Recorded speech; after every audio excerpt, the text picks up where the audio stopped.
Miss Joy in the building. Shout out to you, Miss Joy. Shout out to you, Miss Joy. Good morning. Good morning, y'all. Good Happy morning. Mother's Day. Happy Mother's Day. Happy Same, Mother's same. Day. Yes, See, I'm ma'am. glad Miss Joy up here Morning, Miss because Joy. Good morning.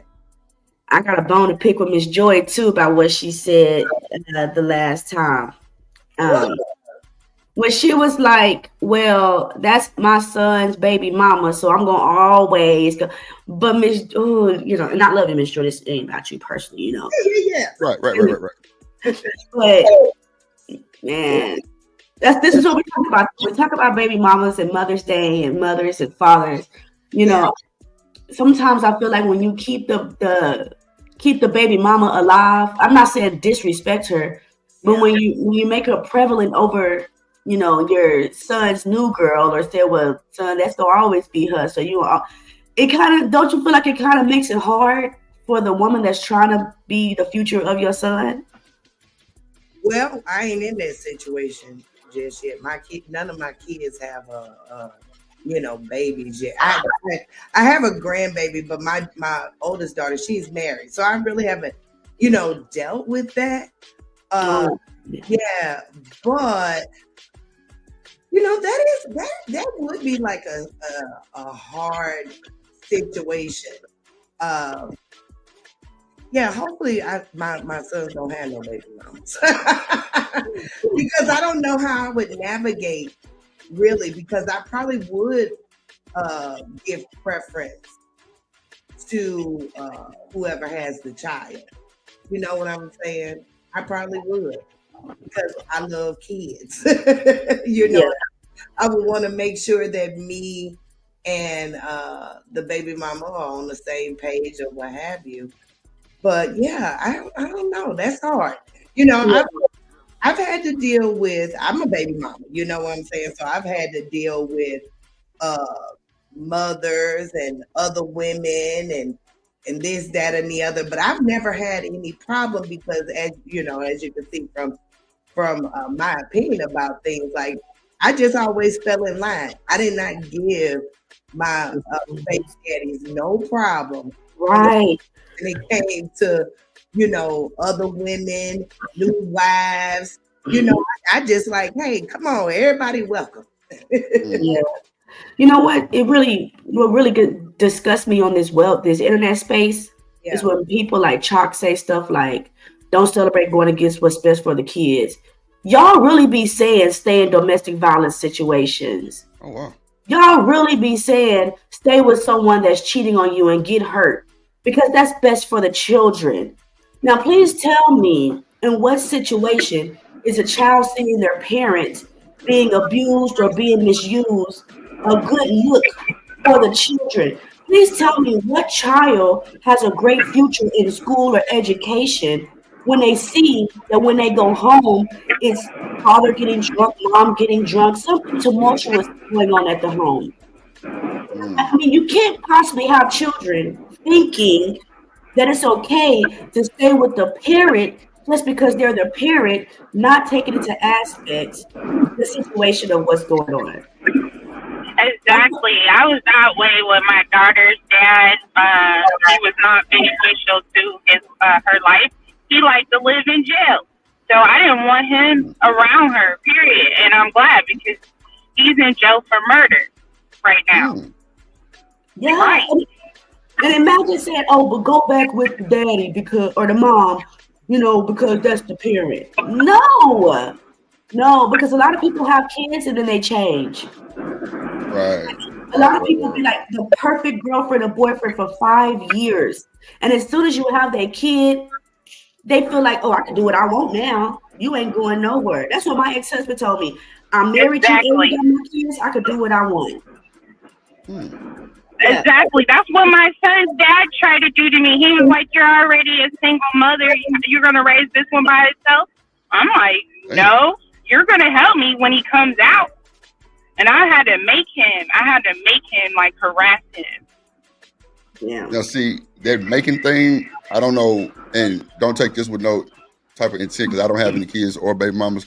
But when you like, for me, I think the making thing is more of okay. So if this is the same guy that you didn't let be part of the actual pregnancy, then how can you make him do that? So how do Because you think it's you his can make him? financial obligation. He told me for him to participate, he wanted me to put him on child support so he could find out if the baby's really his when he came out with a whole beard and mustache looking just like him. Okay, so that's what I did. So I've heard plenty of stories of niggas not wanting to take DNAs. Okay, I've heard that. Okay, so Yep, and I called his dad on him too. oh shit, yes, y'all was on some crazy shit. So I think the making thing is a bit extensive because see, it's just a lot of cracks in the road with your situation, TMKC, and not to just single you out, but if you're saying that you didn't let him, be part of the pregnancy, I would probably think it ain't mine neither, or just me being petty. That's just the first thing that men go to. I probably would think, well, that shit, the baby ain't mine. She ain't trying to let me see the baby type shit, so it ain't mine. Hey, Drip. And Go ahead. I ain't gonna lie to you. That motherfucker ain't mine if I ain't gonna be able to. Man, what? You know what I'm saying? Why you went, man? Fuck out of here. That's what he did. He took me over to where that girl that he was cheating on me lives. She lived with his best friend, and they had a whole little get together on Father's Day. That girl mistreated me. She had been crying for hours. I hadn't even seen her, nothing. He told me nothing going on with that girl. Had that girl come over to his house, use her key to open the door. That woman was examining all of my stuff in that house. So if you're not fucking with her, why she worried about where my shit is in his house? So she That's lived why at his I was house? mad. I didn't live in his house. I was visiting. No. The other, the white chick, she lived at his house? Nope. She just lived around the corner. She was easy access for him. Yes. And these girlfriends be doing too much. Y'all trying to walk in a situation with man. You don't even know what's going on. Who wasn't here? I was like, Mike. Nope, I really didn't. Okay, so hold on, y'all. Ferg say, what does that have to do with the child and being petty was not letting them be a part of the pregnancy? Rooster says too early. Go ahead. Why would you want somebody around you that's making you hate them like that? Like, I didn't want to get pregnant in these kind of circumstances. Right. Yeah, and with that, it's real touchy subject. And I don't want y'all to think that I'm taking bias or anything. Chuck says the new wife or girlfriend have solid relationships, and Chuck, for once in a lifetime, I kind of agree because that's what I was saying earlier. Like, do you think that's kind of responsible that she would want to be a part of everything and like know you? And I mean, because it's a brand new child, not like the child is 7 or 8. Like, it's a brand new child. So, and what if she didn't have kids? I mean, it sounds crazy. Trust me, y'all. Like, and I feel like I'm overstepping y'all boundary because I don't have kids to say this, but I'm just assuming that a woman trying to get to know the baby, well, her boyfriend's baby mother and the kids, meaning she's dating to intent, like she's probably going to be there for a while. But I can also see y'all like, well, who is this motherfucker and why she so far in my business? I can see that too. Yeah, because now also from a newborn, he got to keep him. The who? From a newborn, he got to keep him. I did not keep the child away, not at 1 minute. So she did get to build a relationship with him. She still has a relationship with my son. And they have a great relationship, and her 2 sons have a great relationship with my son. They actually call each other brothers. So I didn't try to stop any of that. Anything pertaining to me, I didn't want to be involved. That's good. See, and I want to address Big Ruck too. I got a question. I got a real question for you though. When you said that, I got a real question. So do the lady actually, the lady that's dating, does she actually hate you? Like, did she get that type of vibe? Did she what? Hate you. Did she actually hate you? Like, did she give you that type of vibe? Yeah, she hated me. Yeah. All right. She hated? If she still, I was about to say, so if she still hate you, I wouldn't really necessarily. I don't think she hates me now because I've seen her. She doesn't live here. They broke up like after 3 years. But she came to town and she seen me outside his house, and she didn't look the way she normally looked, like pissed off. So but that don't mean nothing either. Yeah, I was about to say the only reason why I say that is because you gotta be very careful about who you allow your child around, even though they might be, as far as kids or how they feel right now. Right, like abuse your kid. Throughout time, that hatred towards you is going to be embedded into her kids, and that hatred towards that hatred that she put in her kids is going to be taken out against your kids. So you got to definitely be very careful around who your kid is around a lot. Exactly. But I was about to say, and that's personal experience right now, right? And the reason why I tell you this is because I'm on probation right now, right? Because my so-called little brother, you feel what I'm saying? Called the police on me, and we got the same father, different mother.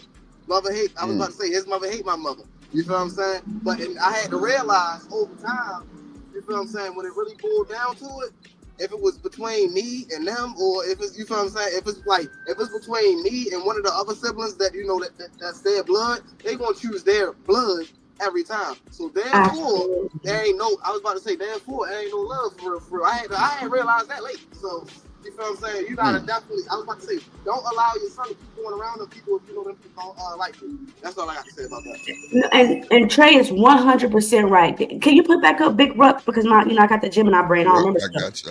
But you are 100% right, Trey. My ex-husband right now, bro. You are with a female that you have convinced her to hate me. She doesn't know me. She don't know what we've been through. She only hearing what you saying. She's 25. She's young anyway. So you got this animosity with me, saying stuff that you don't know what the fuck you talking about. Now she also has a 4-year-old daughter. The daughter, now we know how us young girls can be when it comes to jealousy. If your daughter is jealous of another girl, she gonna do what she can to show her jealousy or hatred. So my husband has my daughter around this girl's daughter who is always hitting her, hurting her. But because he likes getting his penis sucked, he gonna believe what the girl is saying. He's seen it with his own eyes that, hey, your daughter is putting her hands on my daughter. They'll have a little argument, but because he's so wrapped around having someone 10 years younger than him, he ain't trying to leave her. So I see what Trey is. Gonna always in that household, they're gonna always choose that little girl. So my daughter is being the one left looking like a liar because my husband can't separate the penis from the vagina. Fuck you, me. And like I said, when it comes to the baby mama, when my husband and I first met, he would try to tell me stuff about her or whatever. I know how y'all men are. That's what I said. I don't just believe one side of the story. I had to see her in action myself before I could make that judgment. So, I don't believe in coming into a relationship with a baby daddy or a baby mama, believing everything that they say and just treating the person how, the baby mama or daddy say. I know what you're saying, Andrew, if you want to gain a relationship, but you don't know what you get yourself into. Yeah, it's a risk. It's a risk doing that for sure. It's a risk. Exactly. And you can really be pointing your finger at the victim because of you trying to get into a relationship with someone else. Sometimes it's best to just stay up out of it. That's true, because Shanika came up here one day and she was saying, like, you can't just believe the kids. And the chat went to a fucking uproar because they were like, what you mean you're not gonna believe your own kids? Well, she was in a situation, and I'm sure she don't mind me saying this, because she said it herself, but she was saying that she was dating a guy and his daughter would tell the boyfriend that she was touching on her because she didn't want her to be there because of her mama. And it wasn't true, but like she was just saying, you can't just believe the kids because they do that sometimes. And people just couldn't believe what she said. And they told her a new asshole. But yeah, that's iffy. Yeah, it's very iffy. But see, the thing is, Tierney, that's why I say I like when people come up here that's solid and real, because you don't mind telling your story and you stand on business with your story. Like, people haven't seen some of this shit and it's really crazy. Like, so they just give their comments about shit that they just probably know of or probably been through. So if you've never been through that, then you never know how that feels. So I fuck with you. And then one more thing, what BK said, that the baby mama's gonna always get priority from the grandmother until she's disrespected. But you also have to understand that man got children with other women too. So we can't be prioritizing one baby mama when I am a baby mama too. You know, I'm not saying period. You gotta keep that prioritizing shit out the way and just say, you know what, let me do for my grandkids. Right. Because it's not like that. It's not as simple as that. Hold on, real quick, Tierney. Let me bring up somebody. Hold on.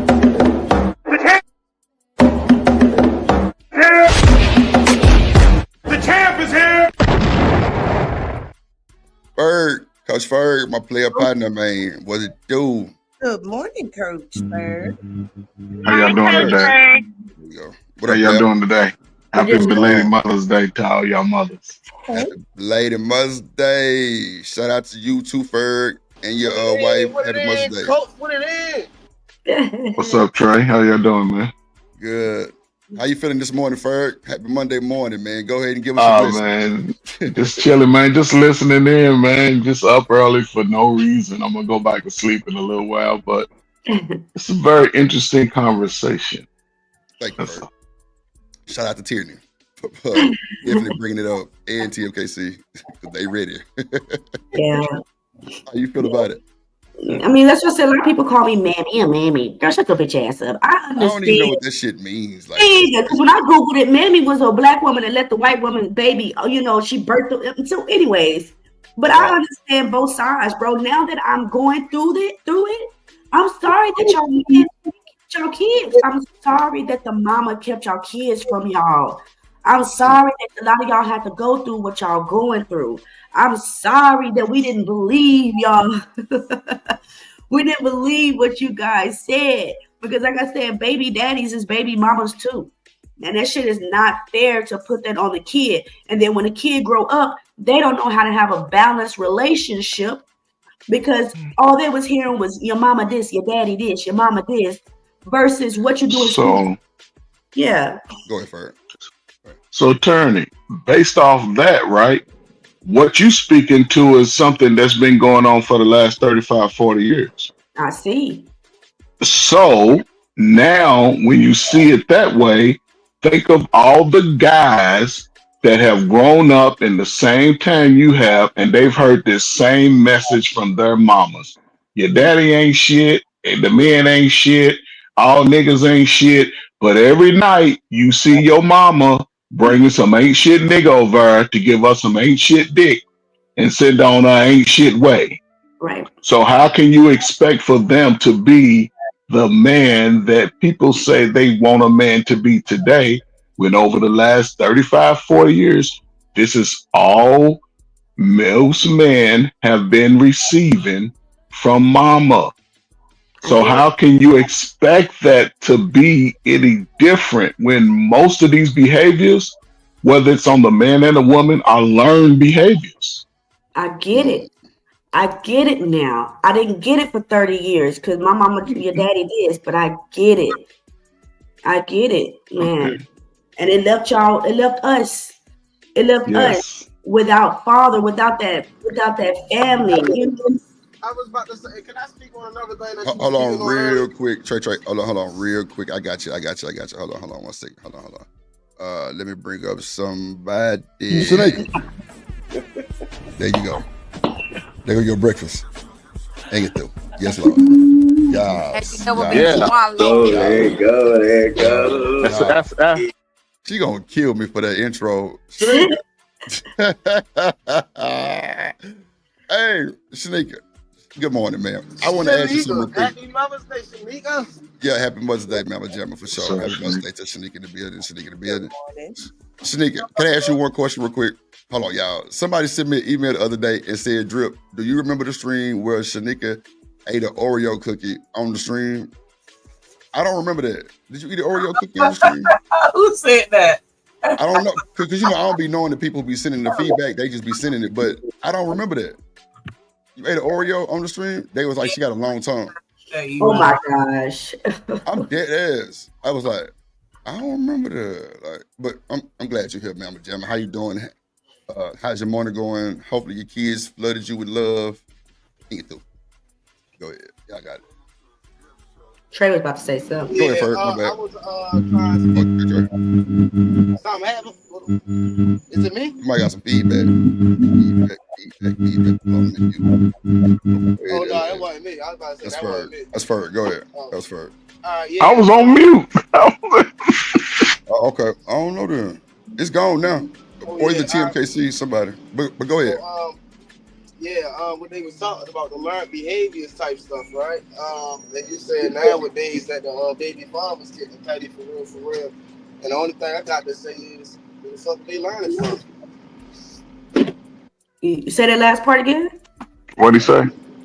I said you know what y'all was talking about earlier. You said the baby fathers getting more petty about how they go about stuff. You know, them was getting more petty, and it's just like, where they learning from? I mean, okay. I mean, that's where accountability comes in. They did learn from us. I mean, it is sad. It's sad, man. Keep your damn feelings out of the kids with their parenting, man. So, well, go ahead. That was it. So, Shanika, have you ever witnessed your kids being with dad's baby mom? I mean, dad's girlfriend or wife? Did you have any issues with that, or they didn't have a relationship with other people and bring your kids around? They wasn't around. He had his baby. I was in another area, so. Okay. So they didn't get exposed to. See, I was about to say, one of the things that, you know, a lot of people gotta realize, right? That when we having these conversations and stuff like that, most men wasn't around, you know, men when they was younger. So, I was. You said most? Most men wasn't really around solid men when they was younger. I would say. You know what I'm saying? Especially the niggas around my age coming up nowadays, like, no. Okay. You're not finna tell me that they was around men. You know what I'm saying? Solid men. Hell no. What up, Stan? And the reason why I say that is because it's like this, right? So you're getting a relationship with somebody, whatever, and you know you got qualities. You know you gonna have qualities that you just naturally pick up. You know as you get older, you know you learn them. You know what I'm saying? You know you're going to pick up what you think is right, what you think is wrong. So it's like, how do you tell somebody who ain't never really have a father or uncle or nothing like that strong in their life that, you know what I'm saying, oh yeah, you acting like a bitch right now or something like that, and you expect that not to be triggering to another, you know what I'm saying, to another man, or just saying like you acting like a female in general, when you have to understand for the past 30-something years, it's been more single mothers than anything else. So most of the men that you're going to encounter is single mother-led men. So if they have in a situation to where, so yeah, you feel like they acting like a female, you know, instead of, you know, criticize, I'm not saying like not criticize them, but instead of, you know, going, you know what I'm saying, straight down their throat, I would say start to understand, you know what I'm saying, like, because you should know if that boy, you know what I'm saying, if that man has been raised by a single mother or not. You know what I mean? Trey, hold on. Trey, hold on 1 second.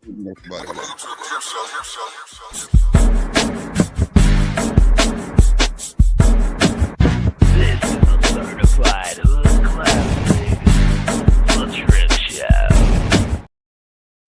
Seem to dream end up. What's up, everybody? What's up? Good morning. What's up, bro? Morning show vibe. Everybody be pulling it up. Y'all gonna make me cry. No, don't do that. Don't do that. No, but just as Coach Ferg had mentioned, you know, he made some really good points, and I like to say this. It is very important for the two parents to get along cordially, especially after you guys split. I know when me and my wife, when we split up after 8 years, I knew, and my counselor told me, listen, Kasim, if you want to have a peaceful relationship, it's important for you and Tina to get along. You have to do your part in making sure you're being nice, you're being friendly, you're being sort of accommodating. So it'll make it much, much easier for you able to see the kids, but also when you guys want to have different schedules, she's going to be more accommodating. I think a lot of people, they forget about that. They forget about being nice to the spouse, taking some time out of the game and recovering. And another thing, that I learned from my career. As you guys know, I'm in upper management, and there were some points where, an old manager would be there, and I would take that old manager's place. And they gave me a certain amount of time before I had to stop blaming the old manager. They're like, Kasim, like, you here now. Why are you blaming everything on the old manager when you have all of the resources at your disposal in order to change certain things and change certain behaviors? And that's what I would say. Here in 2025, we have so much information at our fingertips in order for us to improve in various ways. Should really be no excuse for you to, first of all, be carrying those same behaviors because you have access to getting trained and even counseling to help improve your behavior, your actions, and everything else. So I don't necessarily hold. I get a short leash when it comes to men, using excuses that they were brought up and raised this way. But the thing is, Kasim, sometimes the other parent gets so caught up in their greed, because I'm gonna say it's greed, that you're saying, I don't give a damn what you want. You're gonna do what I tell you to do. I've heard so many women tell their daughters that, girl, you got his baby, he has to bow down to you. What you're saying, Kasim, is right. That's the way it should be. But a lot of people are caught up in themselves that they're willing to make you suffer because you walked away from the relationship or etc. Right. I get that, but you can control how you react to how these people are treating you, right? Right. Once you develop tyranny, once you develop a level of consistency, which is what women like and what men like, they'll be able to have a different change of heart of you and treat you differently. But you have to see that level of consistency first, tyranny, right? You just can't be nice 1 week. No, you got to be nice over and over and over and over again for you to kind of relax and change your behaviors. If what you're saying was right, not saying it's wrong, that means we would have made the relationship work, right? If we could go off of you have to have consistent, that means we will probably still be together. So somebody ain't acting accordingly. And now that we split and you got the children, you want to go on this King Kong rant. Every time I see you, you always disrespecting me, calling me bees in front, not me person, I'm saying like you call your person bees in front of the children, or it's just always something negative, and I ain't nobody about to kiss your booty all the time. I just want me to play nice to you because you right. So Kasim, I have a question, right? What's up? And I think I heard you correctly. So just situational. Me and Tyranny has a child, right? We split up for whatever reason, right? And she's holding ill feelings towards me, right? But I'm being consistent in wanting to see my child. I'm coming over on weekends. I'm trying to, knock on the door, ring the doorbell, but she's still in her feelings as it pertains to me. How long should I go through that trying to be with my child before I say, you know what, it ain't worth the fight right now, because we both want a life. And if I'm trying to take care of my business and still fit my child into how long should I go through that process before I just say, well, fuck it? It's torture. As long as everybody has a certain threshold when it comes to tolerance, pain, and disrespect. Whatever that threshold is to you, then you apply it. I would also have to ask, is this a court-appointed child support where the courts are involved, right? Because if the courts are involved, then you can take that step further to go to the courts.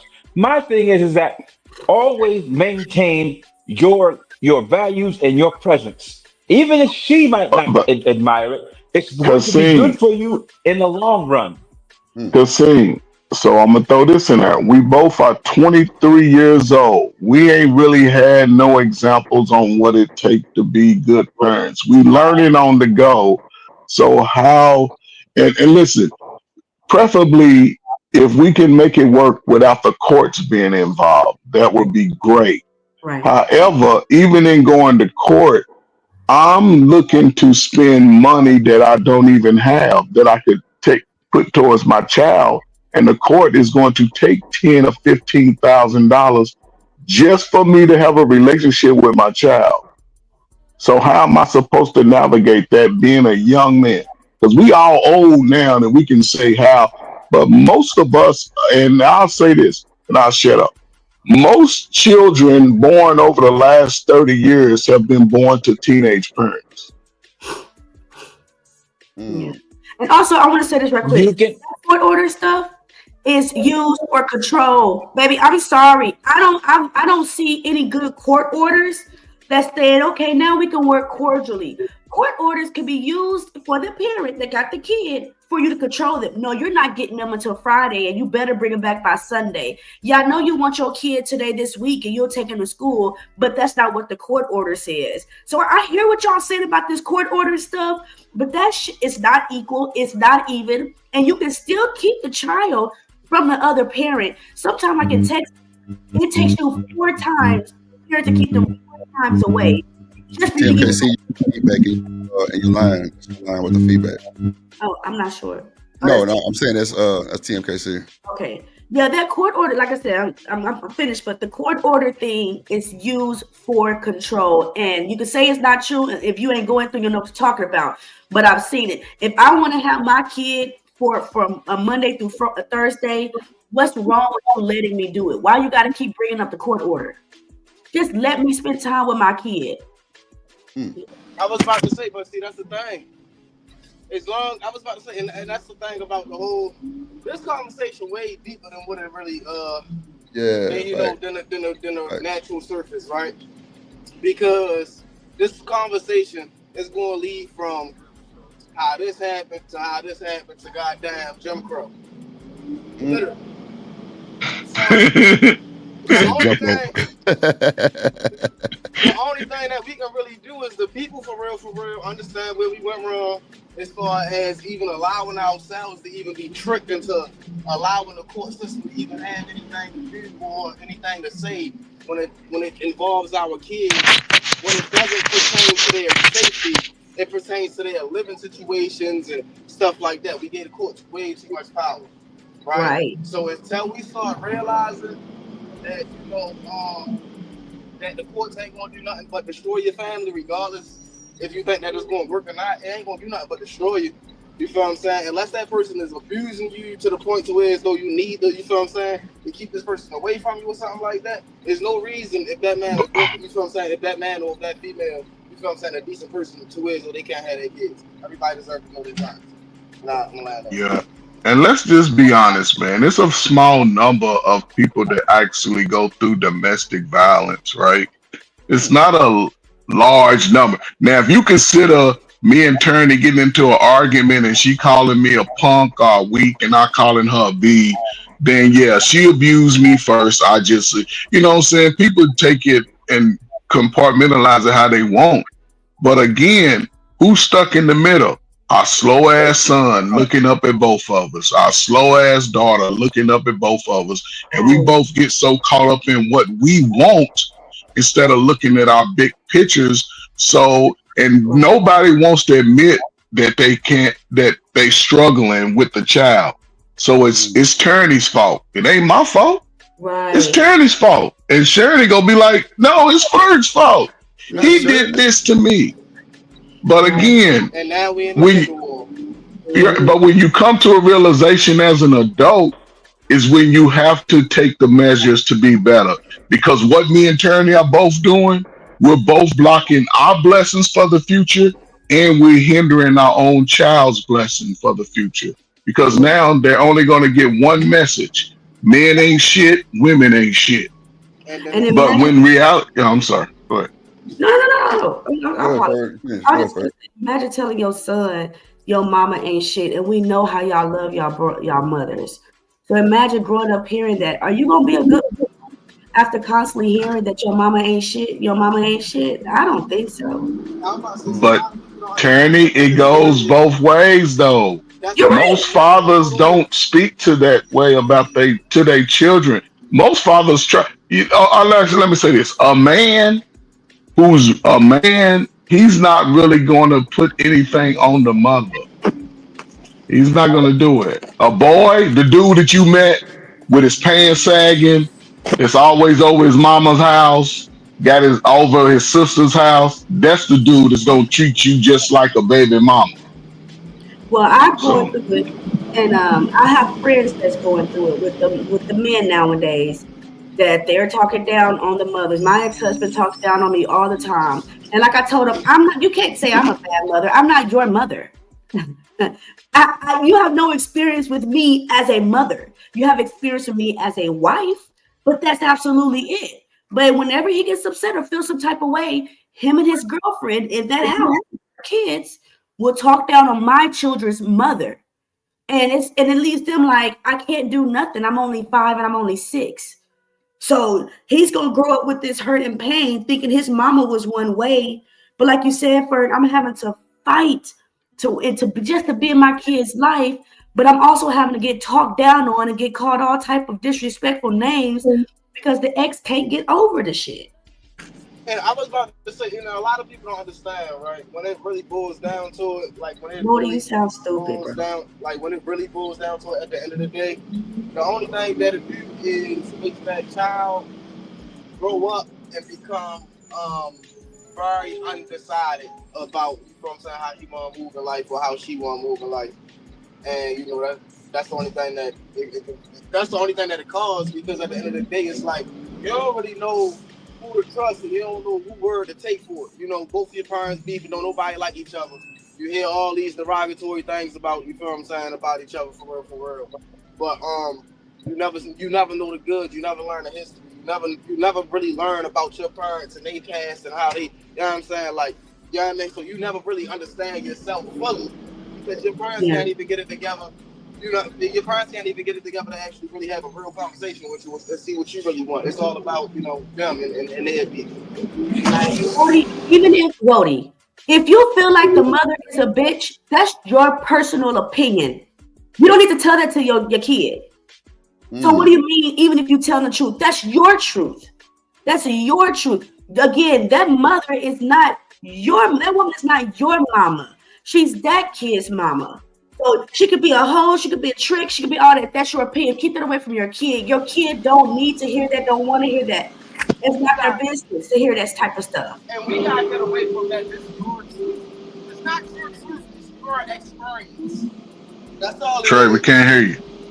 Trey, you can't turn your mic or cut your volume up. The truck loud. I gotta go, you guys. I gotta take the kids to school, so I'll be back. That's a bit.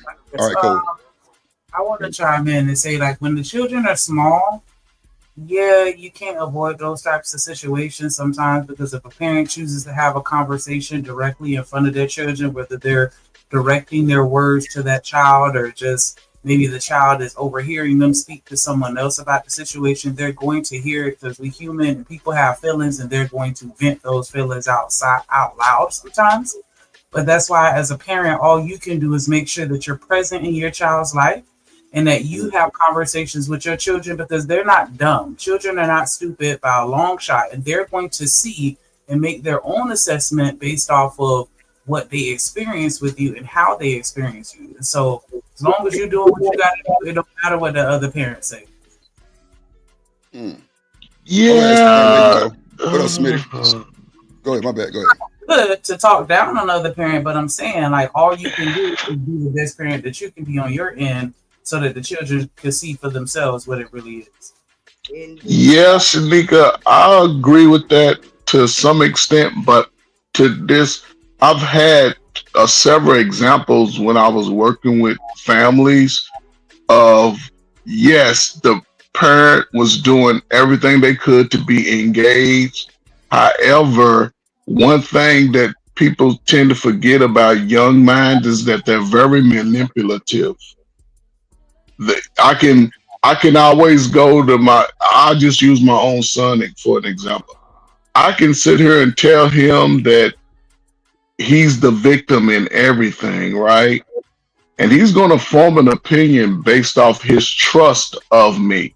He's not going to think that I would lie to him. And then here you come and you're totally different from what I've been describing, but he's already formed an opinion. So you're trying all the things that you believe that are right to be a good mom, but he's already formed an opinion, and every time he's with you, he's challenging, he's questioning things that shouldn't be questioned. He's having some behavior problems, and you know what I'm saying, not doing everything that you're supposed to do, because I have already trained his mind to think a certain way about you.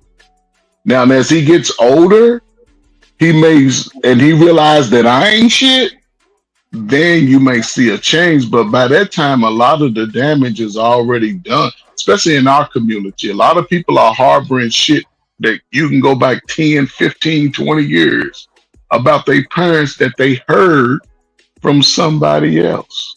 So it's a sticky situation.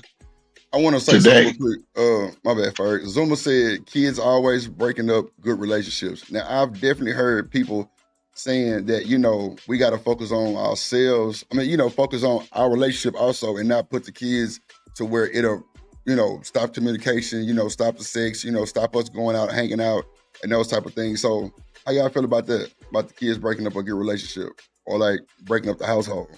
That's on you. I feel like that's on the whoever had a kid or whoever. That's on you.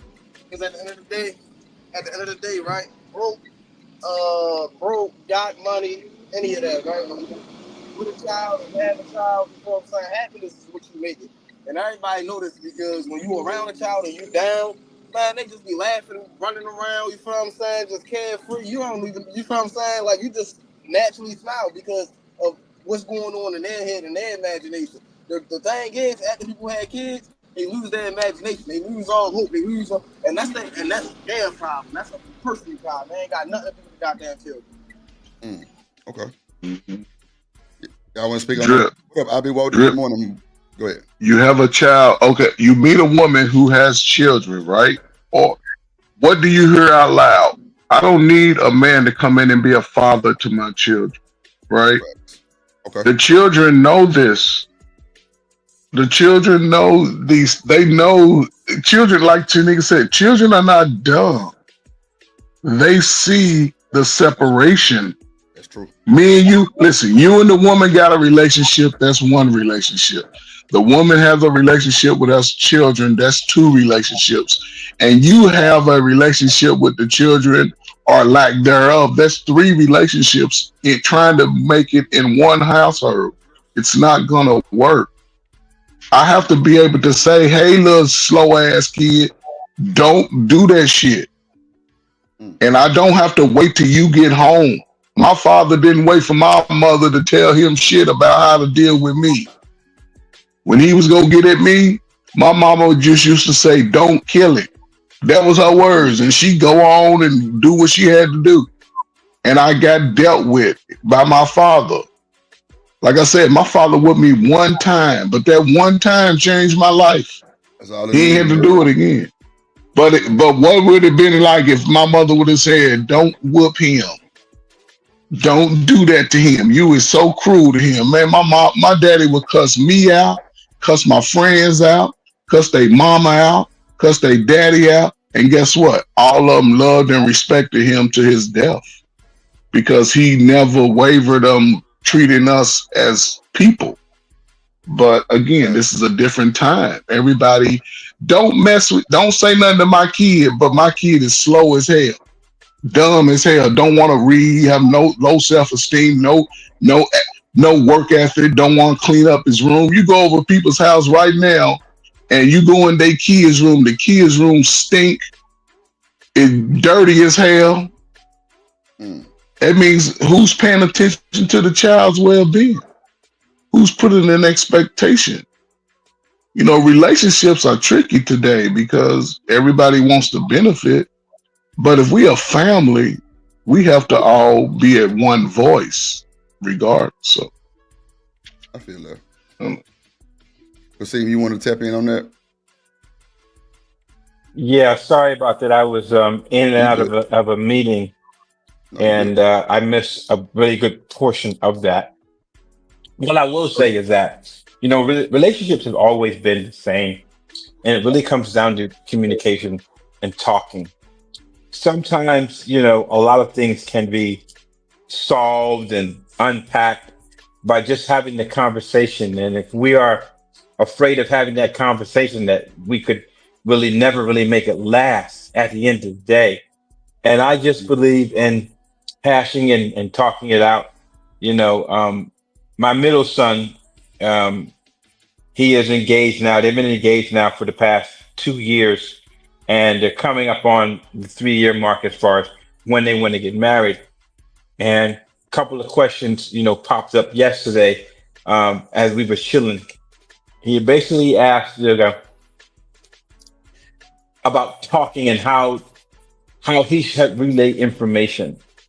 And I said, you know, you have to relay the information with the intent and purposes of it. First of all, making sense that you want a positive outcome and it's coming from a positive place out of love.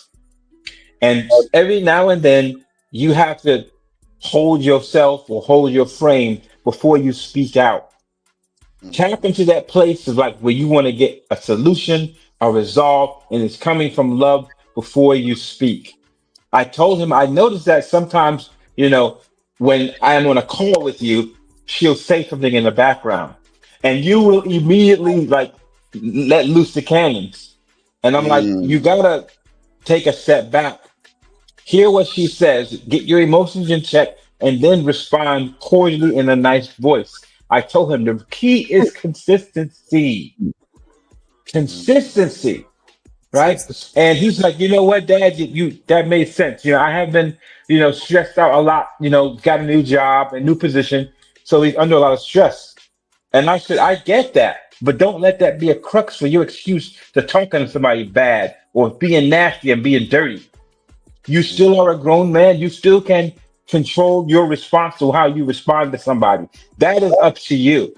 The better that you get with it, the longer your relationships can last, and also in your new job, because you're working with people too as well. So you have to be able to hold your comportment and hold your emotions and let them out at a decent time, at the right time. It's not just for this relationship. You have to build things within yourself, certain values within yourself, so you're going to benefit in a long term, right? So I just believe that, you know, if we can talk it out, sometimes get them away from that environment. You know, for you get an instance where we were both 23 years old and we were fighting and arguing. I would just say, hey, listen, I'm coming to scoop you up. You know, we'll get in the car, we'll drive to a park, and we'll just walk and we'll just talk it out. Say, listen, I know we're not seeing eye to eye. I know I have made some mistakes and you have made some mistakes too, but I want us to get along. I want us to be nice and cordial to one another because it doesn't have to be evil. I don't have to be your enemy. You don't have to be my enemy. What are some of the things that you would like to see me do or improve in? And you'll be surprised at what she will share with you, and then vice versa. So communication will always be your superpower, and I'm never going to let that up. That's real. Never. I got something to rebut on that. Oh, good. I agree. So the whole, well, go ahead. You finna say something, Bird? Okay. So the whole, pretty much, No. you know, the whole thing of the show is Mother's Day stories, and you know, Tierney brought up a situation where, you know, the mothers and parents instill these bad vibes in the kids, and it hurts their relationship. What up, LA Project? I'll be woted. So that's how we got here. So that's pretty much the whole body of the show. But yeah, a man ain't started this time, y'all. Just like you silly. That's for sure. No, I mean, but see, that's the thing, though. Like what she said was true, because some parents don't like that. And then, you know, TMKC brought up a situation where she didn't let her dude be a part of the process as far as the pregnancy, and then he started having doubts of it, you know, if the baby is his. So, you know, I can kind of see that situation. And then a lot of mothers don't like their kid to be around these other people. Now, we know the world is dangerous. We know nobody has the best interest for your child but yourself type shit. But how is that helping us when eventually they're going to move on if y'all not together? Do we just, make the kids suffer for this, or do we teach them what's going on without being petty and our feelings are caught up in it? I believe you definitely should have conversations with kids when you bring, another person into the relationship, other than the parents, for sure. Because really, a lot of grown people don't do that. And that's what causes a lot of problems, seriously. And that's why kids be acting out or what have you. People just be choosing partners. The kids don't be liking them. And it just be a whole shebang. So, That's true. You have to have conversations with these children. Everybody has to sit down and have a conversation. And just like Mr. Kasim said, you have to keep love at the forefront. What is the goal here? The goal here is to have healthy, happy relationships. Even if the intimate relationship did not work, if you have children, there's still a relationship, and it still should be a loving relationship. Mm-hmm. So people have to have, think about the outcome that they want for their families. Can we go back to the way grandmamas used to do it? No, unfortunately, we're not gonna get that. Because you never knew grandmama was sleeping with Mr. Earl. No, did not. You didn't know that. She waited till you was at school or everybody was sleeping. Mr. Earl was gone before everybody woke up. That is true. Because they thought about the child. Now everybody's thinking about their own little selfish needs. Yeah. And they don't give a damn what the children think. It's what I want. Mm-hmm. And then we're putting our children in it's like we're putting our children face to face with people who we know we ain't gonna have no relationship with. Yeah, for sure. Everybody just out here spreading hot butter cheeks around, and ain't no relationship. That's what's going on. Ain't no relationship. Yeah. How you meet somebody 2 weekends ago and you already eating their ass? That shit makes no sense. But then the sex is so good that we have a baby and all of a sudden life's supposed to stop. No, it doesn't work and this is a modern time. I'm just talking into the modern day. Right, I got you. So, but again, it's all selfish wants and needs. Yeah. Because mama got needs too, Jody. My Jody. So, I mean, it's just unfortunate, but that is salute to the cracker. That is true, Mr. Rooster. We do operate off stability. So, Ms. Jordan, how does that conversation go? But stability equals love, baby. That's real. So, Ms. Joy, how does that conversation go when talking to your kids about the other parent and, me and your dad's not together, but he has another woman over there? Like, is that more damaging to have the conversation? Well, you don't or say that. He has another woman over there. Yeah, like, I remember when JP was up here and he told, that's when me and him had our back and forth, and he was just like, nah, Drip, I'm going to tell mine not to respect him. And I'm like, bro, you don't think that's more dangerous? Yeah, that's crazy. We all know. Yeah, that shit could backfire because now think about it. It's selfish because why would I want my child? I'm putting my child in danger if I'm teaching my son to lie to adults. Why would I do that? Because that shit'll backfire on me. Now when I'm looking to have trust through my child, they lying to me. Now it's a problem. I've seen it 1,000 times. You can't do that. Right. Because most niggas are visualizing the fact that they woman is headboarding another nigga. That's when they get caught up in the shit. And vice versa. She know how Tyrone was putting it down to her. Now he over putting it down to somebody else. Hell no, nobody want to visualize that shit. Yeah, you gotta. They know. Yeah, you're right, Coach Ferg. That does come a point where, especially if the woman has the child, and as just like you said, she has needs and wants, and I would think that most women would be a little bit more cautious in who they bring their child around. Yeah. I've known some women to meet it at the guy's house or somewhere else and would never bring the child around that guy if he didn't show enough principles and values and character to be in a long-term relationship, or for him to, have the scruples to be around that kid. I've known plenty of women like that who, been dating this guy for 6-7 months, and the guy has never even seen the child. He knows that she has a child, but she is just, testing him and seeing his values and morals and his consistency to say like, okay, now you are worthy to be introduced to my child because I see something in a relationship that's going on, that can be taken from this to have a good relationship. So I have seen that. Oh yeah, and hopefully most women are operating that way. I know. Yeah, I would hope so. Yeah, I would hope so. I know a lot doesn't. I've seen in my own family, where women have brought men in their children's lives like a revolving door. It is insane. It is totally insane. And I'm like, why do you continue to do that? It's just like you don't understand what you're doing to the kids, So yeah, I would hope. But most people won't even be real about what it is that they really like.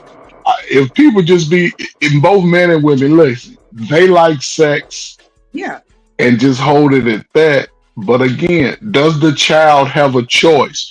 How do you think most people would react if they saw how their parents was moving with the opposite sex, reckless, and a 13-year-old, because 13-year-olds know, I say 11, they know everything, they see everything. Mama, you moving like a hoe. Daddy, you moving like a hoe. How do you think most parents will react to their child? Oh, you don't know what you talking about? Shut your little slow ass up. Get your ass on out of here. Then the child walk away with a case of low self-esteem that I ain't shit because my mama and daddy telling me I ain't shit. So how you think they gonna grow up? They gonna have worse behaviors. They gonna do worse shit. So hold on, bro. Let me bring up somebody real quick.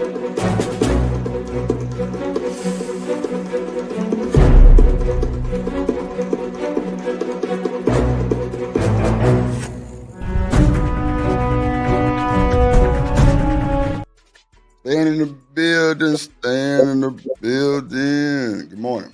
Good morning. Salute everybody on chat and panel. What's up, Stan? How you doing? What's up, Stan? How are you? I'm doing well. Hope y'all are. I'm just laying back listening to this conversation because I just listened to another conversation from last night, and I'm just understanding this insight. So I'm gonna let Coach Ferg, I think he was talking, finish, and Miss Joy finish talking, then I give my little 2 cents. Okay, they saying Jody was a father. Lord Jesus. Who is Jody? On Baby Boy. Baby Boy. Baby Boy. The movie Baby Boy. Tyrese? Yeah. Yes. He was a father. He had a kid in that movie? He had 2. Yeah. Oh, I didn't pay attention. Have mercy. Look, you over there kissing. Fast, yo. She remember being Rainey in the damn kitchen naked. That's what she remember. I definitely remember that boy. No, I'm messing with you, Miss Joy. You know it I respect. remember that boy having no kids. Yo, Taraji, he had one, and then the other chick, he had one that was smoking. Yeah, he had another. He had 2 babies. Yeah, they're like 3, didn't he? I thought he had 3. But I really must not pay attention. Yeah, you was kissing. But now y'all got to go ahead. No, that's why. Go ahead, Stan, or whoever want to go. Yeah, but I'll just say this quickly, right? This is like the craziest thing on the planet to me, right? I'm listening to all this morality and all this stuff. I remember growing up, and I go visit some of my friends growing up, and they had so many uncles that only showed up at the houses when their father was at work. Mm. Cool. They did what, Stan? They had so many uncles that showed up at the house when the father was at work. Ooh. While the Yeah. kids was there? Yeah, there was the uncle. Oh shit. And they would always I go get straight in you. the back room. Yeah, a lot, Oh shit. a lot of I seen moms do that back in the day too. So Mm. women are something else. I teach my boys, that all the time. You have to be very careful because we are a some else species, baby. You never can put anything past a woman. Do you hear me? Mm. Could you say it louder for the people in the back? You cannot put nothing past a woman. Thank you. That's what my mama told me when I was 15. Mm. And I tell my boys that now, I'm a woman, and I'm speaking from experience. Mm-mm-mm. Yeah, but I want to address what Kasim said earlier too. Is that you have to have a relationship with the mother of your children, right? I don't care what you have to do. Have at least a cordial relationship with the mother of your children if you don't work out, right? Because you run into a whole host of freaking issues if you don't. And I was listening to a panel, and this woman, young lady was saying, "Oh yeah, the court orders and all that, and you putting the man in your business. I'm gonna help you out about the business, right?" So maybe, just maybe, if we can get to the point in our life, like you love your children more than you hate each other because it didn't work out. Two, how about set up a parental agreement, which costs you pennies on the dollar? You write it down. Both of you two slow people can write it down. And then y'all agree to it and get it notarized and put it in front of the judge. The judge will honor it. But a lot of times when people go to court, the courts figure it out because you didn't do it. Mm. There's always to stick it to someone, right? And nobody We'll cares figure it out. about their children, right? And I'll tell you this, right? So now all of a sudden Dr. Umar came back up on the scene, right? And I'm like, okay, he wasn't there, this and that. Well, they don't remember when he said that when he was going to marry the woman, but her mom got involved. And then she said that he assaulted her. He had to go to court, and the judge threw it out because he saw the makeup on her face and saw that she was perpetrating a fraud. So if he would have got caught up then, he wouldn't have his doctoral, right? People don't understand what people go through. Man, you can't get if anybody getting these degrees and these certain professions, man, you can't have domestic violence. You can't have SA on your report card. So what was he supposed to do? Right. So it's just like it's a lot of stuff that goes on behind the scenes that people fail to realize, man. People need to quit being mean to each other. They need to dang on love the children more than you hate each other, because ultimately at the end, the children always suffer. I land the plane there. That's so. Yeah. Indeed. Yeah. And Stan, you said something really unique. I don't think most people don't really understand about, certain professions, and when you start getting into your certifications. Like you said, if you got certain things on your record, you can't get your certification. If you're not taking care of your child support, they take your driver's license. You can't get your CDLs. They take away a lot of things and prevent you from doing a lot. So when you hear these stories about what people ain't doing, and then you go look at the person and, he's certified in this and certified in that. If that was true, he wouldn't have no certifications. because the courts ain't gonna let you have those things if you're not taking care of your responsibility to the child, financial responsibility. They don't care about if you have an emotional connection. It's more about the money, and we see what happens to the money because our kids are not as active anymore. They're not getting involved in sports and activities in the community. Most kids are overweight today, which makes no sense to me. They eating all them fruit snacks and shit like that. Shit, I be feeding my nephew all that shit, but his ass be outside. His ass definitely be outside. For the programs, Coach Ferg. Huh? I think it's the cost of the programs, and then there's not a lot of them. So Miss Joy, how much does it cost for me and you to pack up a little lunch for our slow kid and take him to the park, and I teach him how to get on the monkey bars, and you teach him how to slide down the slide? It costs $3, a loaf of bread and some dry ass bologna. So what I'm saying is, how much does it cost to take our kid to swimming? We go to the swimming pool, get our slow baby in the baby pool, and teach them how to hold it. But it costs nothing. How much does it cost to teach our kid how to ride a bike? We don't get out and do these things. It's not the cost of the program. We put our own fears on our children, and our children grow up and have no motivation to do better. Yeah, you're right about those particular things. I thought you were talking about like in a bigger scale. Hey, but I'm gonna tell you this scale real quick, Coach Ferg. Real quick. This is crazy, right? Most people got stairs at their home, right? Whether it's just outside or in their home. How much did it cost you to get off your old dusty, crusty ass and walk up and down the damn stairs? So the damn children don't see you doing it. Why would they do it, right? Man, we are our own worst enemy. One thing that I love about God, no matter what we get dealt with, man, he puts it right in front of us. He taught us that we can walk, right? You can walk around your neighborhood. If you're scared of your own neighborhood, you got stairs in your front yard or you got stairs in your house. Go up and down the damn stairs. Get active. Well, that's why your children ain't active, because you ain't active. And the programs, I'm like, wow. And then, now, hey, Coach Ferg, I mean, it's been years ago, right? But then they said, physical education in school is optional. Oh, Coach Ferg, man, they hit us with the head trick. They already took the trades away from us, and then they made physical education. They made it optional. Wow, I didn't know that. Yeah. At one point, when I was in the schools, they took out recess. Yeah, the recess is obsolete. Thank you. Thank you, Coach Ferg. But kids need to get out and burn their energy. It's part of the DNA.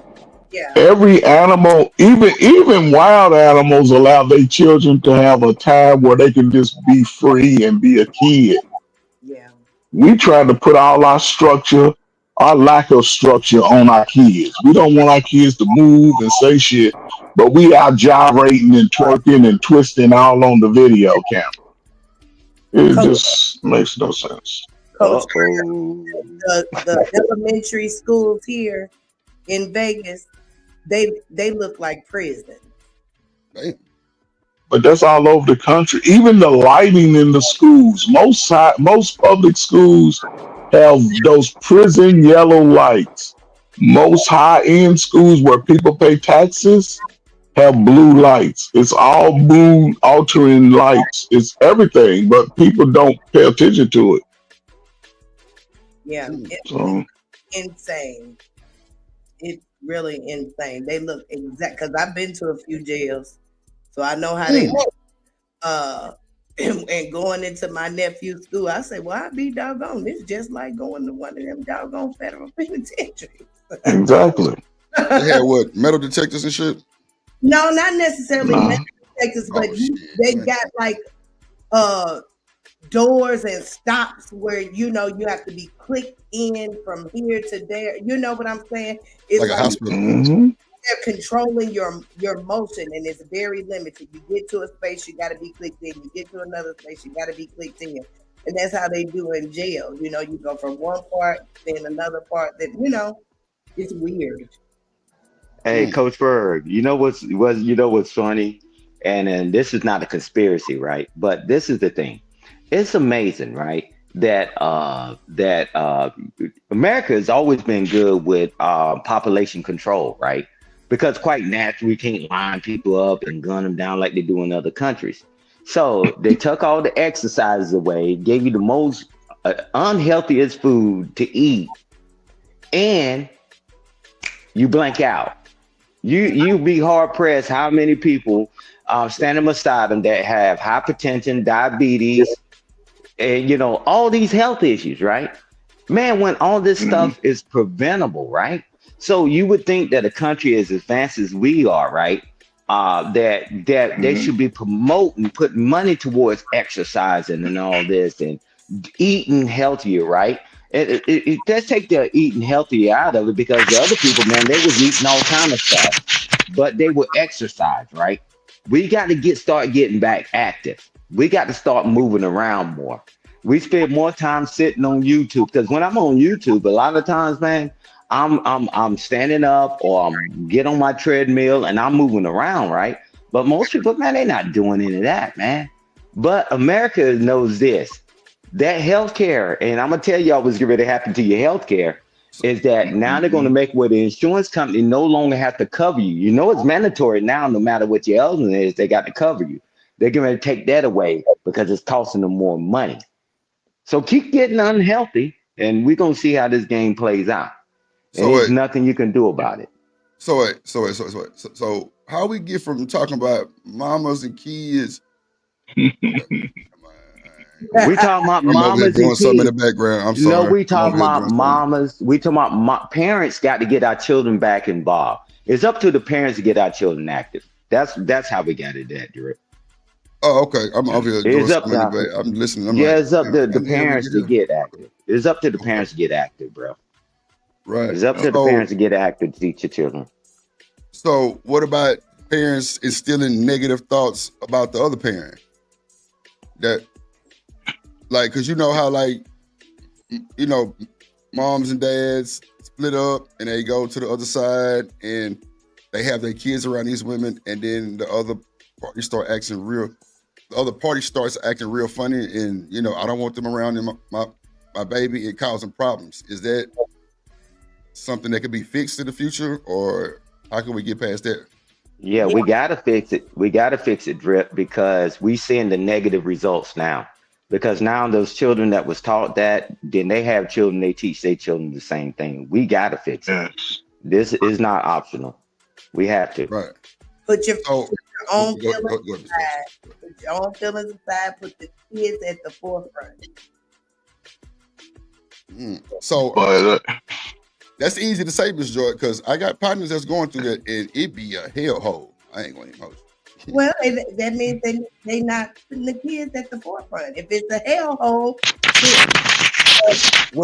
it's because the adults are making it the hellhole. Right. You know what I'm saying? The adults have to sit down, stop, think about what they're doing, and reset. You know what I'm saying? They got to be more than they got to think about it as them. They got to love the children more than they hate each other. Right. This shit sound good, but it's a lot of folks falling real down down that rabbit hole. Go ahead, Ferg.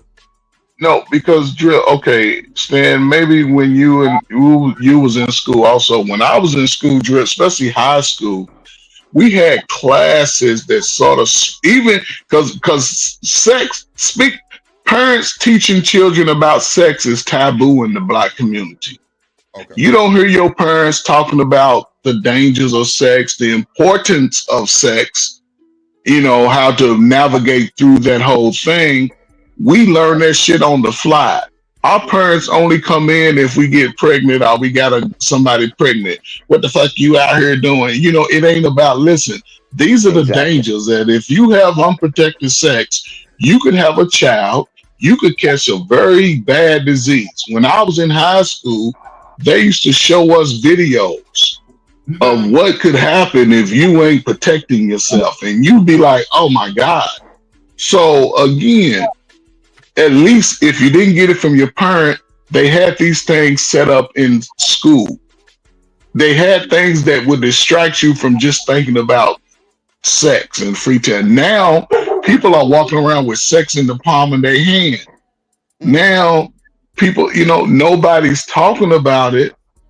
And then our daughters are having children as teenagers, and everybody's saying, oh, it's okay. And soon as you tell a child it's okay, guess what? They're going to have another child and another child, even young men. I had a boy 14 tell me he was addicted to porn. How in the hell you 14 addicted to porn? Corn.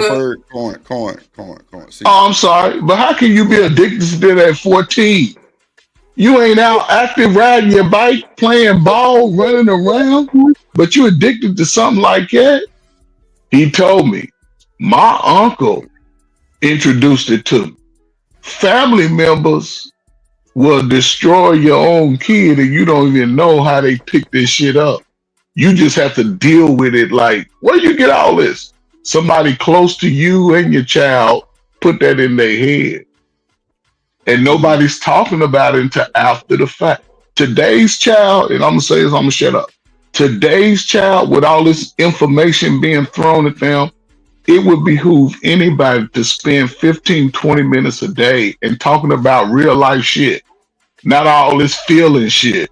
Right. How can you, this is a situation, how can you navigate through it? And a young person go give their little slotted version of it. And me as an adult, I have to say, okay, yes, part of that can be true, but also there's other variables that you have to think about. And I can't just do that one time.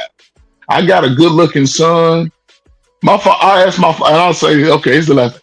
I asked my father one time when I was 17. I was like, man, why you didn't talk to me about sex? You know what he told me? He said, what the hell could I have told you about sex with your little high yellow ass got girls grabbing all on you and you get some, and everything I tell you, you ain't gonna do none of that shit. I thought about it.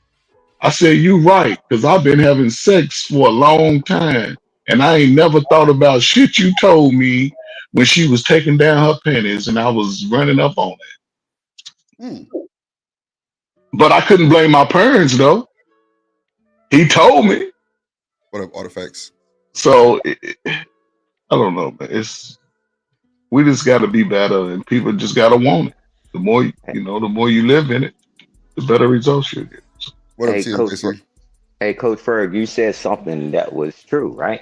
So when I was in school, right, we had sex ed, and it split with physical ed and sex ed, right? So they will give you this stuff, and you can go down to the local clinic, and we used to get envelopes full of dang on, prophylactics, right?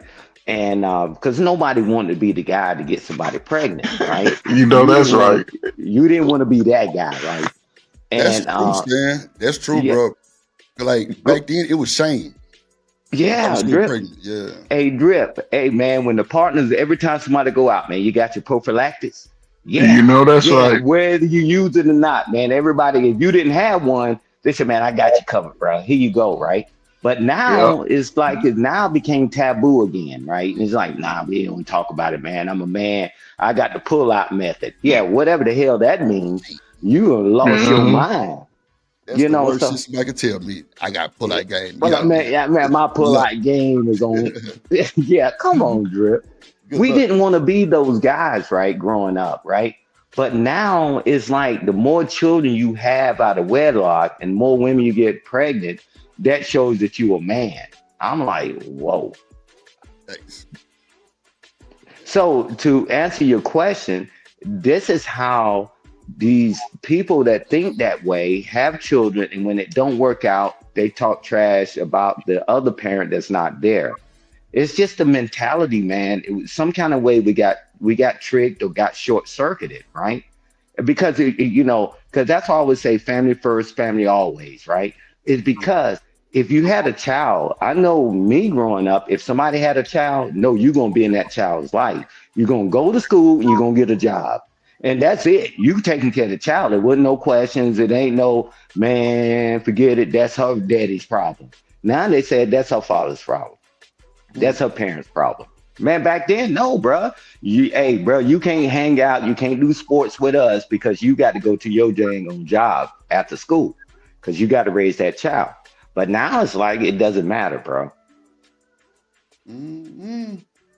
So that's why they talking trash, man. And they poison the children's minds and they teaching their children, the next generation, to do the same thing and repeat it. And we can see it today. Them kids be fucked up.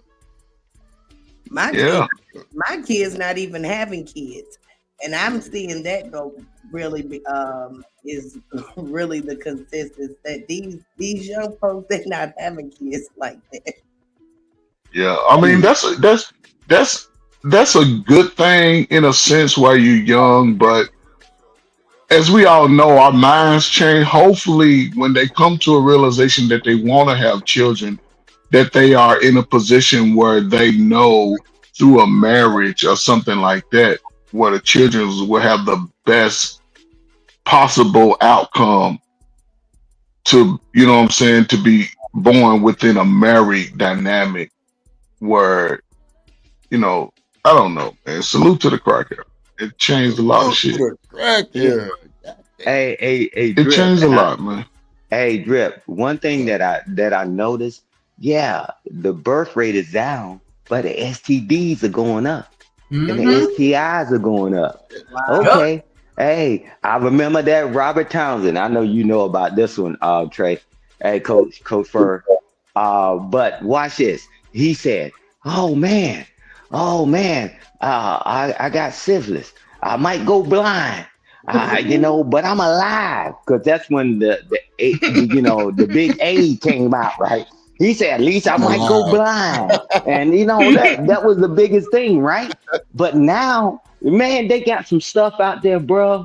Man, that will wipe you out. We ain't having kids, but man, they're getting sicker and sicker, Drip. They organ felons and kidney felons, your liver and all this stuff is attacking their hearts and stuff.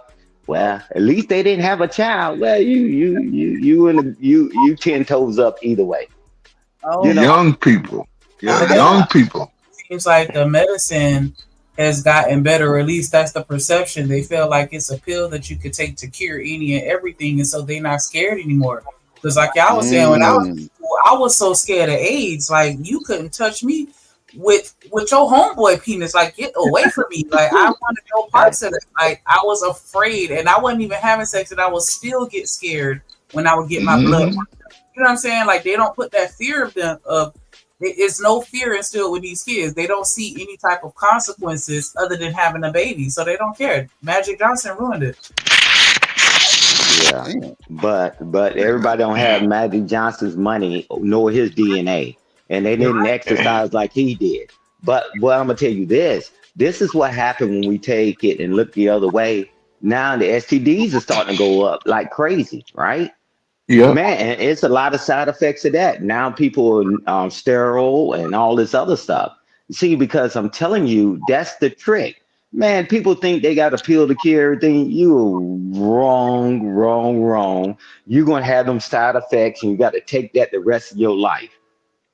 And then you wonder why you get the big C, right? And you wonder why your organs start to fail. Because they not telling you that those pills you taking, it's shutting down everything else and it's cutting your life expectancy down, right?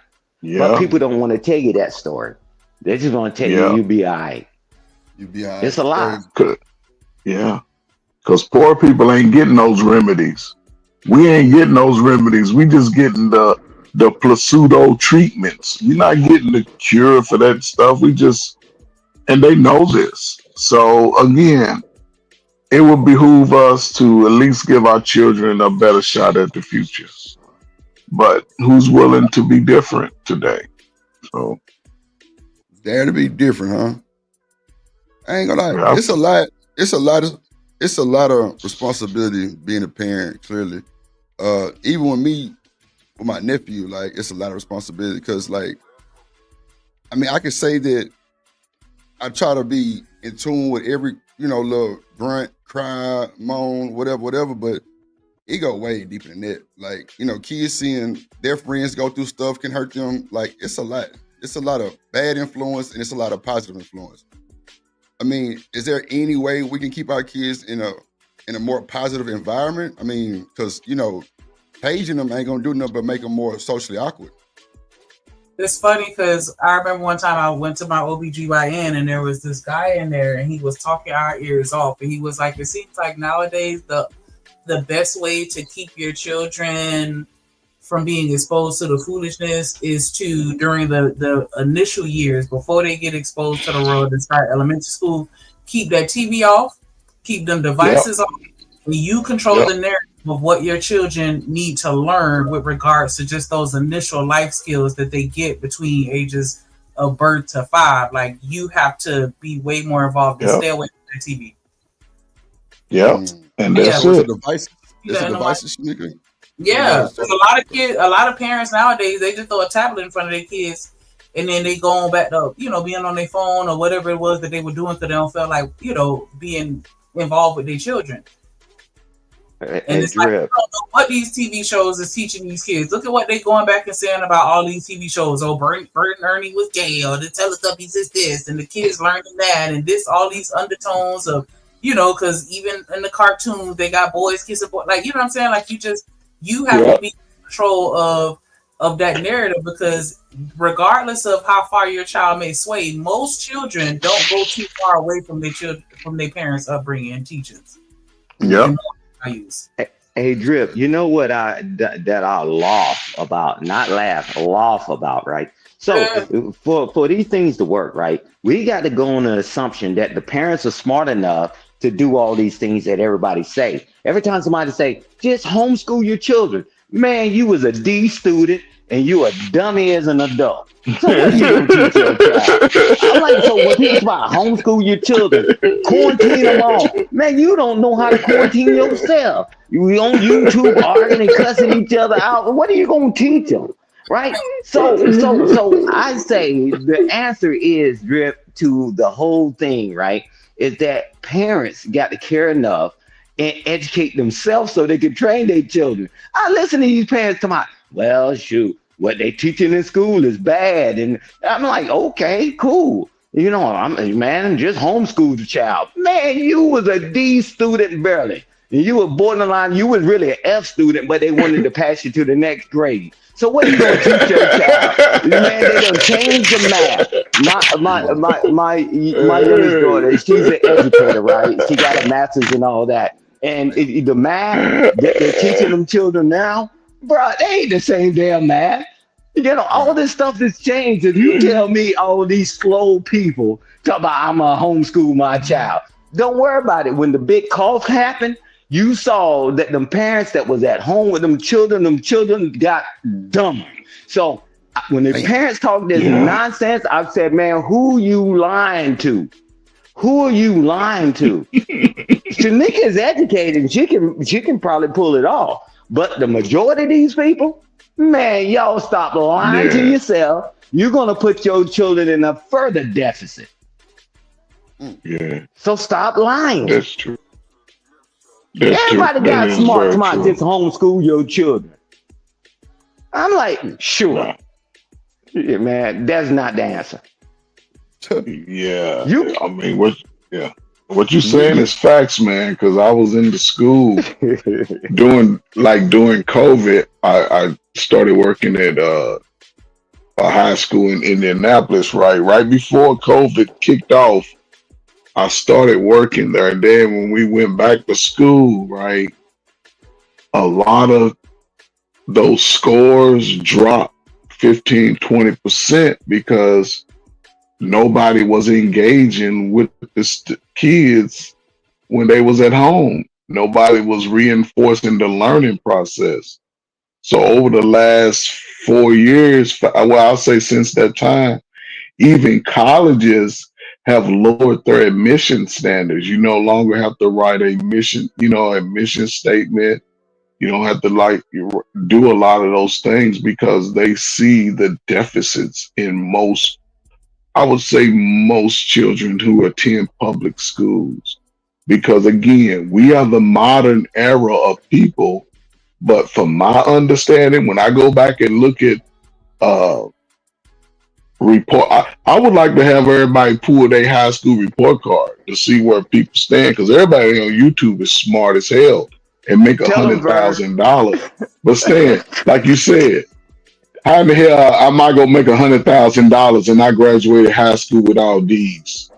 Right. It don't add up, because you had to go get a job doing something, and a D ain't operating on nobody. A D student ain't pulling up at the science table, at the operating table. Their ass is at Walmart, Taco Bell, Amazon. So wait a minute, Hey. what's wrong with Amazon? Look, you gotta stop.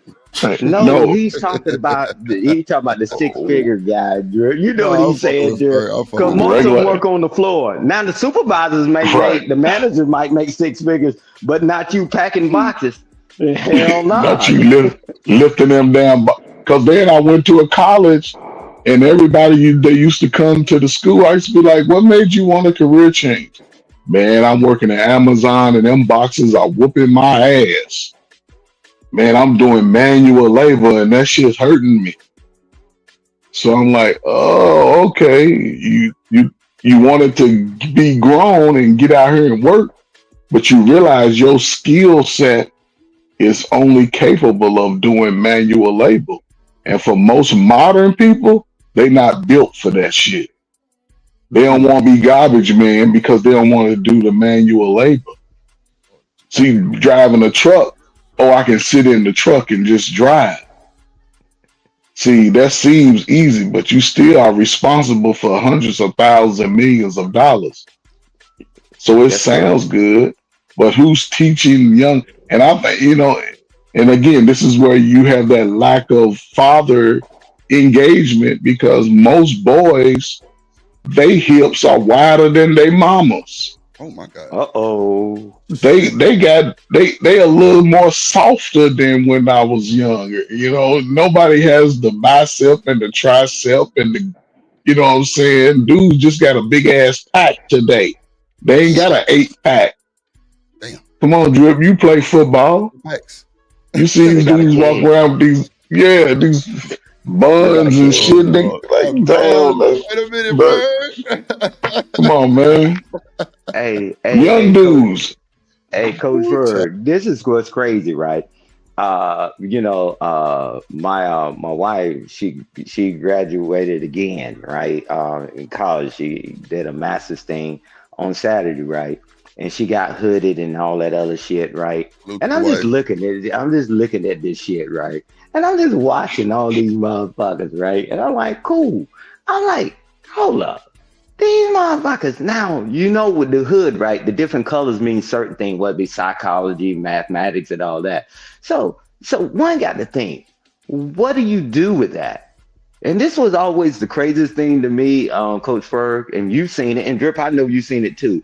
A person that go to school pays $60,000, $70,000, $80,000 for a degree.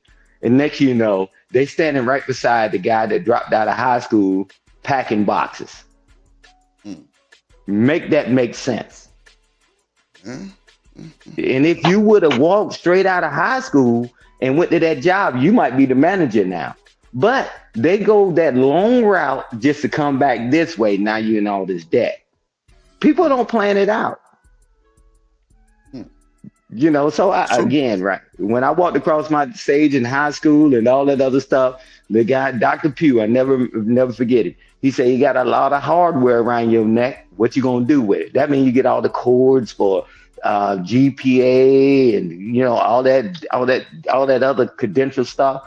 I'm gonna do what I gotta do. White man, but white man from town.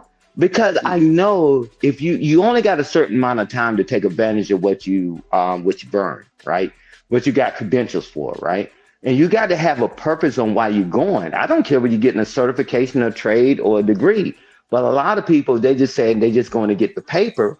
But what is the plan behind it? Because Coach Ferg can get people to make the money that people that got a degree in just by getting out of high school. And Coach Ferg sent them to a school for 6 months.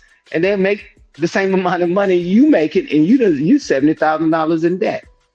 We just need to be able to work together as a community, and let's go do what we're good at, right? And Right. stop all that high signing, man, because that high signing just gets you in more debt, man. That's all it does. That's true.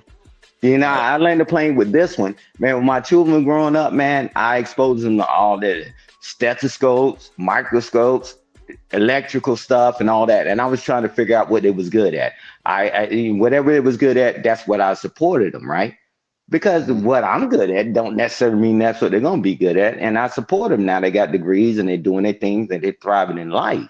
Man, you don't have to do my thing to be my friend, but I don't want you wasting time, because time is what we need, what we don't have. That's the luxury we don't have, right? So, I mean, again, man, I saw all them people, man, all them jokers graduating. I was like, cool, man. I was just there for mama and whatever, right?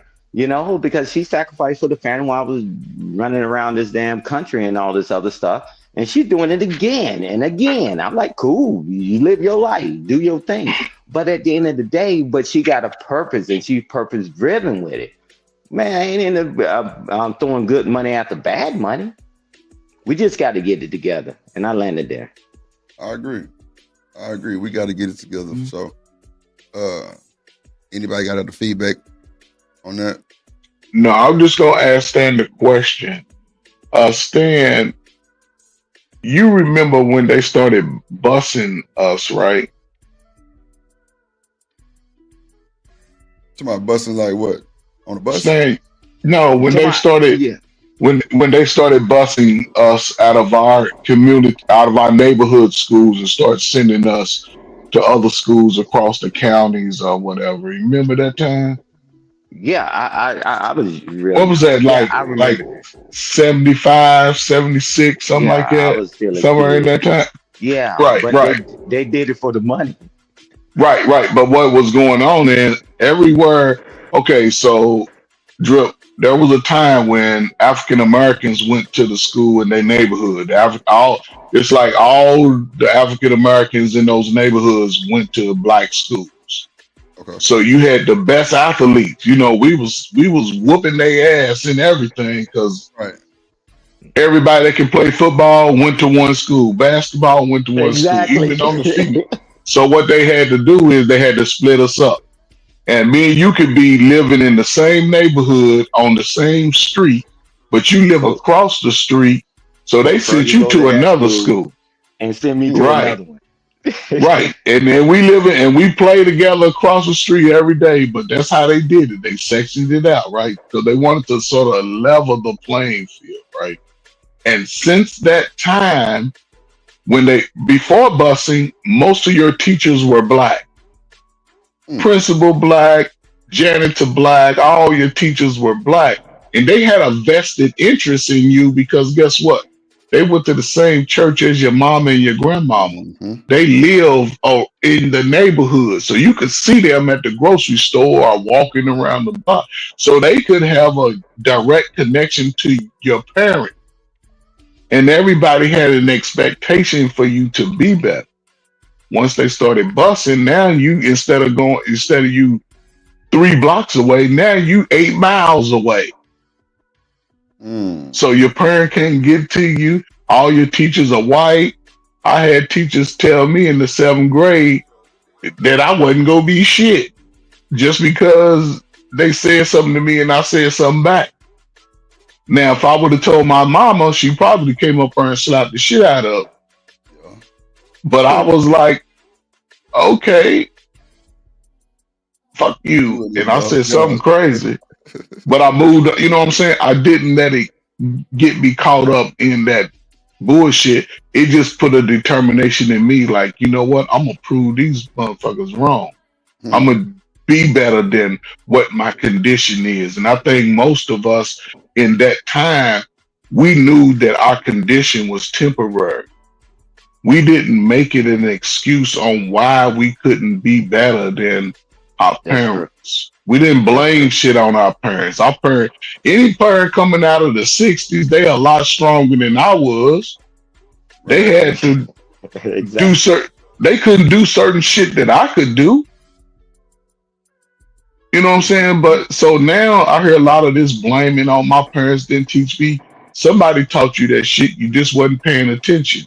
Then when you was needed to call up on it, now it's a problem for you, but you put it off on somebody else. And anybody that lives in a growth mindset, you have to be responsible for that time when it comes in your life and just try to be better. It ain't about right or wrong. Just you didn't know, now you know, move accordingly. If you still trying to move like you was moving, if I'm trying to move like I did when I was 30, I'm a damn fool.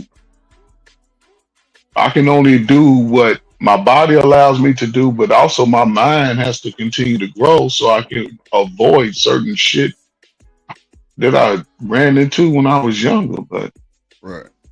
Hey, Coach Ferg, I got a good example. When you talk about neighborhood stuff, right? Miss Grandison, right? She taught all 12th grade classes. I was in 11th grade AP English class, right?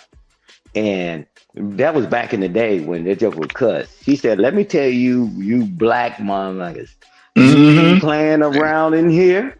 You're going to get your shit together and you're going to learn and you're going to do this."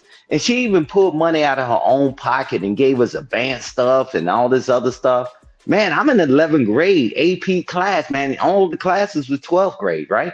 But her son, one of the ladies was watching her son, babysitting her son that stayed right down the road from my grandmother, right? So that was the community thing, right? So you wouldn't get no slack. You won't get no pass, bro.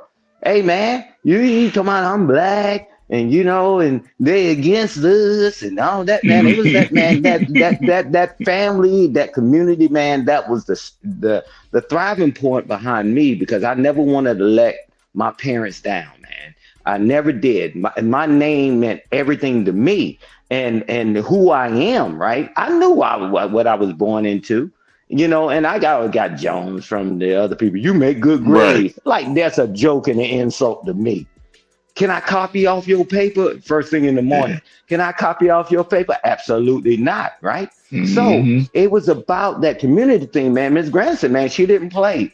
My AP biology teacher, Mr. Cameron, he didn't play. My dang on my math teacher. Man, that joker, man, Mr. Bush, Vietnam vet, that joker was cuckoo for Cocoa Puffs. He had a kid in play. He did not play. They didn't let us slip. They didn't give a damn. You gonna get it. And I was like, whoa. But that was us. And they's like, nah, man, shoot, this is what you got to do. Yes. Because they understood that we're gonna have to step in their place one day. So they ain't let us coward. They ain't let us get weak. They ain't let these adversities happening. Now everybody blaming the generation before them. You take accountability. Well, I'm going to tell you one thing about accountability. I don't give a damn whether you take accountability or not. I'm still in this damn situation. How do we figure it out? How do we figure it out? Y'all old heads. Don't worry about it. I'll be the old head. Thank God for allowing me to get this far. And I don't know how I made it this far. But I'm telling you, other than the grace of God, but you can't get 2 bites of the apple. Choose a struggle that the old heads didn't teach you anything. And now y'all say y'all the smartest people on the planet. So which one is it? Are y'all the smartest people on the planet? And y'all are failing because of your own demise, or the old heads didn't teach you? Choose a struggle. And you through. I land the plane there. Get off your ass and stop the crying and whining. I'm telling you, the cavalry is not coming to save you. We all we got, we all we need. The cavalry is not coming to save us. So I don't know what we're waiting for to come to save us. All this crying and whining. Cool. What happens after that? You're still stuck? You're still raising these damn children that's degenerate? That's on anxiety medication, scared of their own shadow, doubting themselves? Yeah. Come on, man. We got to do better. See, Stan, that's why I don't like about you old niggas, because you old niggas think it's so easy to be better when it is too hard. Hey, Coach Ferg, we never said it was easy. We just had to go always forward. We had to keep moving. We never said Exactly. it was easy. Man, that you never said it was easy on the panel, neither did I. We said, man, we had to Yep. punch through. We had to keep moving. It ain't Got easy. to. It ain't easy. Hmm. Shit. But you sit down on that curb, you be like the tortoise in the hare. Go ahead. Y'all young people, run passes fast. And then go take a nap because you think you got all day. And then you see the No. do do do do do do do do do. Come on, man. We need each other, man. And we don't figure that out as a community, man. We all will lose. We all will lose. You ain't learn. I got a video I'm gonna pull up, or two of them really. Let me see. It's about some shit that we talking about real quick. Let's see. Yeah, this is boy. We cooking this morning. Boy. I like this. All right, hold on. YouTube. Yep. Man. Okay, here we go. Oh yeah, do me like that, man. That's it. All right, here we go. Damn, I got too much shit. Here we go. This one time that my fair use. brother Anthony and we were in the house, probably with our siblings as well. What But I up, remember Dr. my Mom? mom had turned on the stove right before walking into the garage, which at the time, that is where our washer and dryer was. So she turned the stove on and got dinner going. Then she just walked out to put a load of laundry in, but Anthony locked the door behind her. And I remember hearing her from the other side of the door trying to explain how to unlock the door, but we couldn't figure it out. Then I remember walking around to the window and looking out of the window as I watched my mom run in what looked like to me superhuman strength, leap over the fence line to run to the neighbor's house to call 911 to get somebody to come unlock the door as smoke began to come out of the windows and fill the house. I will never forget that picture. She looked superhuman to me. Or that one time, because you know all four of us were always getting in trouble. That one time when we were running errands with our mom and we were in the car and she pulled up to a bookstore and went inside the bookstore. The whole front of the bookstore was all windows, so she could see us and we could see her, and she stood right there at the desk to buy what she was buying. But one of us kids decided that we would shift the gears on the car, and she saw the car start slowly rolling backwards. I watched my mom through that windshield, burst out of that store through the front door and run towards the car, reach inside the driver's side. And while the car was moving, she's running along to put the car back in park. I'm telling you, my mom was a superhero. But now in hindsight, now that I'm a little bit older, probably have a little bit more perspective and have children of my own, I realize that the things that made my mom superhuman were really these internal characteristics, things you can't really put a finger on and you don't notice them when you're younger, but they come alive to you the older and older you get. And now I also realize that it's not because she was superhuman. It was because she had the power of the Holy Spirit of God living on the inside of her. You know, I've become more and more aware of and appreciative of those values, not just the older that I've gotten, but particularly in this past year.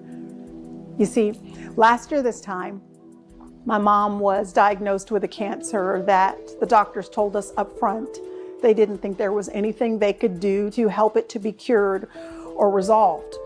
And even though many of them still prayed with us for a miracle, they told us medically they couldn't do anything to help her.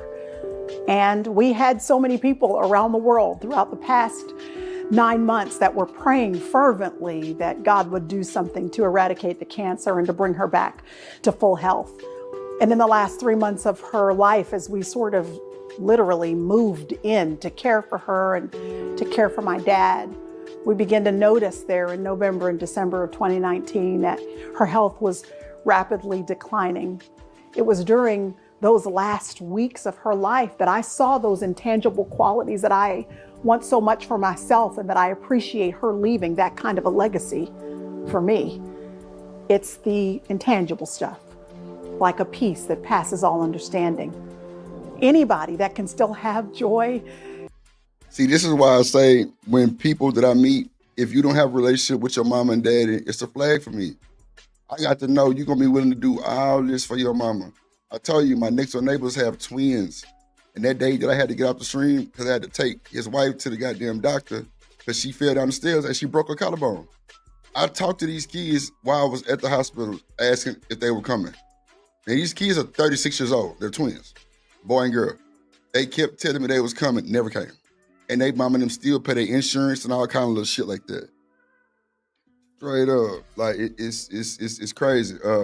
And it's crazy. Another thing is, I don't know why they sent this video. Well, shit, I don't know why they sent the video really, but I just got that part from it. But like, at the end of the day, we gotta love and respect our parents more. Like, we gotta remember how we got here. And a lot of people don't. It's all about them. And I think that's crazy as hell because, you know, all the shit that my mama had done for me and I didn't put her through, shit, I wouldn't expect it down. But the fact that she's still an offer whenever I really need something, if I even ask anything, I respect that shit. Yeah.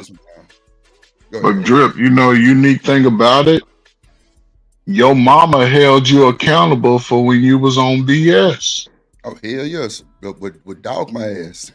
But that's what I'm saying. She didn't make excuses for your lack thereof, right? She understood the mission was greater than you and her. She held you accountable. A lot of people, when they start having those ideologies about parents, they understood at some point their parent was on bullshit with them. And when they come to that realization, now they resent the parent. I see what you're going with that. See, mama done, just like we see it play out sometime on YouTube. If mama keep me away from daddy and telling me the whole time that daddy ain't shit, and then all of a sudden I'm 32, I'm 28, and I meet this dude, then I'm hearing a different story, and he's a good guy.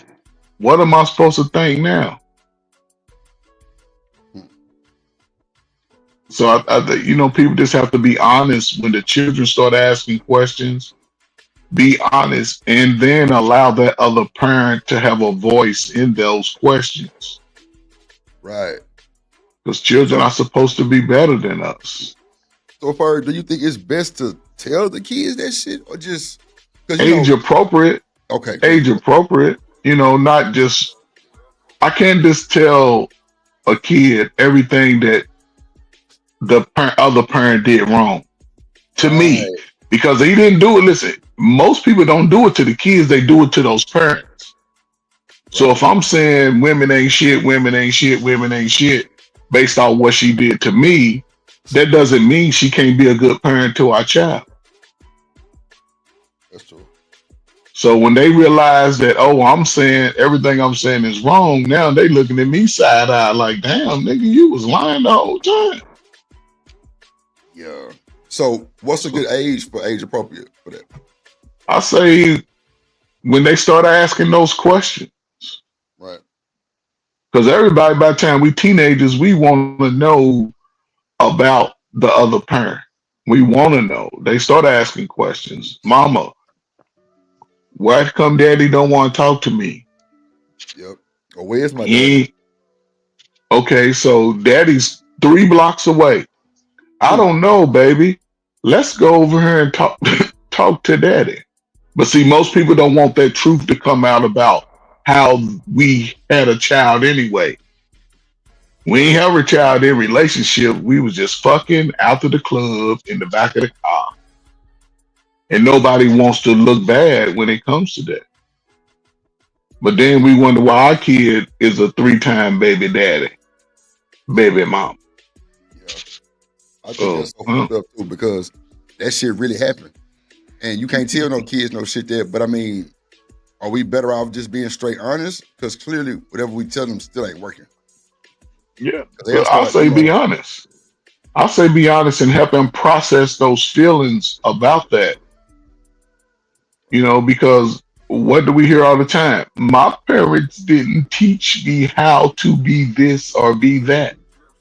My parents didn't teach me. We didn't have no good examples. So modern time, just we honest about, we get on YouTube and we honest about everything else. But that. Right. Right. So why not be honest today? At least when you get the truth out, then now you can help me navigate it. Like, dang, you know what I'm saying? You can talk to me about it. Yeah, I wasn't shit. Me and your mama wasn't in a relationship. We had good sex. That's what I was just about to say. That's all we had. Hey, Drip, I'll find the clip because it's somebody that we all know, Kirk Franklin, right? So he grown ass man, right? And he's successful as hell. And when he found out that the guy that passed away wasn't his biological father, and his father was right across the street from him at one time in his life, and he was playing with the other kids. And then later on in life, and guess what? The mother kept lying. No, they ain't your father. DNA tests and everything. And then he had to go have a conversation with his son, right? And it was a powerful moment because he was telling his son the reason, the way he felt, right? Love and resentment and all that. And him and his son got good again, right? But I'm telling you, these things actually affect people, man. And, you know, it's like he found out who his father was. His father was a goddamn superstar. I mean, in his own right? He wasn't in the music business or whatever. But he's like, I see where I got it from, right?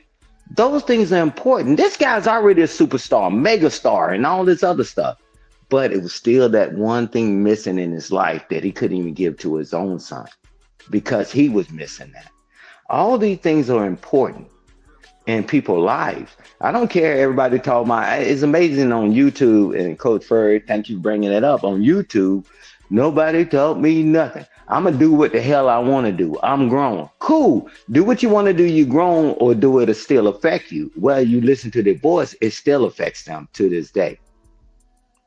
Tell me nobody taught you nothing. You figured out how to sneak out the house. You figured out how to get with a guy and have children. Don't marry him or marry him. You figured out all this stuff. You figured out how to get a job, figured out how to go to college. So stop that. Right. Just be honest. So what if the single parent comes from a 2-parent household? And thank you, Sam. What if the child comes what if the 2-parent household produces a kid, and then that kid becomes a single parent?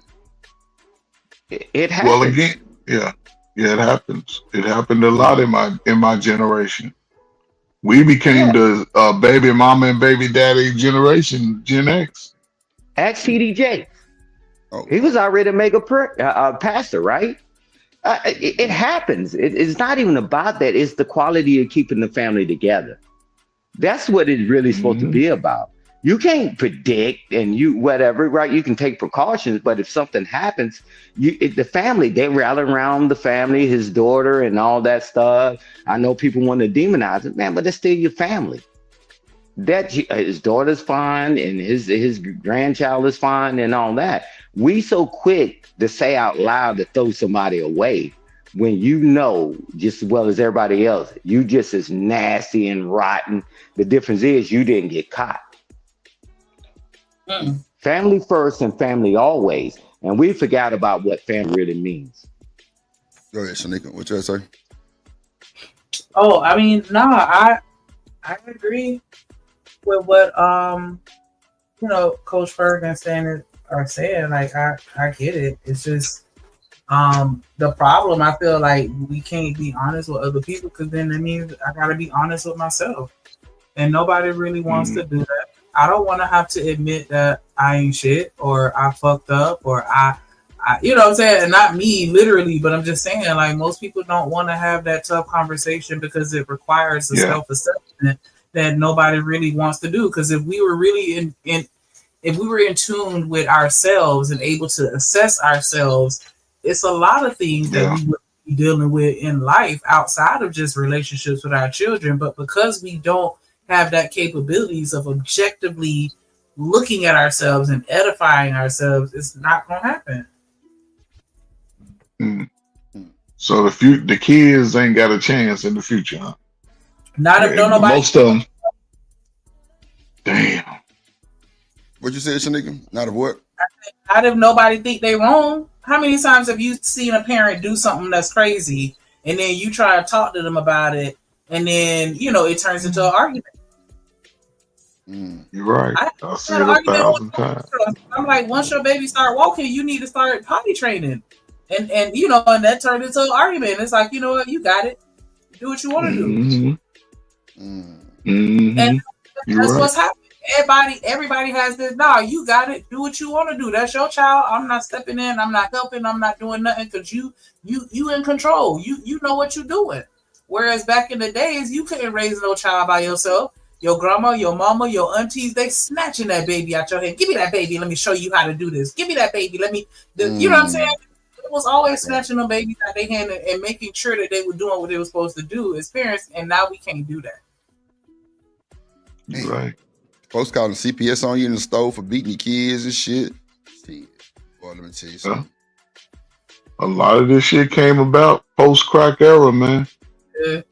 Bird, we got to figure out a term for your goddamn era shit, because we got to figure out what. No, listen, we the baby mama, baby daddy generation. We that. You know what I'm saying? We put a defining line in between mother and father when I was young. We did that. If mothers of old, they understood that they couldn't raise the children by themselves, whether they was with the father or not. They would go get the father to come over to the house and get in their son's ass and their daughter's ass. Go talk to them. Because I done tried. I done did they understood that. Mothers put the child first. You didn't see your mama's titties, her ass. You ain't see none of those dudes she was creeping with. Right. Now all of that's in the kid's face. Yeah, they walk around butt naked, bra and panties, and all this shit. But at the end of the day, like Coach Ferg said, is that during our era, right? What it was is that, yeah, we did a defining line because we got tired of having to sneak in the damn house. That guy standing up there burly. So we some kind of way we messed it up where now the guy ain't around, so it's easy to sneak in. However, but even during that time, man, them women literally will ring that damn doorbell with you a backpack at your damn father's house and pull the fuck off. Man, them women back then, they didn't play that shit, Rick. They would ring that doorbell with a damn bag in your hand and get in her car and haul ass. And be gone. Gone, bro. Got your birth certificate in there and got your clothes in there so you can rest them for school. Yep. The women didn't play that shit back in the day, right? And they said they dropped your ass off at the doorstep. Yes. And they wasn't trying to be a daddy either. They wasn't trying to be your daddy either. Hell no. You thought Boys in the Hood was a joke? Oh shit, my bad. You thought Boys in the Hood was a joke when she brought her son over there to his father? Man, that's the way that shit was. They would ring that damn doorbell and drop your ass off. Shit. Damn. Just on the porch. Fuck it. Yeah. Shit, on the porch, walking up to the car. They'll blow the horn there and you look out there, all right, I'm gone. Yeah, but if you try that nowadays, they're gonna call the police on you. Yeah. Because I've seen that where a lady left the baby on the porch, and you know that whether or not somebody home, and the kids were sitting on the porch. Yeah, the people had done called the police.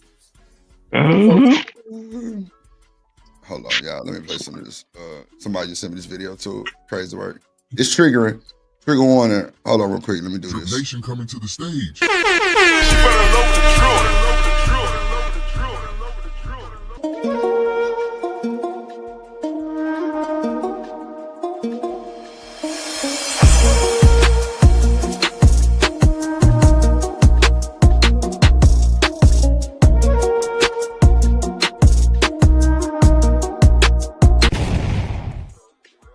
Okay, there we go. Hey, Shanika.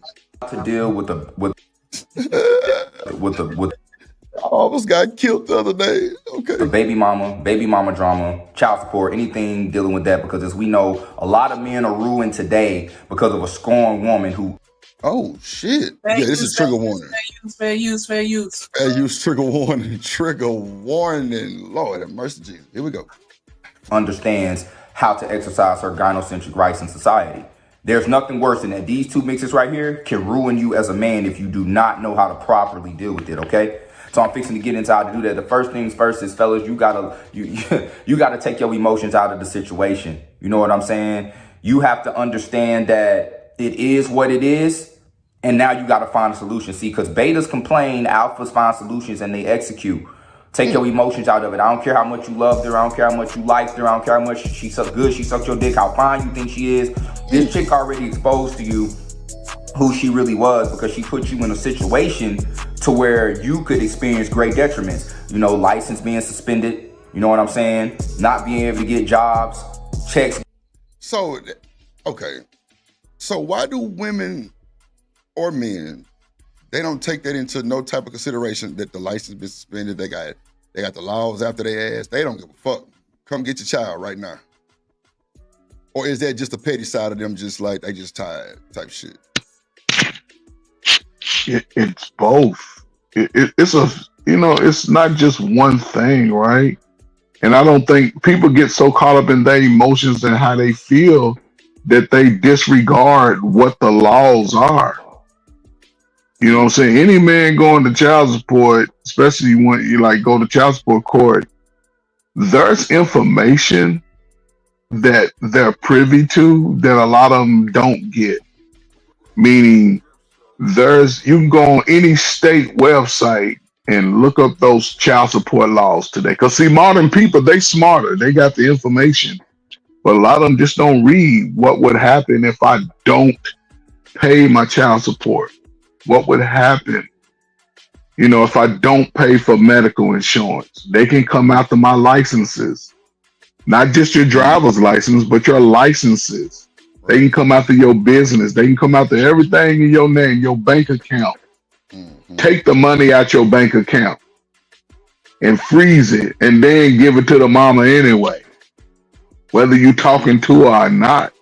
That's why I used to always tell young guys, if you make a child, regardless, go ahead and because it's like, okay, I have a child today and I don't go on child support. Me and the mom, we cool. She ain't seen me with no woman.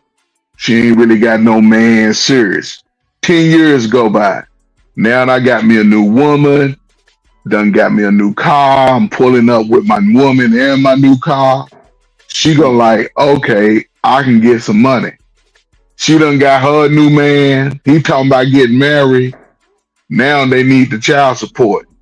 So now we go to court. Your Honor, I've been taking care of my son the last 10 years. Okay, son, there's no order, so you technically ain't taking care of it. Yes, I have. I give her money. Yeah, but it ain't on the record. So now you owe $30,000 in arrears. What? So I'm paying arrears. Now the child support order is established. I always used to tell guys, when you go because we're not going to stop talking to women. We're not going to stop dating. So go ahead, put yourself on it. Go ahead and establish your DNA. So if anything happened to your child, then I'm not trying to fight the courts and say, oh, that's my child, because the court's going to say, do you have a DNA? So if I have the DNA, now that's my child. The baby's 3 months old, 6 months old. We live together. I can prove that we live together. So my support would happen start at that date that we go to court based off my current income. Now, what I can't do, like most of us do, we start talking shit when we get a better job and pulling no. I work the same job. It's the same. And you get your established off of that income. So as I move up, but some people do it, some people don't, then they cry on the back end. Because if I establish my DNA early, every other year I can file my baby on my taxes. Right. What up, Casual Germ? Good to see you. I ain't gonna lie. When it comes to that whole situation, for real, that's exactly why I feel the way I feel, man. Nobody having no goddamn kids if they ain't got to worry about child support. That shit's dead. Yeah. Don't have none until you know it's ready. It's time. But for how do we know what's time? Because some people waited to see if it's time and didn't work. What again, there's no guarantee about life on anything. That's facts. So if you choose a woman, find out who she is in her family. If she ain't got no responsibility or no connection with her family, what makes you think she gonna care about you and her family? If she's somebody important in her family, she may have a little bit better understanding of what family is, because Drip, you have a relationship with your mom and your siblings. Yeah. You can't date a woman that ain't got no relationship with her mom, and you talking about you go over your mom and do all that. That's what I'm saying. I said that right there when the show started. Like, that's a flag for me. If a person don't have a relationship with their mom and daddy, I mean, you know, if they still here type shit, like, that's a flag for me, because that's too many mental things and all kind of shit can come with that. I'm good. If you hate your mama, that means, and Lord knows what happened to make you hate your mama, but I just feel like for me, that's a flag. And people be like, damn, become an issue. You ain't dating your mama. Bullshit. If you hate your mom and dad and the people who raised you, unless they threw you outside type shit, then I can't even compete with that. But still, like, I just think the people who I'm dating, like, has to have some type of relationship with their mama or their daddy or something. Yeah, because you're a mama boy.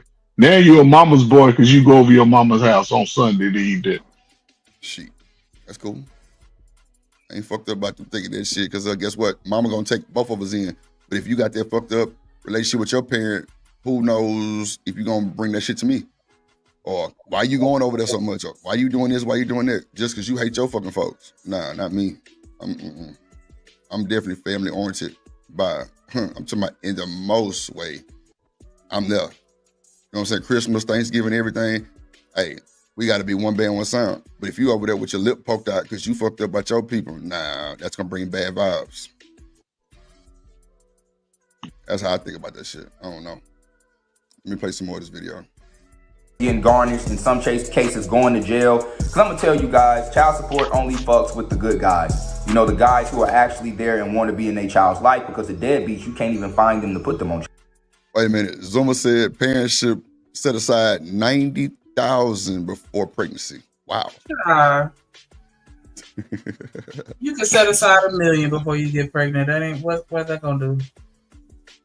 What is that gonna do? And then you mess around and have a preemie or a baby with a serious medical condition. What that $90,000 gonna do? Because my homegirl talk about that shit. She didn't see her baby. Her baby didn't see her house, her own bed and crib until she was almost a year old. 10 months before she was able to take her baby home. What that $90,000 ain't gonna do? You can never be fully prepared for being a parent. No matter what you would never prepare. You're just gonna have to experience it as it happens. Yeah, but like everything Shanika said is true. But think about this though. Most of our children are born before motherfuckers is 21 years old. We having teenage baby. What teenager you know go have a $70,000-$80,000 bank account? Motherfuckers ain't got $300 in their bank account. 300. What 40-year-old got $90,000 set aside? That too. Right. Yeah. Right. So not it's just that, yeah. Exactly. People just, yeah, that's true. That's why people just have to be willing to make adjustments. That's all. Just make adjustments, meaning that I can't go get my hair cut every 2 weeks like I used to for $60. Now I have to learn how to cut my own hair. Right. I can't go out and buy all this. Now that, listen, I'll say this and I'm gonna shut up. Now that ninjas know that all this fake shit that we've been buying is really fake, and they still going out spending big money on that, they're a dumbass fool. Now I can put that money aside and help my slow ass kids get a little smarter, get a little slimmer, be better. But who's willing to be different? I'm just saying though, you know, I love it. I love the kids. Listen. I love the kids, but what I'm saying is, I'm gonna do what all my life. I work with young people, and I see how we as adults put these fucking barriers to our child's life. So we make our kids slow because we don't challenge them to be better. We make excuses. We make too many excuses. So now the kid is 16 and we wonder why he ain't got no motivation. He said so I'm just saying health and mental. To Zoomer point, because you're saying that you feel like that 90K is sufficient to protect health and mental. That's not gonna do that. 90K. You think $90,000 is gonna wow. You think that's gonna cure PTSD? You think that mental like that? I get why you would say that, and I understand. Trust me, but no, there's nothing you can do that's gonna protect you. I can't get it. I can't. That 90,000 ain't gonna help my kid when they hear me banging somebody up against the headboard. But that 90,000, that little money ain't gonna do nothing. Buy them some shit. So yeah, you got to cover all that. You're right, Ferd. Take our kids to the park. Get them outside. Teach them how to climb the monkey bars. Teach them how to go. Teach our kid motor skills. Get the TV out the room. Read books out loud to them. Shit that's gonna help them be better thinkers and stay out their feelings. Stop moving in the world in your feelings. The world don't give a damn about how you feel. That should be your mama, your daddy, your loved ones care about your feelings. Everybody else don't give a damn about your feelings. But again, I could be wrong, but I don't know. No, you ain't wrong about that. That's why. I mean, so is there any? Shit, I don't think you can put enough up to the side for nothing, huh? No. No. You could try to be as. It's more than money. Yeah, it's more than money. Yeah. Way more than money. Like that's the least of your worries, really. Money. Yeah. Thank you. It really is. Yeah. It really is. Because when it comes to the children, it's the time. Yeah. And how we spend that time. It's not because a kid has no recollection of money. They don't give a damn about no money. They don't give a damn about them tight ass shoes you buying the kids. Trying to look cute and they wonder why they can't walk right, toes all fucked up because we trying to spend money. No, it ain't about that. So, but again, we poor black people, we look at money as the end all cure all. But now again, everybody been chasing the bag, but everybody got this trauma that they ain't dealing with. We chase it because we ain't never had none. But but when you get some, you find out what shit. Right. Now I got double the problems. Indeed. I got more problems. Double the problems for sure. Yeah. And we probably could, over the course of your lifetime, we probably waste $200,000. Waste it. I ain't talking about spend it. I'm talking about just waste it. Yeah. Yeah. And that's before age 40 years old. We just don't waste it shit. Mm-hmm. When I clean out my refrigerator at the end of the week, I get so depressed. I said, oh Lord, how many dollars am I throwing in this trash? And I just asked the Lord to forgive me because why did I buy it if I was going to be ending up throwing it away? Yeah. Mm-hmm. That's crazy. Because we all got some old tight ass clothes in our closet that we thought we was gonna wear, and we never did get around to it. I got a whole wardrobe, Coach Bird. But here's the thing: it's most of us that are like that. It ain't like it's. We all got that shit. We get a credit card, we maxing that motherfucker out. Let's not talk about it. Just to say, I got a fake Lucci. I got a fake Lucci. Now we finding out all this shit is fake. Come on, man. Who bought a $300? Anybody? Did any of y'all buy one of those $300 Gucci belts? Not at all. No. You know what I'm saying? Some tight ass jeans now we've been buying jeans with rhinestones on them and shit. I got too many kids to take care of to be buying $300 belts, whether real, fake, whatever. If y'all have bought some rhinestone jeans when y'all grandmamas was alive, she'd have slapped the shit out of it. That is true. Some rhinestone jeans with. I've never been a label junkie like that. But my people are like they nothing but if you don't have a name brand, they don't want it. And I'm like, y'all tripping. Yeah. I mean, I want what look good. I don't care who make it. Yeah. Exactly. I mean, if I like it, I like it no matter what store it come out of, Yeah.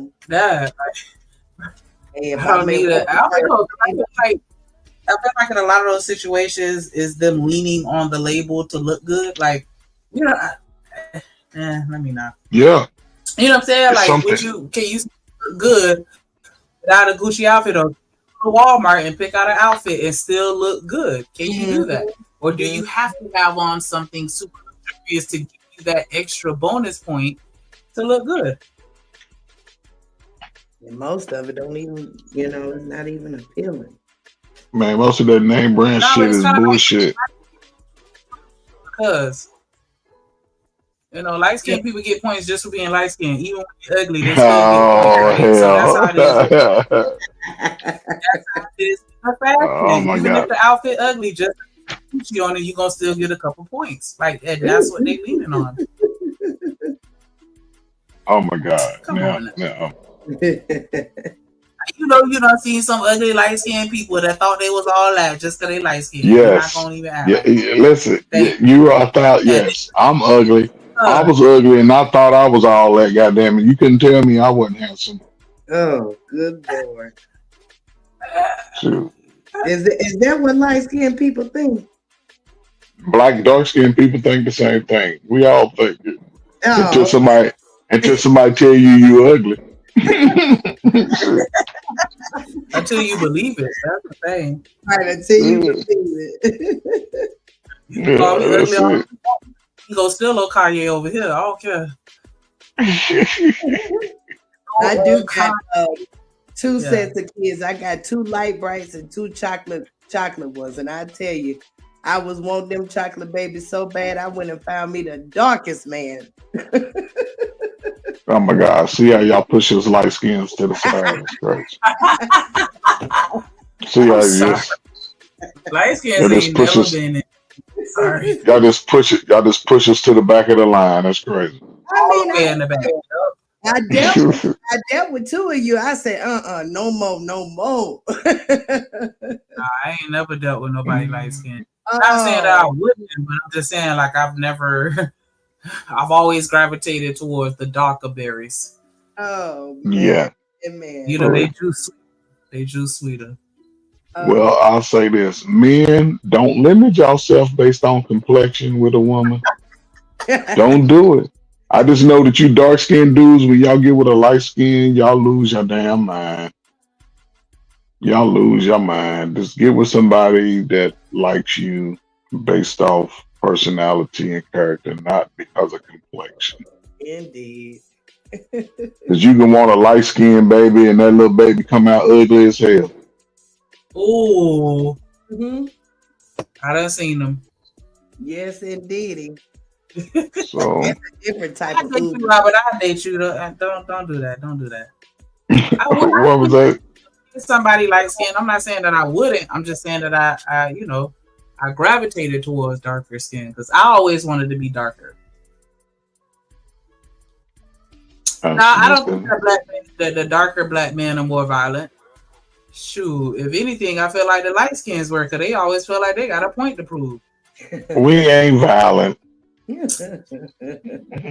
Y'all was either soft as pie or too extra for no reason because you feel like everybody looking at you like you soft as pie. Yeah, especially baby mama light skinned dudes. Them niggas is weird. Because I is pretty. I don't know, man. It's crazy, man. It's just different times. Yeah, it is. I had showed up how they was pretty. Have mercy. And that's why I don't see why we keep having those, let's go back to the old day conversations where we can draw from certain things from the past, but we can't really, it's unrealistic for us to think that it'll ever go back to those days. But I just saw online, they were saying that the marriage rate has gone up. Yeah, it's going up a little bit. It's think about it. Okay, so before, I would say the 60s, we were married at the highest rate. One, we was around each other a lot. So our marriage rate was 80% almost. Everybody was getting married. Everybody, whether it was shotgun, people got married. As we came more into the modern time, in my day, it was down to 50%. That's about average of America. Post-crack era went down to 30%. So we've been there. Now they're starting to trend up. But again, it's going to sort of level itself off because people are now I'll just say people who are now coming into adulthood. What messages have they gotten over the last 5 and 10 years about marriage and relationships?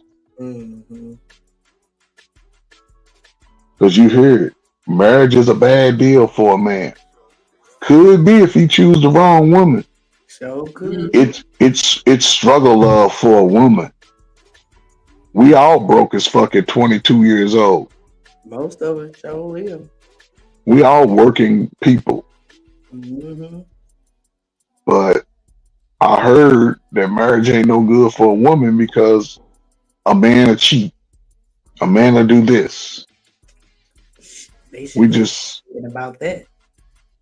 But people push their ideologies on other people. Yeah. Why do I listen? If we all hanging together, if we all together, right? We single, and Shanika meets somebody, she talking about getting married. You think we gonna be sitting there talking about, girl, we so happy for you, girl? Do you trust him? I don't know, girl. What if he cheat? We start pushing those ideologies on Shanika. Now Shanika looking at him with the side eye because he didn't answer his phone on the second ring. For real. Because what the fuck you doing? You know what I'm saying? Looking at them friends, though, telling you that crap. You know what I'm saying? Because if they ain't happy, for, in your time of being happy, it's definitely a problem. But you know what's so crazy to me? I feel like a lot of that has nothing to do with them more so than, or as much as it has to do with the way that other people perceive them. Yeah. You're not concerned about the relationship ending because your heart gonna get broken. You concerned because of how everybody gonna look at you. That's it. And that's where the problems come in. Because people try to live a lot of their life based off other people. And then when they realize those other people don't have their best interests at heart. Yep. So I don't. And then go lay up with theirs, snuggled up, nice and warm, but they telling you to leave yours. And they man doing the same thing that your man doing it, but they smart enough to not tell you about it because they don't want you to judge them. That's the only thing. That's why I don't be paying not a bit of attention to those, that kind of advice, I don't think you should be involved with anybody in your relationship unless it's a trained professional. Amen to the amen. Yeah. Mama, sister, cousin, auntie, all that other stuff. Nah. And then it just put everybody in a weird predicament because you decide to stay with him. Not everybody looking at him sideways. It don't work. Leave him out. Yeah. So what do we do going into the future, ladies? Y'all are out here in this world as the future is coming up on us really quickly.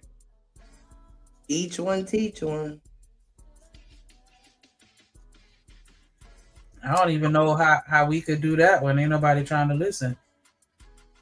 It's a few out there. You just gotta gravitate to the ones that do. Yeah. How do you?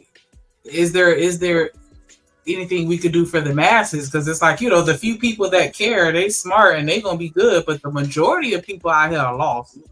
Yeah. Yeah. Yeah, that's that's the thing, unfortunately, it's only gonna be a few that, get it together. The majority of folks are gonna go by the wayside. Yeah. Look at Kendra G. Like that's the average American. Average American. The people that you see, Kendra G. Like that's not, everybody, but that's pretty much how most people are. Like that's why she has tons of content, because it's never ending. Yeah. It's too many people like that and not enough people like the people on this panel right now. Yeah. But and that may be a good thing too, though. You know what I'm saying? I don't know. I get so confused about that, because do we really want the degenerates?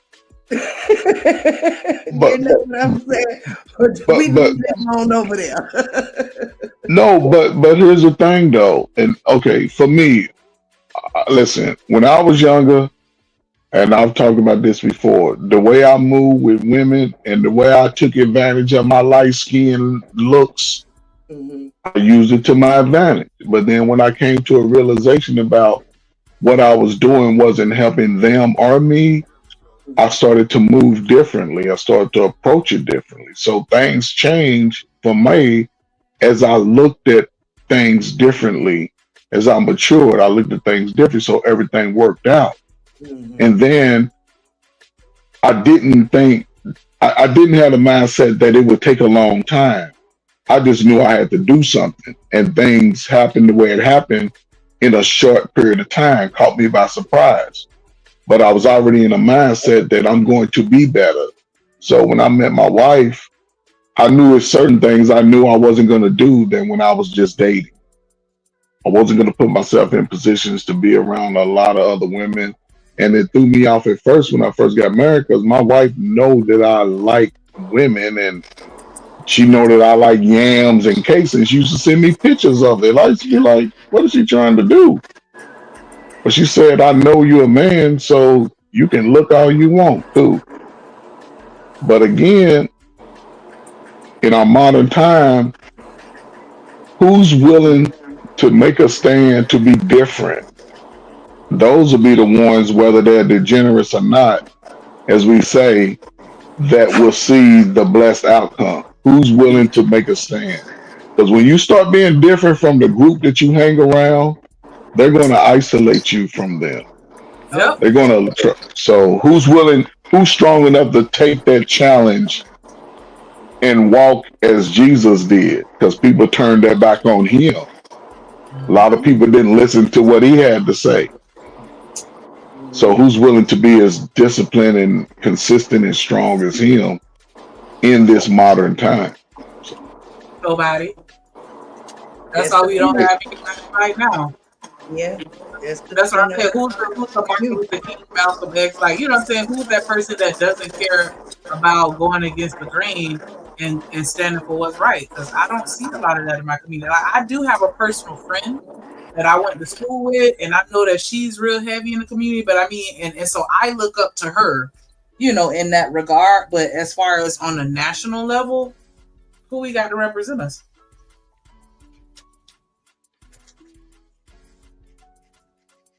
What was that, Shanique? Somehow. Yeah, on a national level, we don't got nobody to represent us. But here's the thing, Shanika. Like you said, if you understand that you need representation of yourself, do you represent yourself? I do, but I feel like we tend to forget about the regular people. When we sit here and we talk about, when we have these conversations, I think that we leave out the average American, which is that person that comes on Kendra show. Like, you know what I'm saying? That's who we need to be prioritizing, not the people that already get it. Yeah. I feel like the people that don't get it, they need somebody to act as a vessel to, speak into them what they need to hear and kind of help direct them down that path, because they lost. and they can't direct themselves. Just like with the self-assessment I was talking about earlier, a lot of people can't look at themselves and really be able to pinpoint their faults and what they could do better. And you know what I'm saying? People can't do that. And that's why I was saying, I think that the average American needs that structure, you know, either big mama or, you know, somebody that's going to help guide them.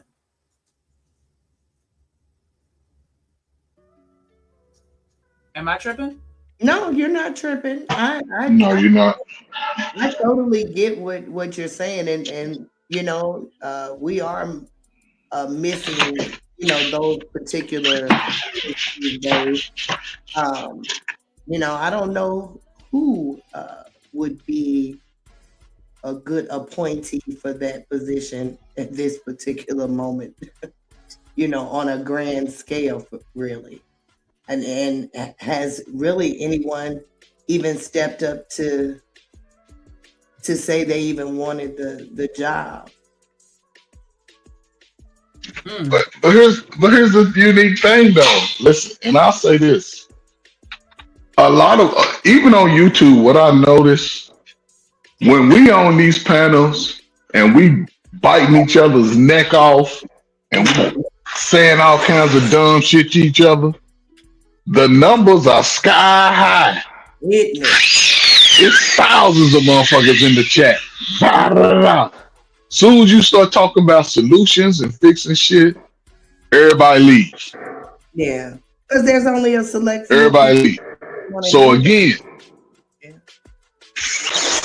but what I learned is that the message. Okay, you can come to YouTube. You can get some great nuggets on how to be better. Shanika dropped some stuff. You drop some stuff. I drop some stuff. Drip dropped some stuff. Stan dropped some stuff. Trey dropped some stuff, right? So we all got one nugget that we threw out there. You talking 6 or 7 nuggets that I could take, and throughout the process of my day, my week, my year, what Shanika said today, I may be able to apply it. And to me, those nuggets should be practiced. Because we all got an answer on YouTube. We all got an answer. But how many people are willing to practice what they've gotten from Shanika, from you, from Drip? Just to apply it, because our life is a puzzle. And every day, like Shanika, I don't know, you ain't 45, but you don't know what it's like to be 45. Your 45 can be totally different from mine. It can be a lot better, be a lot worse. This is based off your decisions. So who's willing to be different based off the information that we gather wherever you are in life? That's the catch, though. I think it's hard. A bit more than that, though. And I don't mean to overspeak, but I think that it's more than just being different. I think that we need to be thinking about who can get the buy-in necessary to catapult us towards that change. Because when you're dealing with people, and I know, you know, look at Vic, Black people need to stop looking for a master. It's not about looking for a master. It's about knowing that you don't know everything, and that you are utilizing your resources that are there that serve as wisdom. And we seem to have skipped past those times where people are looking for the wisdom of the people from the people that came before them. And I just think that we need to find somebody that not only is willing to make that distinction from themselves from everybody else, but also somebody that can present the message to them in a way to where they want it. Because you can lead a horse to water, but you can't make them drink. And it's like you have to find somebody that can, you know what I'm saying, that can appeal to them to where they're like, you know what, I want us to be better as a race. This is what I want. We don't have that mentality. People don't want it. Because like you said, I'd rather sit and watch y'all argue. I don't want to listen to solutions. They don't want that. So that's why they're not getting it. Who can convince these young kids to get on this? But that's the thing, though. Most young people want it, but the people that's best fit to give it to them are the people that they expect to love them the most. that's the catch. You have sons, so your sons are going to be more open to your message to a certain point than it would be for me giving it to them. My bad, y'all. I ain't see out in the back. So it's just who's, if by default most parents will put their pride aside and give their children the best message for the best outcome, and then introduce them to other people who speak that similar message, then that's how they can understand it over time. But if my parents ain't give me a message that I needed, then it's gonna be hard for me to listen to Drip, right? Who don't know me, I don't know him. So I don't know. Hey, Coach Bird, a couple quick things, man, because this goddamn property shit kicking my ass, dealing with these damn attorneys. But however, this is like wild to me, is that we ain't talking about generations are better than the other, but it used to be a time your mother knew that she dropped out of high school, she got a 9th grade education, the father got a 5th grade education, but they would let somebody in the neighborhood that went to college to tutor your child, right? I don't like this approach that a lot of us that we put forward. And we put forward like all of us got all these damn answers. Got a bunch of feedback. Who was that back there beating on shit? That's you, Trey? No, that was me. Oh, yeah. Just I was letting my dog in. Yeah, I got you. Yeah, but we act like that these people are equipped, right? And they'll argue with you all day. Man, you have to take off your shoes to count to 11.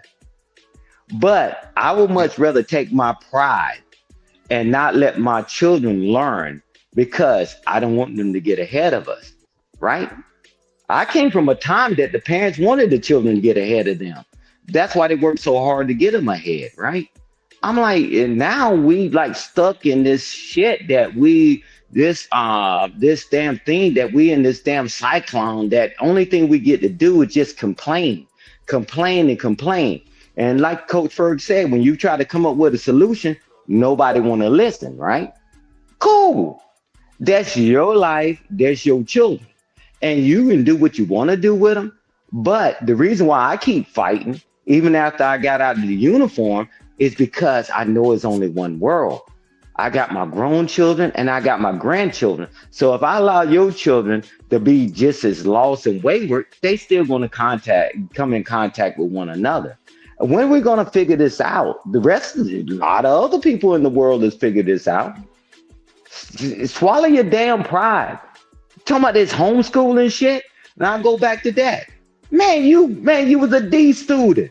Man, well, how the hell you gonna teach? What are you gonna teach your children?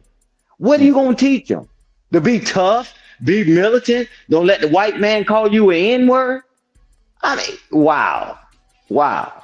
Come on, man. We got to do better, man. And I'm going to land it with this.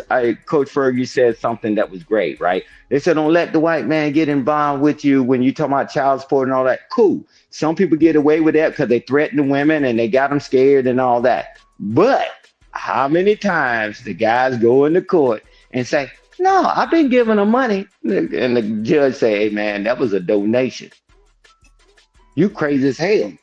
You get a DNA test, establish paternity, and pay your dues, because you keep waiting. What did they do? I can't remember what state it was, but they said for Mother's Day, they had I can't remember what panel I was on. They had a list. This guy owed $300,000 in back child support, $200,000, and they going after all them bastards. You had the child. You gonna take care of it. What up, Sugar I don't care whether you like her or not. You liked her enough to lay with her. Sure did. Yeah, so y'all keep playing these games and these guys come up with this BS. Well, I don't should have to pay for the child. Well, you the same one crying, talking about my daddy wasn't there. My daddy this and my daddy that. Hell, you creating the same damn thing. The next generation, you're doing the same damn thing. When you gonna drop your nuts and motherfucker be a man and be in your damn children's life? What are we doing here? You like that now she bald headed, but when you was sleeping with her, she wasn't bald headed. Not bald headed. And that, she was, now she fat, but now she not fat. You know, when you was messing with her, she wasn't. Man, I'm tired of these guys coming up with all these excuses, and that's how this generation get worse and worse and worse. My daddy wasn't there, and now I ain't gonna be there for my children. Cool. Yo, you ain't shit. So keep complaining. Not a hot fishy summer. God damn. Yeah, man. I mean, I'm tired of you guys doing all that crying and whining. You made the child get the DNA test and be in your child's life as best you can. At the bare minimum, finance what you produce in this world. Don't worry about it. Make them just like you. You listen, we be on panels. My daddy, I was raised by my mama. That's why I'm feminine. I was like, bruh, really? This is what now you're raising your children talk about. Now you don't know how to be a man. People say that they operate it because they feminine. They operate like their mama because they feminine. That's wild. Yeah, my mama made me feminine. But y'all be in here talking about my mama raised me feminine, and then you talking about me over here, and I fight you. I got street cred. Which one is it, man? Choose a struggle. Because these children are suffering, man. They growing up, man, just as lost. Y'all smart, right? Hey, but I'm gonna tell you this, two things. Hey, got some good news and bad news. Good news, you came a long way. The bad news, you went the wrong way, and you threw. He ain't shit.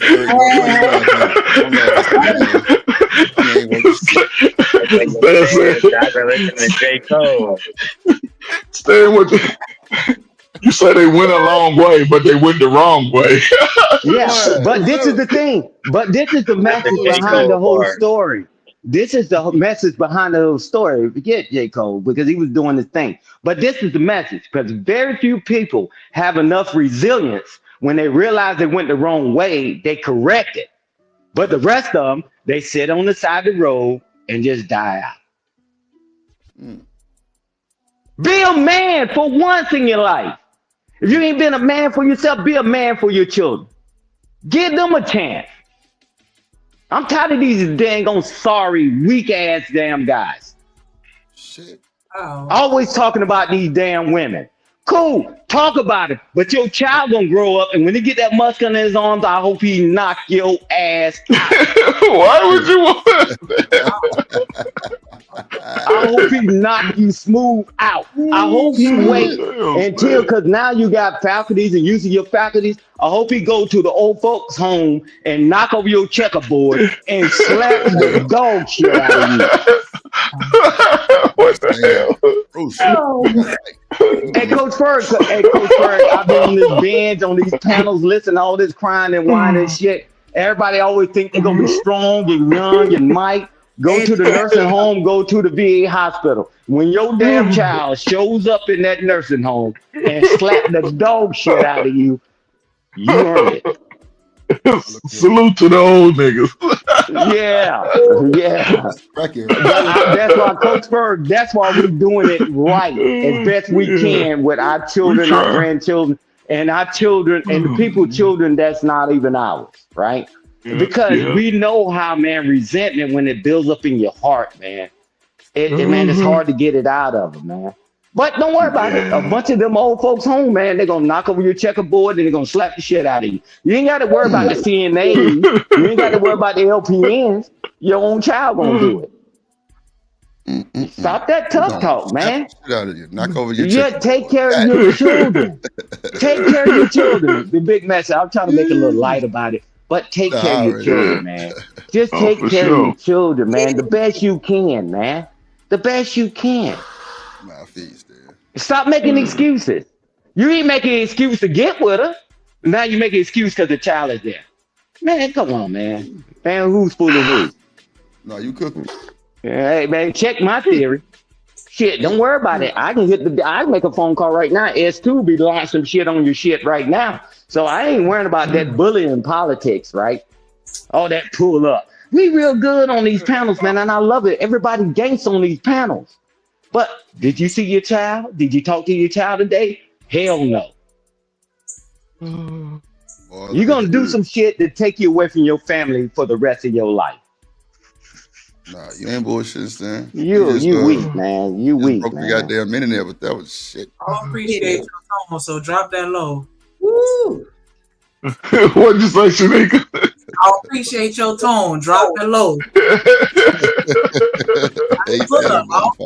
I'll drive. Yeah, man. Sometimes I got to use. Sometimes I got to use y'all tax dollars. Sometimes I got to use y'all tax dollars and use my command voice because I'm sick and tired of this, man. I'm watching all these children suffer. I took for 35 years of my life, took 17 to 18-year-old children that been mistreated, dogged out, and said they want nothing. Man, hell with that. I paid my dues for what you didn't do.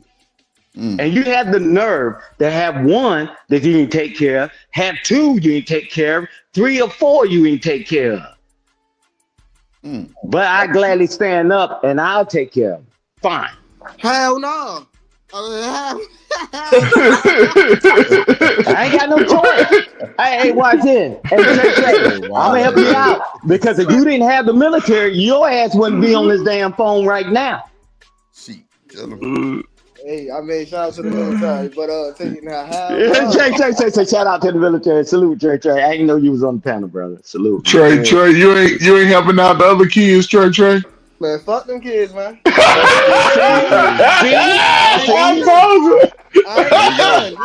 Listen, no, for real though. Listen, right now, for real though, right? I don't have any kids, right? So if you ain't talking about my goddaughters, if you ain't talking about my nephews, fuck them. And I love it. I love it. Trey is exemplifying what I'm telling you.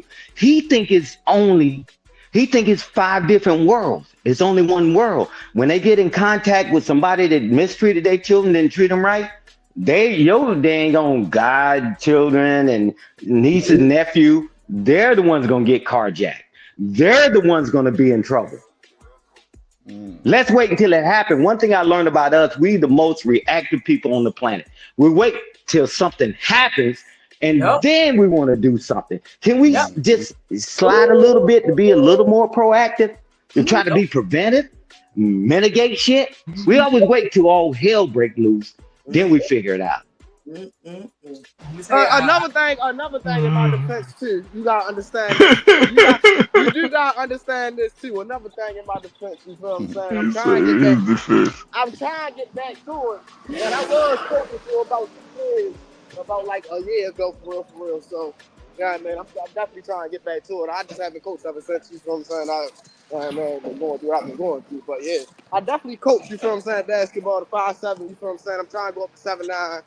You feel what I'm saying? So I coach the kids, but as far as taking care of the motherfuckers, hell no. That's the only. I was about to say that's my way of giving back. You feel what I'm That's saying? where you take care of them, Trey. Yeah. That's where you take care of them, Trey. Yeah. And that's not a bad thing, Trey. The fact that you even giving those children time that they otherwise wouldn't get from a man. And I'm sure if you anything like you are on these panels, then you're going to give them the information that they need to be better. That's all. There ain't no 100% cure of making people better. You know what I'm saying? I was about to say, not only do you give them the information that they need, but at an early age, I teach them how to think under pressure. So instead of just doing the regular practices, I put like little math problems, little, you feel what I'm saying, like little stuff like that they like. I know that they know on the board, and after they get tired from running laps and stuff, before they can get that water, they got to answer those questions right. I mean, that make them, you feel what I'm saying, help them think while fatigued, under pressure, and all that other stuff. That, you feel what I'm saying? It's a lot to coach. A lot of people don't know. Hey, Trey, you answered your own question, and thank you for your service. Right. Jesus, man, it ain't always monetary. It ain't like you got to do all this stuff. But if everybody do their part, man, give them a chance. That's it. Because a lot of people didn't get a chance. Now they're adults complaining about they don't get a chance. And then when somebody try to give them a solution, they say, I'm grown. Don't nobody tell me what to do. Well, cool, man. Hey, the graveyard is full. We'll make room for you. They'll make room for you. Yeah, they ain't never ran out of room at the graveyard. Nah, I promise you that. But Trey, salute to you doing that stuff. Hey, Daryl, I mean, Daryl's hit up there on this damn thing. He quiet as hell. I done seen his Alpha Phi Alpha shit and all that. But like he get in the community, he do all that shit too. Don't let Daryl fool you, man. Daryl doing all this stuff, man, behind the scenes. But they're not. Him and his wife, rather. They doing the thing behind the scenes, man. Because if we don't give back, bro, what is our existence? It's easy to love my own children and love my own family, but can you give of yourself to others? Nah, that's the challenging part. But see, the thing is, though, right? See, when we having this conversation, you got to have a conversation, you feel what I'm saying, in a way to where you got to make people understand. The way I do it, I don't really got to think about this giving back. I'm just doing something that I love, you feel what I'm saying? Playing sports or something that I love. So if I see somebody playing, you feel what I'm saying? If I see a little boy playing on the basketball court or a little girl playing on the basketball court, football field, whatever. You know what I'm saying? If I can give them advice and play with them a little bit, that's what I'm going to do just because I love to do it. You know what I'm saying? It don't got nothing to do. I don't really think about it as giving back. Y'all might, you know what I'm saying, look at it like that, but I really don't. I just think about it as, you know what I'm saying? Hey, Trey, words have meaning. That's giving back to the community.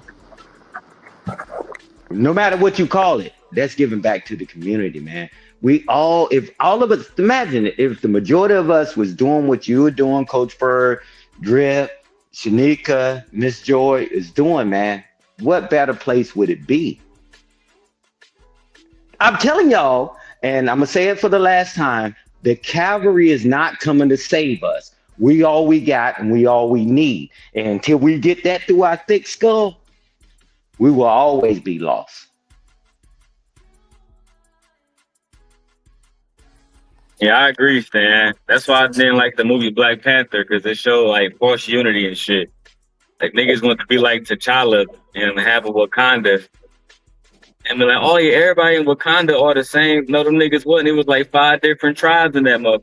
You know what I'm saying? And they still, when it was time to fight Thanos, them niggas became one tribe, bro. Them niggas fended off Thanos, bro. One cut forever. Feel me? Them niggas are going crazy. You know what I'm saying? But at the end of the day, yeah, I don't like that kind of, because to me, I agree with you, Stan, but I just, you know what I'm saying, I don't lost faith on these niggas. These niggas is lost. You got some people saying black culture is trash, bro, so it's always going to be some lost niggas somewhere. Yeah, but not the children. That's why I start with the children. I agree. You know, I agree. Yeah, man, because watch this. You know how they make a cane? They don't wait till the tree get big and then bend it, you'll break it. They, over time, they bend it, and they mold it. Man, come on, man. You rough behind the ear jokers, man. Nah, kata. Man, it is what it is. You start with you. I mean, because I'll tell you what good is me talking to you hardened criminals, you hardened guys that getting all the women on the planet and now everybody on YouTube rich as hell. You ain't gonna listen to me nor Coach Bird, because y'all think y'all got it until you in that nursing home and that VA hospital and you're there and someone can sit up there, the LPN or the CNA running your pockets and leaving you in that dirty, nasty diaper. That's when y'all will get it. I'm trying to keep the youth from getting that far before they end up in that situation. Because one thing is the beauty behind life, and I'm gonna land it here, Drip. I know I've been talking a lot, man, but I'm pissed about this property. But this is the thing. This is the beauty about life, right? You get born, right? Cool, no problem. As you getting older, you get to look back and see the beginning of life. You get to see the end of life, and nobody pays attention. Oh, this ain't gonna happen to me and all that, man. All of us end up 10 toes up under the ground. You're on control. You go to a funeral, those dashes mean something. That's the stuff you have control of in your life.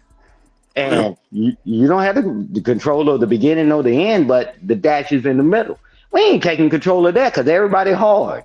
Until I see them up there with that gluttony bag on their side, and they need somebody to help them walk. And now you get the message. Now you get the message.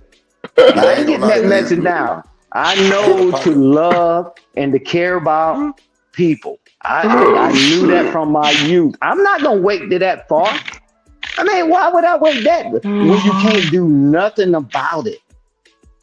Oh my God. I had a partner. But it's all good, man. This nigga, hold on. I had a partner that you talking about. This boy was a terrorizer. Like he was almost like a Mo3 in his time. I'm talking about anybody who fought to me, he knocked him out. Like literally. Like and he wasn't a big dude. He was solid, but whatever a dude had, like I mean, bro had strength of a lion. He would knock everybody out. And like one day, people would try to fight him. So somebody came through and hit him with their chopper. And all the girls wanted to talk to him. All the niggas wanted to be around him, because he would pretty much run the show. And, he cool dude, he play ball. But when that boy got hit with that chopper stand, like when I tell you, bro, nobody was in that hospital but the nigga mama and his baby mama. Thank you, Drip. Only I don't want people that to was be there, us. bro. And that boy had to wear a bag for a good minute. Like, cause bro, you don't really survive them choppers like that. You don't really survive them boys. Them some big ones. And that boy had to You have got a one. bag for almost 8 months there. Yeah. And nobody was by his side but his mama and his baby mama. And he used to treat her so bad, it was crazy, but she was still by the nigga's side. Yeah, but I want to be mighty in love. I want to be mighty in love. I don't want to be mighty because I can fight. I don't want to be mighty because I can cuss everybody out. I want to be mighty in love, right? It's not about love. It's are you lovable, right? And I keep telling people, and I'm telling you, that's that reactive thing, right? And he thought everybody perceiving that everybody loved him and cared about him because he was this guy. Well, when the shit hit the fan, guess what? He back to the last two that he mistreated the worst. Where was everybody else at? And I don't want nobody else to go through that stuff in their life, man. Man, don't get me wrong, man. Part of my life, man, I had to be a certain way, man, because of my profession. But at the end of the day, I knew to lead with love and caring, right? And understanding, even with my family, right? And or you can wait until the end. I tell y'all, man, y'all just wait till the end. And I hope me and Coach Ferg live long enough. We'll be sitting there and watch them jokers slap the dog shit out of y'all ass when you can't move. You don't want that pressure, man. I'm trying to make light of it, man, but it happens all the time. Look at the last person that say, I got my CNA license back. Oh, hell no. Yeah, you ain't watching a grasshopper. So again, let's keep playing these games, man. These people don't care about you, man, because they're not your loved ones, right? But if you don't have any loved ones, man, you just throw it to caution. Throw caution to the wind, bro. Them people just there to get a check, and they leave you shitty and pissing. They sleep on the job, and guess what? You can push that button all the hell you want. You already got arthritis and carpal tunnel. How many times do you push that damn button? Man, I ain't gonna lie, Stan. My mama had carpal tunnel, because she was a postmaster for like 38 years and retired from the post office. She actually got carpal tunnel in her wrist. Then that shit went to her elbow, and then she had on the other side wrist, and then it went to the elbow on the other side. I'm like, God damn, like what the fuck going on? Like, man, I had to massage the goddamn scar tissue on her wrist because that shit would get stuck, I'm guessing, and it would kind of like limit. Who massaged her? Who massaged her? I did. Thank you, because she got her family, and everybody better get your family around you. Okay. Nobody love you like family. Okay. You hear that, Sugar Bomb? So when you got your colostomy bag on, bro, you crazy. And somebody run up and slap the shit out of you. You gonna wish you had old Coach Ferg around to take care of you. But again, I just like messing with her because she be trolling. Yeah, man. But I just tell y'all, man, the people that I built relationships on here and off in here on, man, I because I get it, right? Challenges happen, right? You don't want to be that person, man, that when it's time for you to go to sleep, nobody claim your body. You don't want to be that person, man, that they use that $250, I think it may be $300 burial insurance, and they cremate you and throw you in a damn hole with another 1,000 damn ashes. Damn. And nobody else remembers you, man. Shanika. I don't want that to happen to none of us, man. Shanika, you there? Yes. Is that what you was talking about? What Stan just said about when you pay like $300 and they create, it kind of like cremate you and shit. Remember you was saying something about that at the hospital? I'm talking about kind of program or something? I'm talking about the default burial insurance. My mama used to tell me, like, if anything ever happened to her, just go and no, I'm sorry, wrong thing. Because I'm gonna say my mom used to tell me to John Doe her. Just go look at her, say my goodbyes in my head and be like, I don't know who that is. That's what I'm talking about when you're. Yeah, that's different from what you was talking about.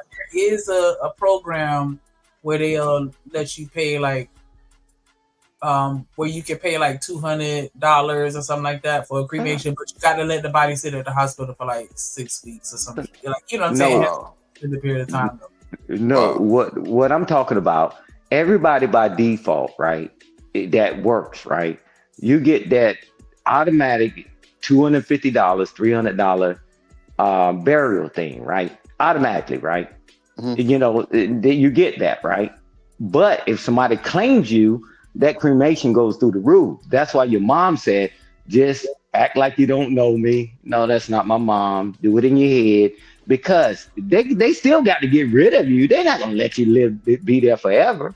That's why that burial insurance is already baked in, like with all the taxes and stuff you pay or whatever, man. Nah, man. Who wants to go out like that, man? No, I feel you, Stan. That's why I was asking nigga, was that the same thing she was talking about? But nah, I feel you. Oh, yeah. Because what my homegirl was going through, her mama let her sit there too long because she was trying to get that discount. Because they'll give you a hardship, you know what I'm saying, price or whatever. And then once we offered to pay, then that fucked up her little jug. So, that was exactly what Stan was talking about. Yeah.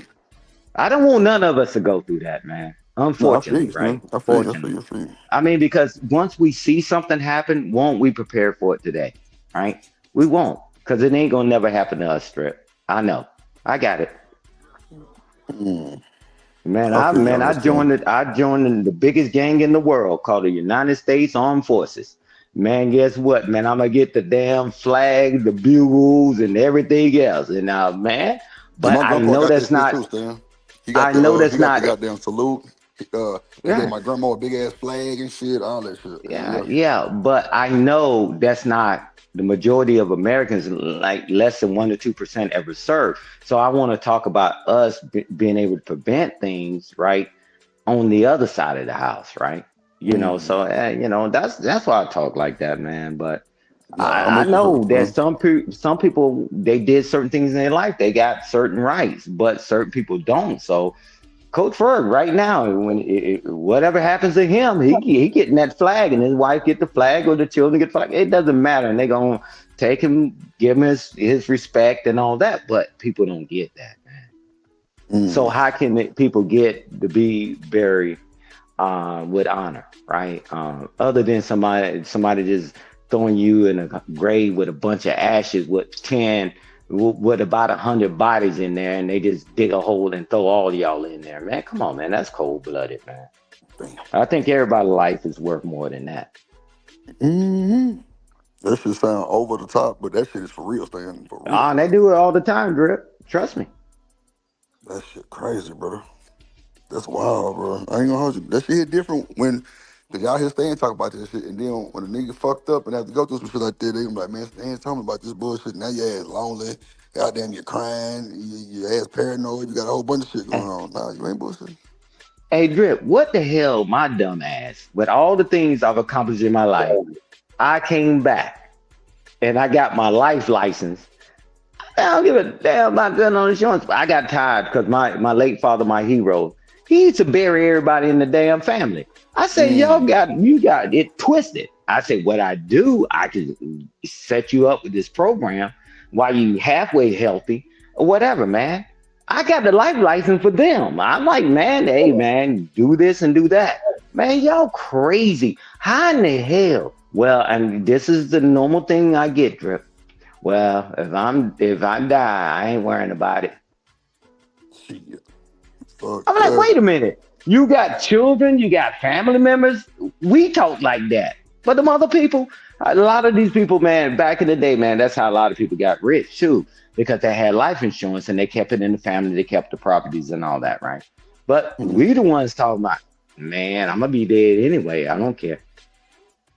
That's wild. Yeah, but it's all good, man. But you know, when I say all good, and you know, I don't mean all good.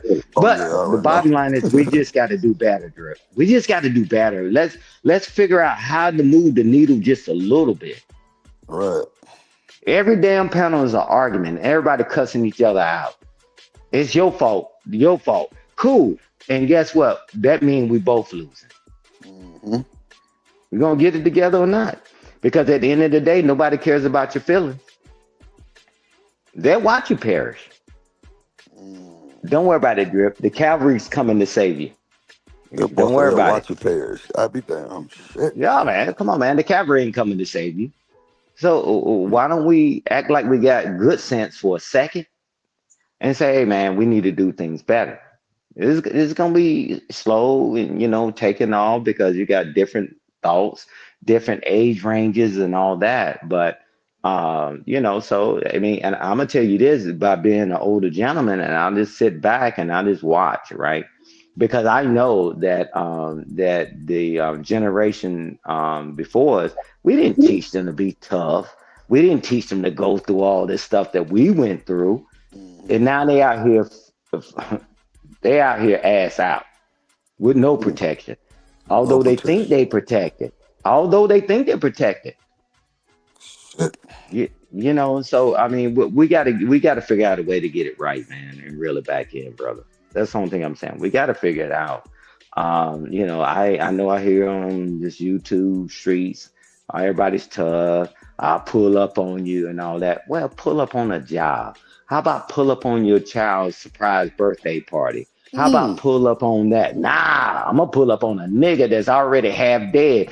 Both of you got one foot in the grave and one foot on a banana peel.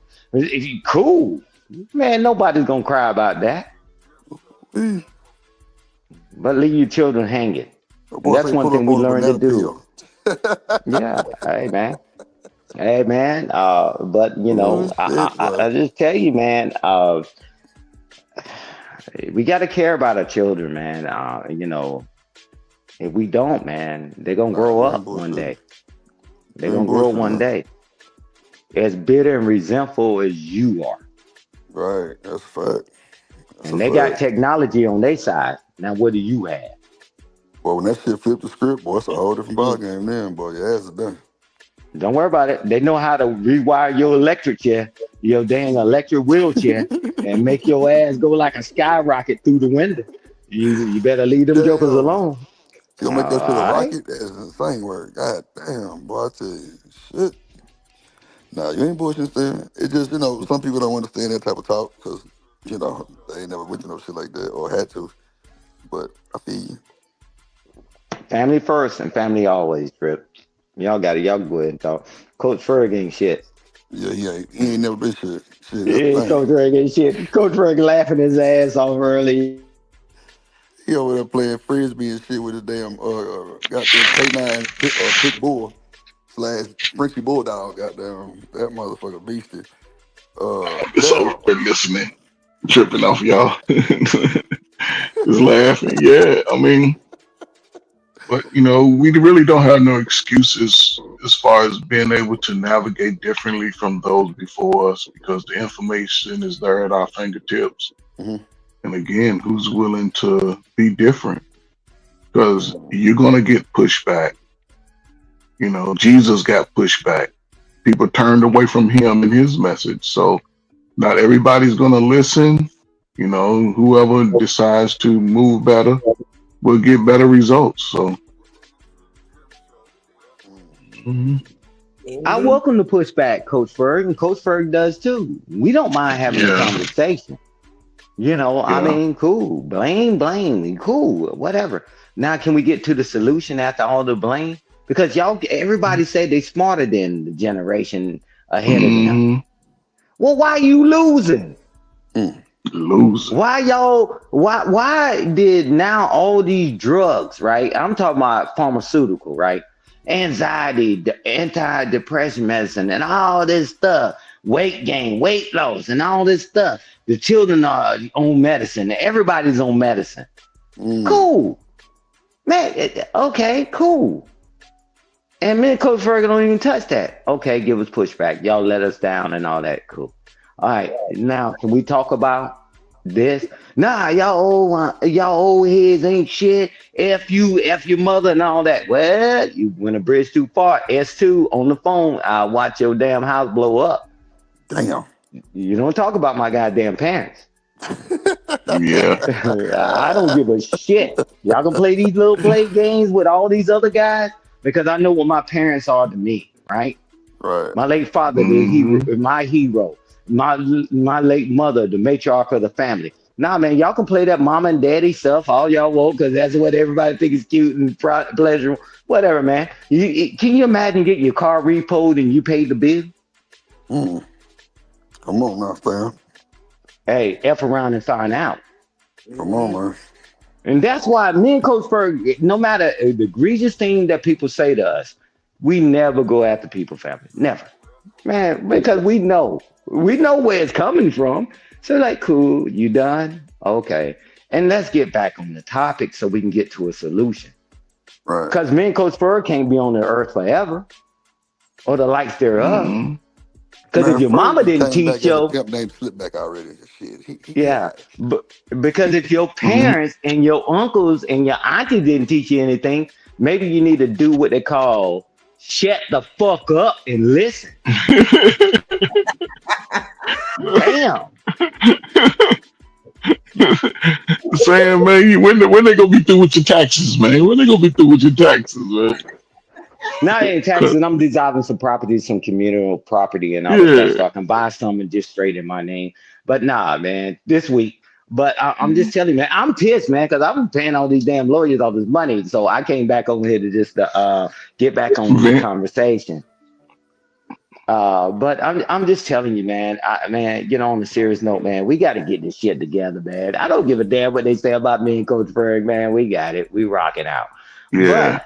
But we still hang around so we can maybe get to a solution. We don't have all the answers. We give you a way, not the way, but then you listen to people that don't have no way. Amen. And that's who they listen to. The people don't have no way. We give you a way, not the way, but you listen to people that have no way. Make that make sense. Conversation. With all you smartphone people, I wish they would have called the smartphone the dumb phone. Because maybe most of y'all bastards wouldn't even got it. This thing cooking. He with all the shit today. Oh man, because I want us to win. I want us to win, man. Sometimes, man, I got to just, I just got to just get out of my body, man, and not be this docile and hey, let's hold hands, kumbaya. But I'm seeing now in the world, man, that kumbaya ain't gonna be enough to help us, man. The clock is ticking on us now. Playtime is over. I had a conversation last night, Stan, with my son. I'm like, look, it may be in less than a year, the world may look different. We need to figure something out. Yes, ma'am. I tell you, 6-7 months, we ain't gonna recognize the United States. Mark my words. That I say, I feel it. I feel it. I feel it. I'm trying to find me a corner somewhere. Hey, Ms. Joy, watch this. I'm gonna just say this one thing, Drip, and I'll get everybody back to bike. Tell me this. They told you to be an entrepreneur, right? And they told you to go buy products, right? And a lot of people buy their products from overseas, and then they bring it back here, repurpose it, and then they sell it, right? Entrepreneur, doing great, right? They're doing the business, family doing good, got the children in college and whatever. And then when the tariff happened, that's why they're suing in the Supreme Court right now. And just for y'all know, China and the US did come up with a deal. So y'all be able to go back and buy y'all fake Lucci and Fucci and your eyelashes. They did cut a deal, trade deal, so Well, we Hey, knew get that back to it. agreement. hey, Coach Bird, watch the hustle though. Yeah. Just like, Hmm Yeah. just like, Mhm. just like the stock market, right? When hmm he said he's going to impose all these tariffs, and it's amazing how all the congressmen, the senators, and the wealthy, they your stock that you got for $25 was worth $300. They brought it down to 175, 175, and then you sold it. And then all of them purchased all your stock for pennies on the dollar. He said, nah, we're going to do a 90-day moratorium on it. hmm You can't get that stock back. Go try to buy that $25 stock you had. Now that shit, you're going to cost you $350 to get it. Watch the hustle. Now watch those companies that was in trouble, that when them tariffs was implemented, they had to sell their companies to the big boys. And now they said, hey, we're going to cut a deal with them. Now you don't even own your company anymore. Watch the hustle, man. hmm They take your shit. That was the It's play a- from the beginning. Yep. Yes, ma'am. Yes, ma'am. Yes, ma'am. Yes, ma'am. And now you done sold your damn company to this guy because you knew you couldn't afford it, but you didn't want to lose all your stuff. And then they say, hey, I could have deal with China now, but somebody else owns your shit. Yep. What? 6-7 months you're gonna see the United States totally change. Rich and poor, that's all we gonna know. Yeah, say that one more time, Miss Joy. Say that for the people that's deaf. Hey, if you ain't got it, you ain't gonna get it because it's too late. Yeah, but that's why. Hey, Drew, remember when you did the platform? It's been several weeks back, and then we was talking about how the property and stuff. They trying to fire. They firing all these people, and people dissolving properties and all that stuff because they have no choice. And then they're gonna drive all this stuff down so they can purchase it. And again, this is nothing new. They did it in 2008, 2009. I'm telling you. This time, I got a couple coins in my pocket, and I'm gonna do the game, and I'm gonna go buy, right? It's better to be the buyer than the seller, right? That's how you get the dividends. But at the end of the day, it's sad. And no matter how you look at it, it's sad. And if we don't watch this play that they're playing, man, you're gonna lose. Mhm. Oh, and all these jobs and. Newsflash, and I'm gonna whisper this to you. I'm gonna whisper this to y'all so nobody knows. Hey, watch this. They ain't bringing no damn jobs back to this damn place. Are you crazy? Show not. Show Man, you think with y'all attitudes, poor customer service, motherfucker, I gotta pay you $20, $30 an hour, 401k, healthcare, for profit sharing. Man, they not doing that. Are you crazy? PPEs and all that other shit. You got to wear protective gear. Them jokers over in them damn factory with flip-flops on. No days off. No vacation. No PTO. How you compete with that over here? Yep. Why would you as a capitalist, right, as a business owner, ever say, yeah, bring it over here? You done lost your damn mind. It ain't coming. Y'all can gather that one. And all them damn mega hats and all them shirts made in China, made in Taiwan. Man, we can't be this slow. Tell them to pull that tag out.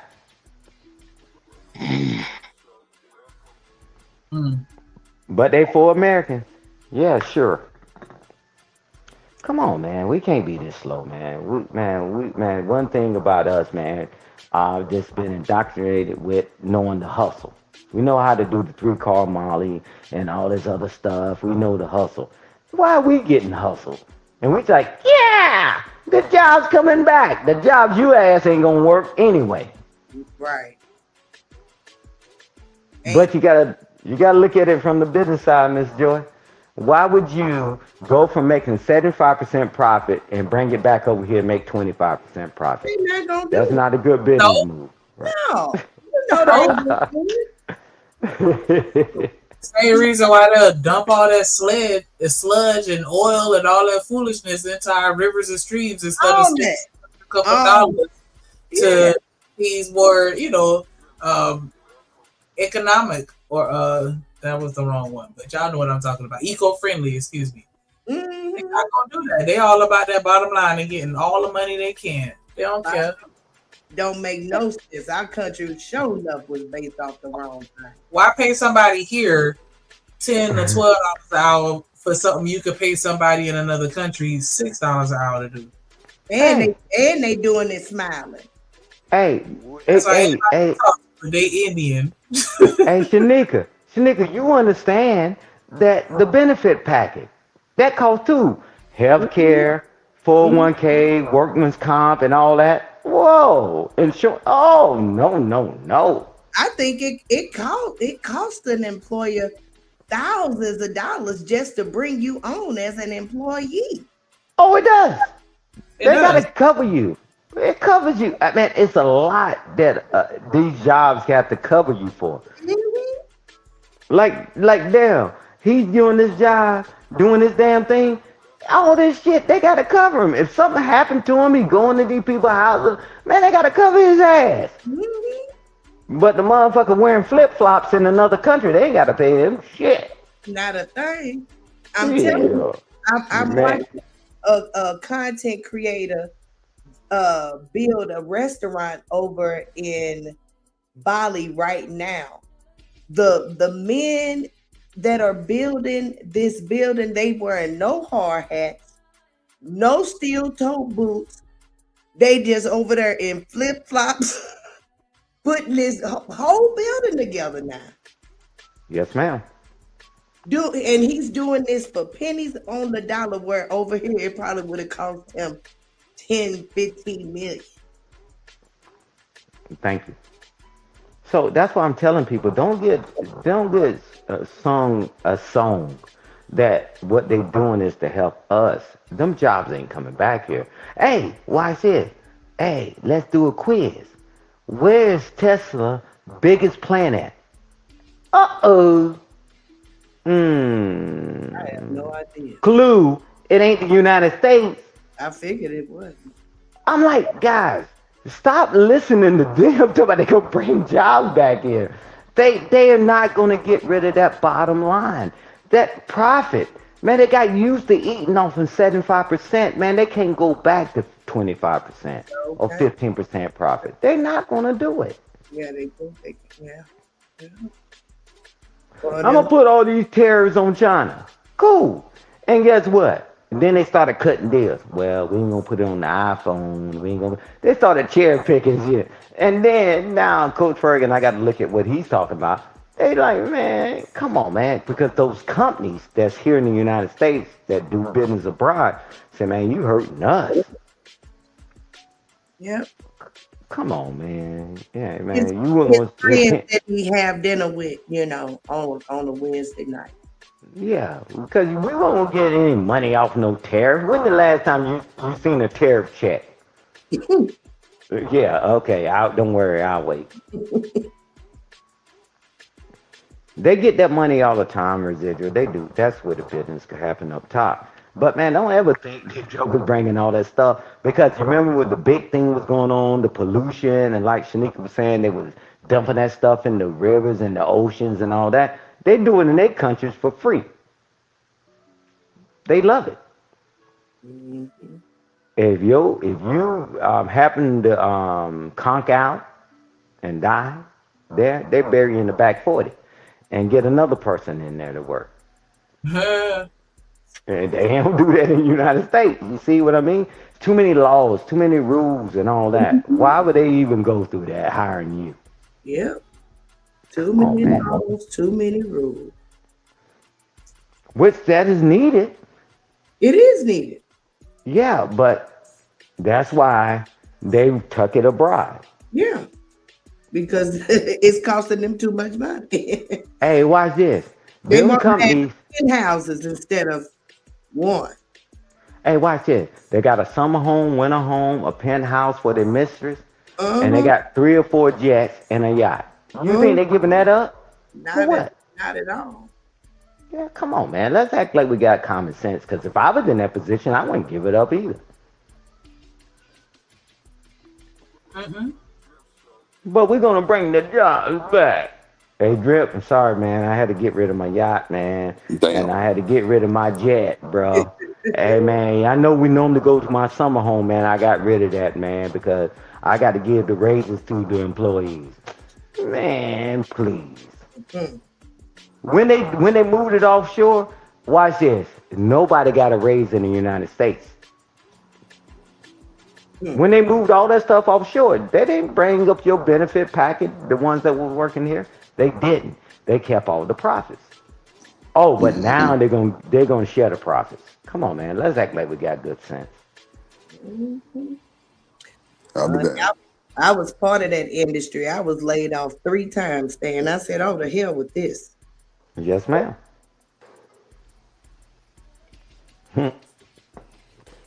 What you mean you was laid out 3 times? I was laid off from 3 different big companies that took their business overseas. Yeah. What are artifacts? How you guys doing? Just Salute, just joining the Artifact. conversation. How y'all doing, bro? All right, man. How you doing, Miss Joy? Good morning. Shanika? Hey, good morning. Good morning. What up, boy? Chilling, man. You I have to just say artifacts because you've been in the chat Man, I doing ju- your thing. I appreciate you too, boy. I actually been in and out. So I've been in and out on the conversation. So I'm trying to get more clarity on what y'all talking about. Okay, yeah. Stan is selling food stamps and Shanika on the block. Yeah, the last thing we was talking about that the Mirage that they trying to say that this is going to bring jobs back to the United States. It's always been a sucker's bet from the beginning, and they got the profits from over there, and they never gave anybody a raise here. And with all the requirements, like get your job now. I'm pretty sure you got profit sharing, 401k, health insurance, workman's comp, and all that. They don't have to pay them that over there. They're not gonna get rid of that profit margin, man. That's the last thing we was talking about, artifacts. Well, good afternoon. No, I don't fully. Good afternoon. I don't fully disagree with you. I don't think that our economy will be as big as it once was.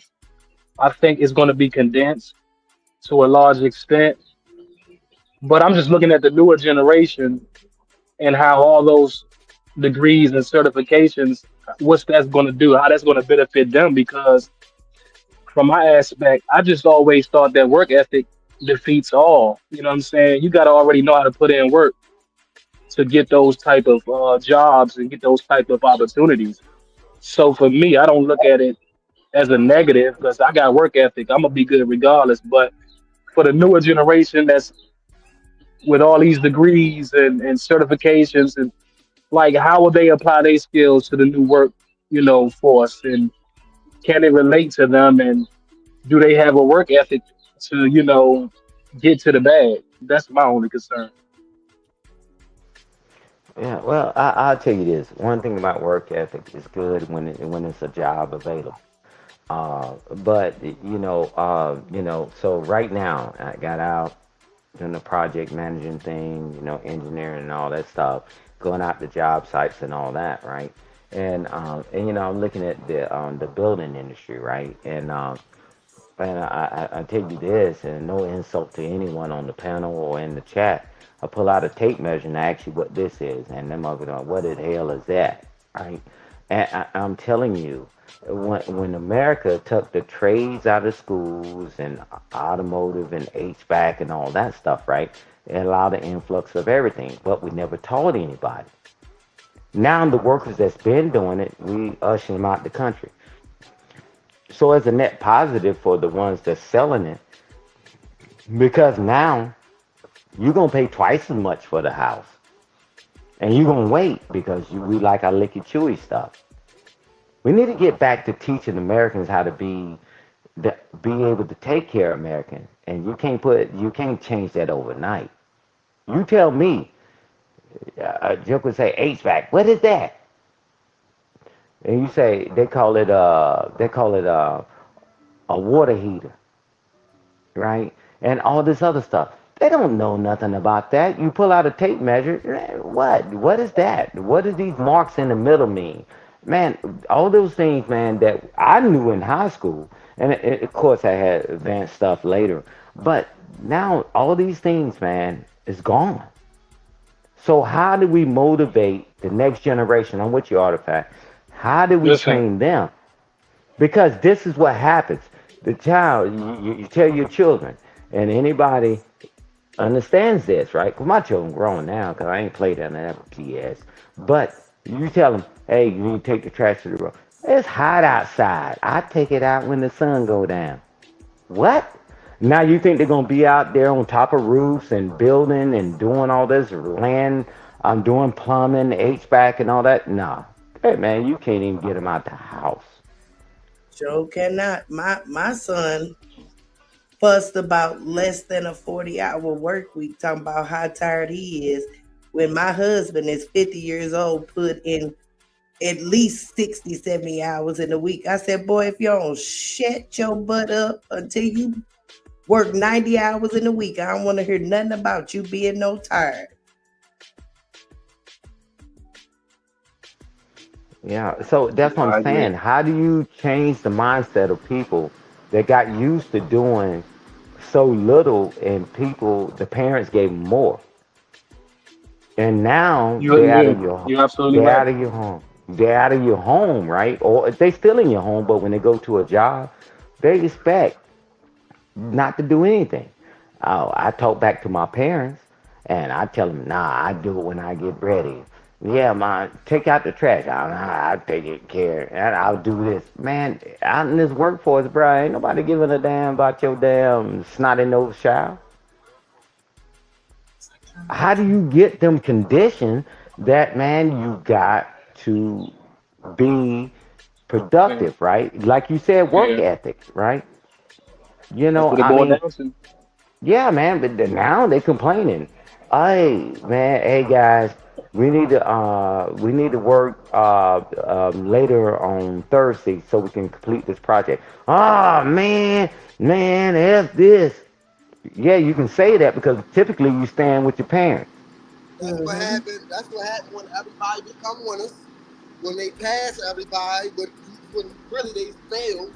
That's what happened. I mean, what you expect? Participation trophies. Yep. And then you got to think about it, right?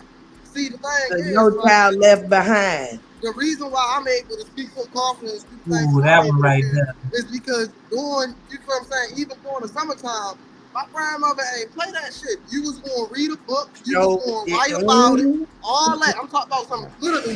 You had to read 2 books in the summertime, at least 2 books. I'm talking about something. This when I'm in middle school. Big chapter books. These ain't no little books. These big books. You go write 2-3 papers on there. How many other pages you want? You know what I mean? And then on top of that, you're gonna go to a little math program or something that you going something. Yeah, you're gonna do something like that in the summertime. You're not just about to be sitting around while they at work and you just in the house. That's what's wrong with these kids nowadays. Hey, but I'll say this. I grew up in a time, man. We used to look forward to the summer because we will all get summer jobs. And this joke said, man, this guy pays whatever amount. Man, this guy pays $1 more. Hey, man, can you go talk to him? And say, man, I got a couple friends that can do it. We used to look forward to working in the summer. Now, man, it's punishment. Now you're like, man, they do and all that shit. I'm like, shit, man, I was already more experienced than most adults are today in my youth. Indeed. We look forward to summer jobs. Hey man, you know, last year, man, I worked at this company. We got paid this. Man, I know I built a rapport with the company. So when I told the guy that was doing the hiring, I said, man, I got 2 or 3 friends. They like you? Yes. And they say, cool. We look forward to that. And when we got our money, boy, woo, woo, woo. Mm-hmm. You know, but now it's a punishment if they do it. Yeah, It's a punishment. technology has created a monster. Yep.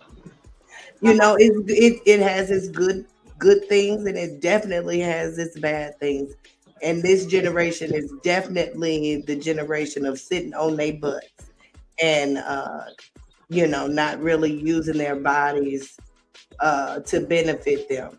You know, I had to tell my son, because I'm like, are you looking for a better job? Because he works at McDonald's. I'm like, okay, that's fine with, you know, between the ages of maybe 16 and maybe 19 at the most, if you haven't, you know, been offered any type of promotion, which he has, but still, you know, I want him to, you know, strive for better. And he's like, yeah, I'm looking. I'm like, well, you may have to revert back to some old ways, you know, take it back to when I was younger instead of applying on the internet, which everybody is doing. Go in some buildings, go talk to some people, shake some hands. You know what I'm saying? So they don't even want to step outside to even try different avenues. They're scared. Ms. Jordan, can I give you 2 cents? Sure. Because I don't know your son, but I know of you, right? Mm-hmm. You know, the thing is, what he need to be pushing for is take advantage of McDonald's scholarships to go to school, right? Mm-hmm. 2, to go to the McDonald University, right? Because that's the only way you can ever own a franchise, right? Because if you get those school and Mr. Stan. No, what I'm saying, that schooling, that's easy work at McDonald's because they just walk you through, right? Oh. And so he can end up being the general manager because them guys make money. And when you over multiple ones, that's it. Because one thing that I don't like about us, right, as a people, we go to a job to do a job, right? That's it, right? And they like day in and day out, right? Day in and day out. 10, 15 years, never move up the ladder, 10 or 15 years. And it's amazing when that pimple face kid, right? They call them kids, right? Come in and they call them boss. And they're like, I got kids your age. That guy don't give a damn. We go to a job, we just think we're supposed to sit there. No, watch this. You know, when I was out there doing all this stuff, man, I would stay behind and I'd say, man, can you show me the P&L? Can you show me how you order the inventory, logistically and all that? Man, I already had all the damn skills. Mm-hmm. So who's next in the shoe? We need to get back to doing that, right? Forget hanging out with your buddies and your girlfriend and all. Man, phooey. People don't know what a P&L is. They don't know what a POS is. They don't know. They think POS mean piece of shit. That means point of sale.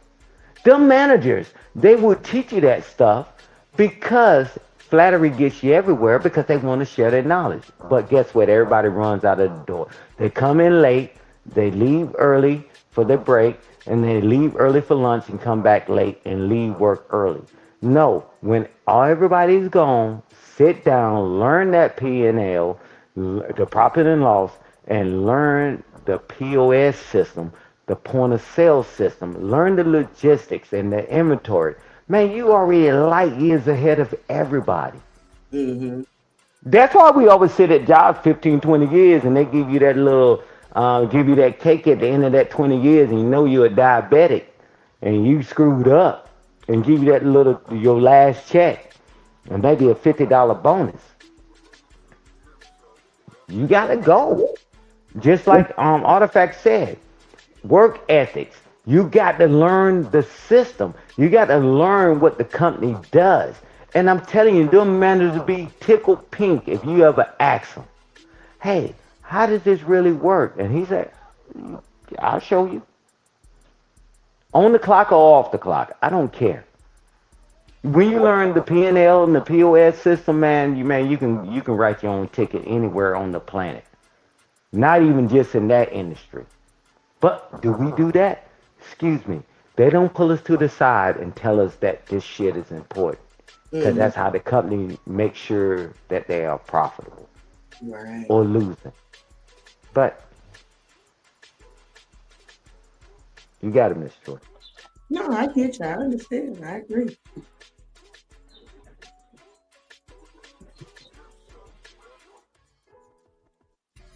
I think a lot of people are waiting on the 1%ers to just hand over their demise, and that's never going to happen. Indeed, for sure. I believe that too, Shanika.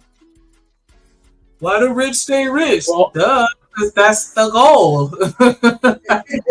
But see, I think our people had a different motivation back in the days. You know, we was coming out of, if you go back when we was coming out of slavery from the South, we had a motivation to leave the South and come up north for a better life for our family. And then during World War II, we had the war to think about. So we had a certain level of motivation besides money. Now the motivation is strictly money. Yeah. It's all it is. It's all it's about. And for me, I've always had the work ethic, the drive at an early age, but I lacked at certain things. And so now I'm learning how to practice to strengthen the weak points that I have to better myself overall. Because life is just not about money. And I'm realizing that now because I was an extreme hard worker getting to the bag. But like Stan said, I was looking on the outside saying, where my friends at? I ain't got this, I ain't got that. When really you just need to focus on yourself to get to that next level. And I just thank God I got people that still support me and love me. And you still gotta you gotta take care of the people. And you also gotta pay it forward. I mean, if you don't have anything, the best thing you can do is serve people. You know what I'm saying? Is to look out for people the best way you can. And I promise you, it will come back tenfold. This life is a marathon. It's not a race, man. So you out here competing with, you know what I'm saying? You out here competing with somebody when really that's not even what God had planned for you. You know what I'm saying? So just keep your mind and your eyes open to the possibilities of great things, man, in the future, because we all are beautiful and talented people out here. And I want to see everybody successful. It lit. Yeah. But the saddest thing is how people sit at a job all these damn years and don't even know what the damn job does. And that is like the wildest thing on the planet. And that's why I just shared just a couple things, whatever, 3 things, you know, P&L, the POS system, and logistics, right? Because every company has that, right? And, you know, but you just sit there. You just sit there. Take your little cost of living raise every year, and for what? For what? Because one thing that I've always loved, you know, not really loved, but I'm just using that being a smart ass, that I loved, that people would say that when I show up, right, somewhere, and they be like, shit, who the hell is he? This. Motherfucker. Everywhere I go, I take command and control, right? I'm like, man, you had opportunities for 10 to 15 years, and I show up, and now all of a sudden you want to squawk? See, because the reason why I always wanted to be in leadership, right? Because I have a servant leadership style, right? Because I serve the people, right? What's good for the good of the group. But my thing is, I'm like looking, I'm like, wow, you know, you had these opportunities. I got tired of early on in my military career, listening to people to tell me the backward ass shit. And I got to follow orders. And then I follow it. And then I got to redo all this shit. Man, I couldn't wait to get ranked up the damn ladder. You out your damn mind that you gonna come tell me some bull crap, right? Because they never cared about the people. Just like Artifact said, they never cared about the people. So what if we told you to load this truck? No, wrong truck. We don't care. Load these sandbags. Not those. And all that. They never cared about the people because they was chilling. Not with me. Get the plan together, make sure it's good, and all that, and the number of personnel and all that, right? Because I knew how it felt when I was that guy that was doing that too. But how soon we forget when we got the power, when we sitting on the throne. We start sitting high and looking low. I don't give a damn how high I went up. I never look low. You got to be kidding. That's why my leadership style is a servant leadership. I don't care if I show up someplace. I don't give a damn if I start a new job tomorrow. Motherfucker, it's me. I don't give a shit what your damn opinion is. You had 10, 15 years to do what the hell you want to do. You could have applied for it, and you didn't. Now you mad? Man. Yeah, because it's amazing. One thing I learned about privates in the military and employees in the civilian world, they got all the goddamn answers. Yep. Until you put them in charge. Let's go back to what you said, Stan. You said you were a servant leader, right? Yeah. And which I don't think people really understand what that means. If you go back and you look, if I go back and look at my life and how young brothers don't understand what service is, you ain't got to be in the military to understand what service is. And my thing is this, all I can do is help brothers because, you know, I only get a certain level to help myself. And if you don't know how to serve somebody, that's on you. You get what I'm saying? I'm literally giving brothers the example of service. You know what I'm saying? Service too, but you want to compete with your brother instead of work with your brother. Nah, we serving each other. And when we get out of it, we get out of it. You get what I'm saying? But a lot of brothers, they didn't grow up understanding that this thing is a give and take thing. You know what I'm saying? True. Partnership, relationship, it's a give and take. You can't sit here and expect me to do more for you when you ain't pouring back into me. You want to compete like you do with your woman instead of trying to get on the same. I'm trying to be your partner in business, nigga. But you want to compete with me because I may got a certain gift that you don't got. But I'm sitting here acknowledging you for all your gifts and all your great ways. But you sitting here, you still insecure about yourself. You still don't understand it. I've been holding you down since day one, nigga. I've been holding you down. But the life just gets us all fucked up. And that's like, look, I can't sit here and go back and forth with you, brother. Let's go ahead and move on with our lives, and then we'll see where we go from there. Like, I'm not going to sit here and go back and forth with nobody. I know what I've done for people. And your life shows that. You get what I'm saying? But niggas in the hood, or niggas in general, they want to compete. They don't understand that, nah, nigga, this never was a competition. There was me building you up, helping you get to a certain level, and you doing the same for me. Yeah, and I agree with you because, you know, because the thing is, that was what I got from my parents growing up.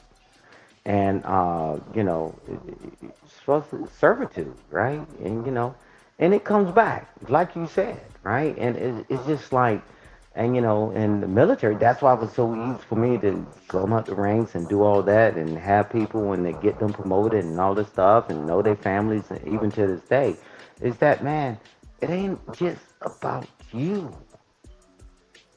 But if I'm pouring, right, because I edify you as I edify myself, right?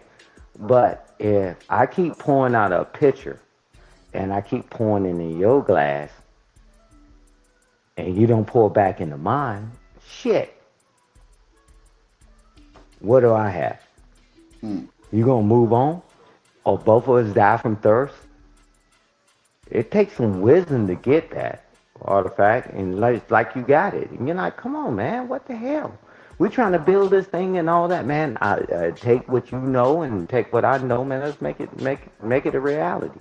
But they don't want it, or in their head, somebody done tricked them and tell them they don't want it, right? But at the end of the day, man, I'm not gonna be weary and well doing just because this person say no. Just like, it's amazing how people don't get that. Don't help people. Don't do this. People did you wrong and all that. But it's amazing how when a guy meets a woman, she say no, he say next and get with the next one. But we can figure that out, but we can't figure out how to survive in society. Damn. Everything ain't a guarantee, man. It doesn't matter. Only guarantee I ever had in my life is playing cards. If I had the big joker, I knew I had at least one book. I guarantee, right?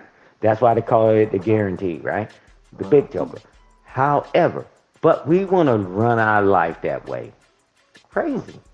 Man, we're going to have some pitfalls, some ups and downs at the end of the day.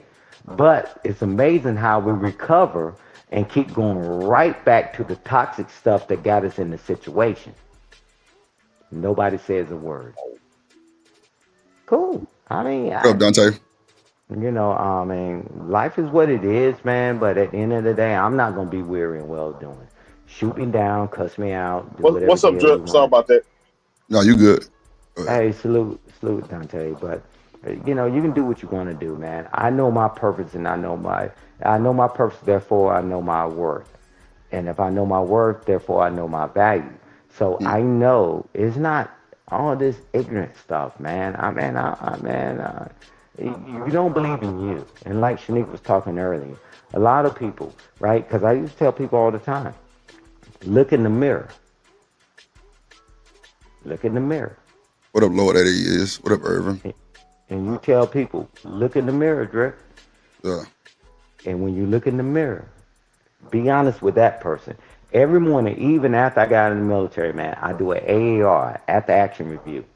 Every morning, I wake up, you know, and I set up my plans. And then at the end of the day, I do an AAR, after action review, what went well, what went wrong.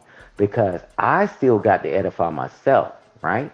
And I still got to figure out how to do things better, right? But a lot of people, they just like, I can be raggedy. And they don't care. I'm grown. So what? Accept my BS. Accept this. Accept that. Cool.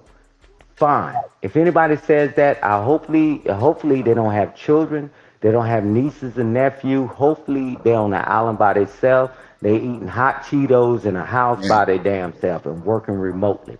Because that's that same poison that is eroding America. People just keep complaining, Drip, and they don't want to get better, but I think it's some gratification for people that they can point out the wrong shit and blame somebody else. But nothing's ever worked in my life, and I land the plane here, Drip, that nothing ever worked in my life by blaming someone else. Nothing. I had to figure it out, Drip. Nah, you ain't bullshit. You got it. We finna get up out of here anyway. Y'all had self-motivation, brother. Oh, Dante. Self-motivation. Yeah. Look at yourself in the mirror. Yeah, right. He right. I co-sign that. It's all about self-motivation. Look in the mirror. Look. If you want to know the problem, where the problem coming from, look in the mirror first. First you deal with the problem that's in the mirror first before you deal with anything or point fingers at anything that, you know. I co-signed it, brother. Brother said a mouthful, man. Man, can I get my final thoughts real quick, man? Go ahead, let me turn this music down. Yeah, I was about to say it's been a hell of a goddamn show, for real. Man, we was talking about, you feel what I'm saying, you know, work and you know what I'm saying, all that. I mean, the baby mother, the baby father, you know what I'm saying? We basically covered everything about, you feel what I'm saying, about life for real. Only thing we ain't really get into was the, you feel what I'm saying, type food that we eat for real. Man, so yeah, you know, y'all, you feel what I'm saying? You know, y'all be doing y'all thing on here. I just got to let y'all know. I was entertained while I was in the show. That shit crazy. Oh, and one more thing. And one more thing. I'm gonna add to the conversation y'all was having about us brothers not want to work with each other, build with each other. For years, we got a problem of practicing rugged individualism. That's one thing that's wrong with us amongst black men. We practice rugged individualism. Before we try to build with each other or build each other up, we're stun on each other and talk down on each other before anything.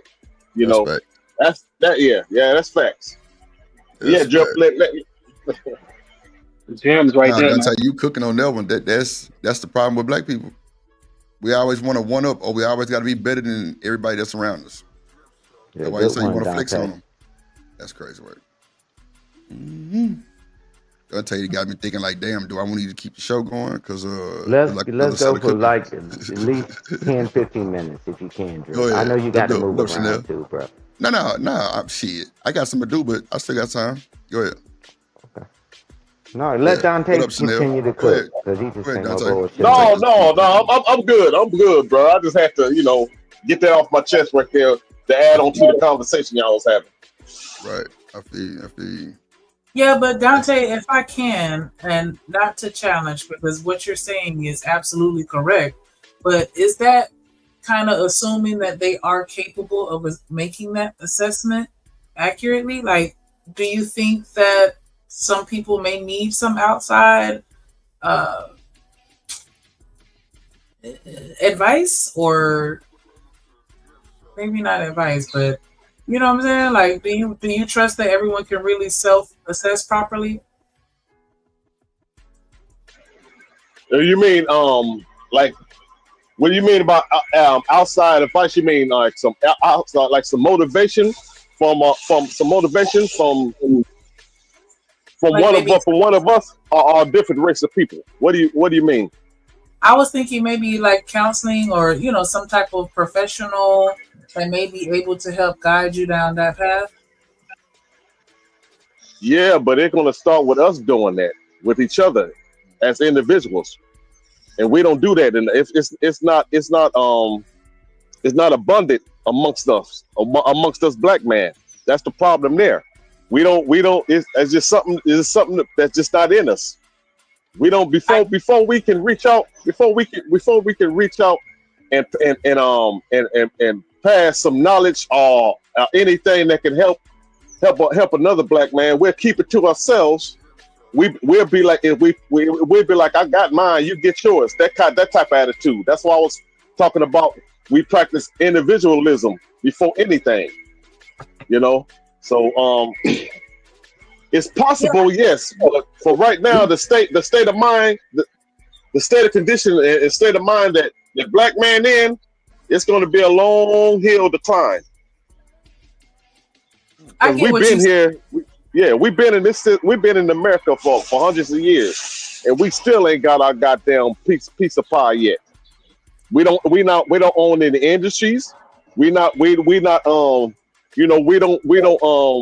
have any political influences. We don't. So we gotta, it's a long hill to climb. But what you was about to say? Well, I don't think we have those things because we don't put love first. You said because we don't do what, Ms. Joy? Because we don't put love first. I believe once we start realizing that love is part of the equation, we will get there.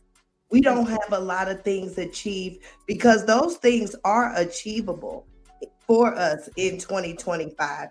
Of course, yes, we have barriers. We do. We have barriers. However, though, we are missing our fundamental thing that's needed for growth, and that's the love for one another. We still too busy.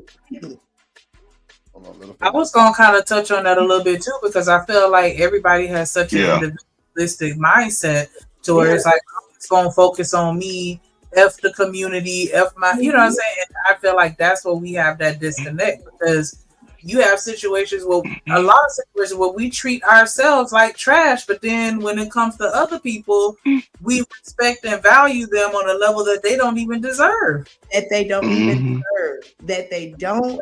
We extend that grace for them and not ourselves. But everything we talking about is after the main ingredient that we haven't seen in the last 50 years, and that's family. If our family don't love us, can't nobody else love us. Most of us are coming out the gate already stained because the people who should love us the most are not. By default, we would expect our parents to love us, people who birth us to love us. And even in their love, no matter how flawed it may be, we'll say we didn't get nothing out of it. And then we pass it on. So if you can find a way, especially going forward, all the information is out there. All the history about us and about our lineage and the shit we did is there. If people are choosing not to move a certain way today, don't come 56, 57 years old crying like a motherfucker. It's too late. Because you got 20, 30 years right now to pass it to your slow ass kids and your overweight sons. And I'm being facetious when I say this because, again, y'all said it. Everybody's focused on self. Trey said it. F them kids. F everything coming behind me. Because didn't nobody love me. Didn't nobody show me. They showed you a form of it. But again, it's up to us, the modern people, to take it to the next level. The world is going to be wide open in 4 years in America. You got to understand that. The Olympics will be here in 2028. When these people come here, they're going to have money to buy your grandmama's house that you won't pay the taxes on. Yeah. They're going to have the money to move into that fancy condominium that you can't afford because you don't spend all your money on this fake shit that you've been buying for the last 20 years. So those who make a decision today to move better, they will have the best results in years. But again, I'm an old dude. I got more years behind me than I got in front of me. But I'd be damned if I let one of these little cheerleader feet weak, no calf having, no push-up able to do ass little young niggas push me out of the way. You're going to have to earn that shit. And when you earn it, guess what I'm going to do? I'm going to step back and say, take over. But ain't nobody, but I could be wrong though. But no, you're right. Listen, America's for sale. America's definitely for sale, but I think it go back to what Miss Joy said. But it actually starts with the men. We need to start celebrating each other and uplifting each other as men. If we show that example, the women will follow. I've seen that in my own life. And so it takes time though. It takes time for all this. Go ahead. But brother, here's the thing. Me and you are men, right? Okay, we don't know each other, but we men, right? So by default, we should be able to respect each other. Absolutely. But we don't trust each other because we haven't seen men in our family trust each other. Yep. It's gonna start with the family. And the way we looking at life now, don't nobody want to get married. Everybody want to just live these old frivolous ass lives that do nothing to help the future. So you're right. The love will come once we can find a way that, because you, and this is what I love of people of old. They ain't give a damn what our differences was on the teams that we like. If we needed to show up for a cause greater than ourselves, we show up. We'll find out the details when we get there, but we just got to show up to show the rest of the world that regardless of how different we are, and I seen them fighting on a panel, but when it came to the greater good of them niggas showed up. Let me ask you a question, Coach Burt. Let me ask you a question. What's the difference between the child that initiate meeting with you than the child that you got to go and find? What's the true difference between those kids right there? To me, I see no difference. To me. Because, and I say this because some of the children that came to me was the hardest to convince to be better. Some of the kids that I went to go find, they were waiting for someone to show them that they can be better. That so makes sense. You know what I'm saying? So I didn't look at it like there's a Speak difference. on it. And you can find that because once they trust you, based off how you move, based off how consistent you are, and being real with them, those same people that you thought were the worst, not saying you, but people, those will be the biggest fighters. Those will be the ones that will come out bronze on the other end. Just like in the military, some of the worst dudes in the street be the best dudes in the military because Speak somebody's on giving it. them structure, somebody's giving Speak them on it. discipline, somebody's giving them. And this is why the military is this way. We all are degenerates out here, right? The military will take all of that shit and channel that shit to our strengths. And then once we understand our strengths, everything else is secondary because we'll turn our weaknesses into strengths. And that's the approach that it does. So again, if they trust you, then you can give them the information that they need. But most of us, even as adults, don't trust nobody. Ain't nobody shit. Well, if you put that in your psyche, then ain't nobody gonna be shit. And you gonna pass that down to your children, and they gonna Brother, treat you like shit later. So I'm brother, sorry. when the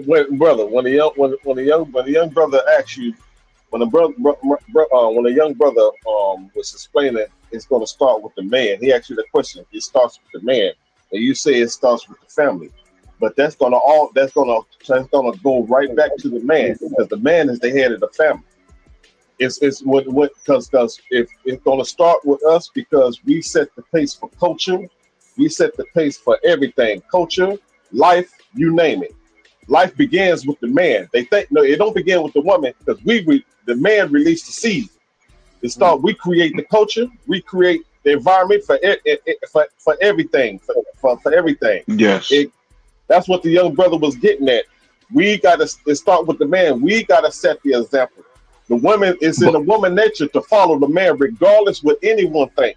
It's in the woman's nature to follow the fall suit, whatever the man create, whatever the man create, they fall suit to it. But brother, here's the thing. Everything y'all saying is true. However, it starts with the man, right? However, men have to be trained by other men. Boys cannot transition into manhood without the training of other men. So men need to have access to the boys. Fathers need to have unlimited access. That's what we were talking about, brother. So if they don't get that access, then we're going to continue to go down around this hamster wheel.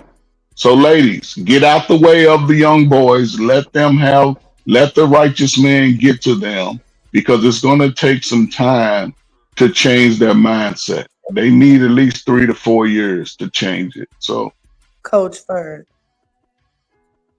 yes, ma'am. babies come here being 50% the man, 50% the woman. The woman really can't get it no way.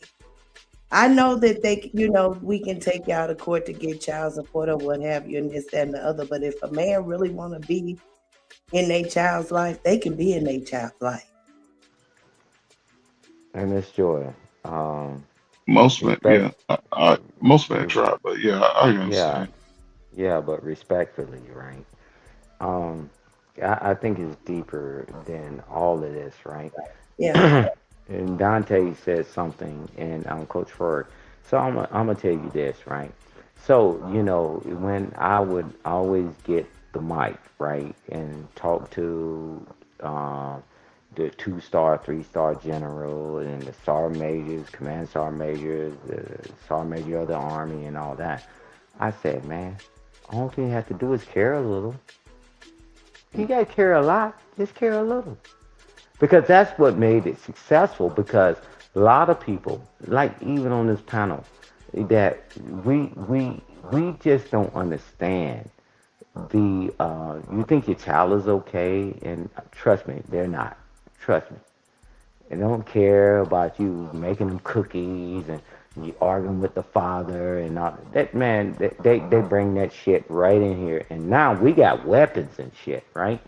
However, I'm telling you, Coach Ferg says something monumental, right?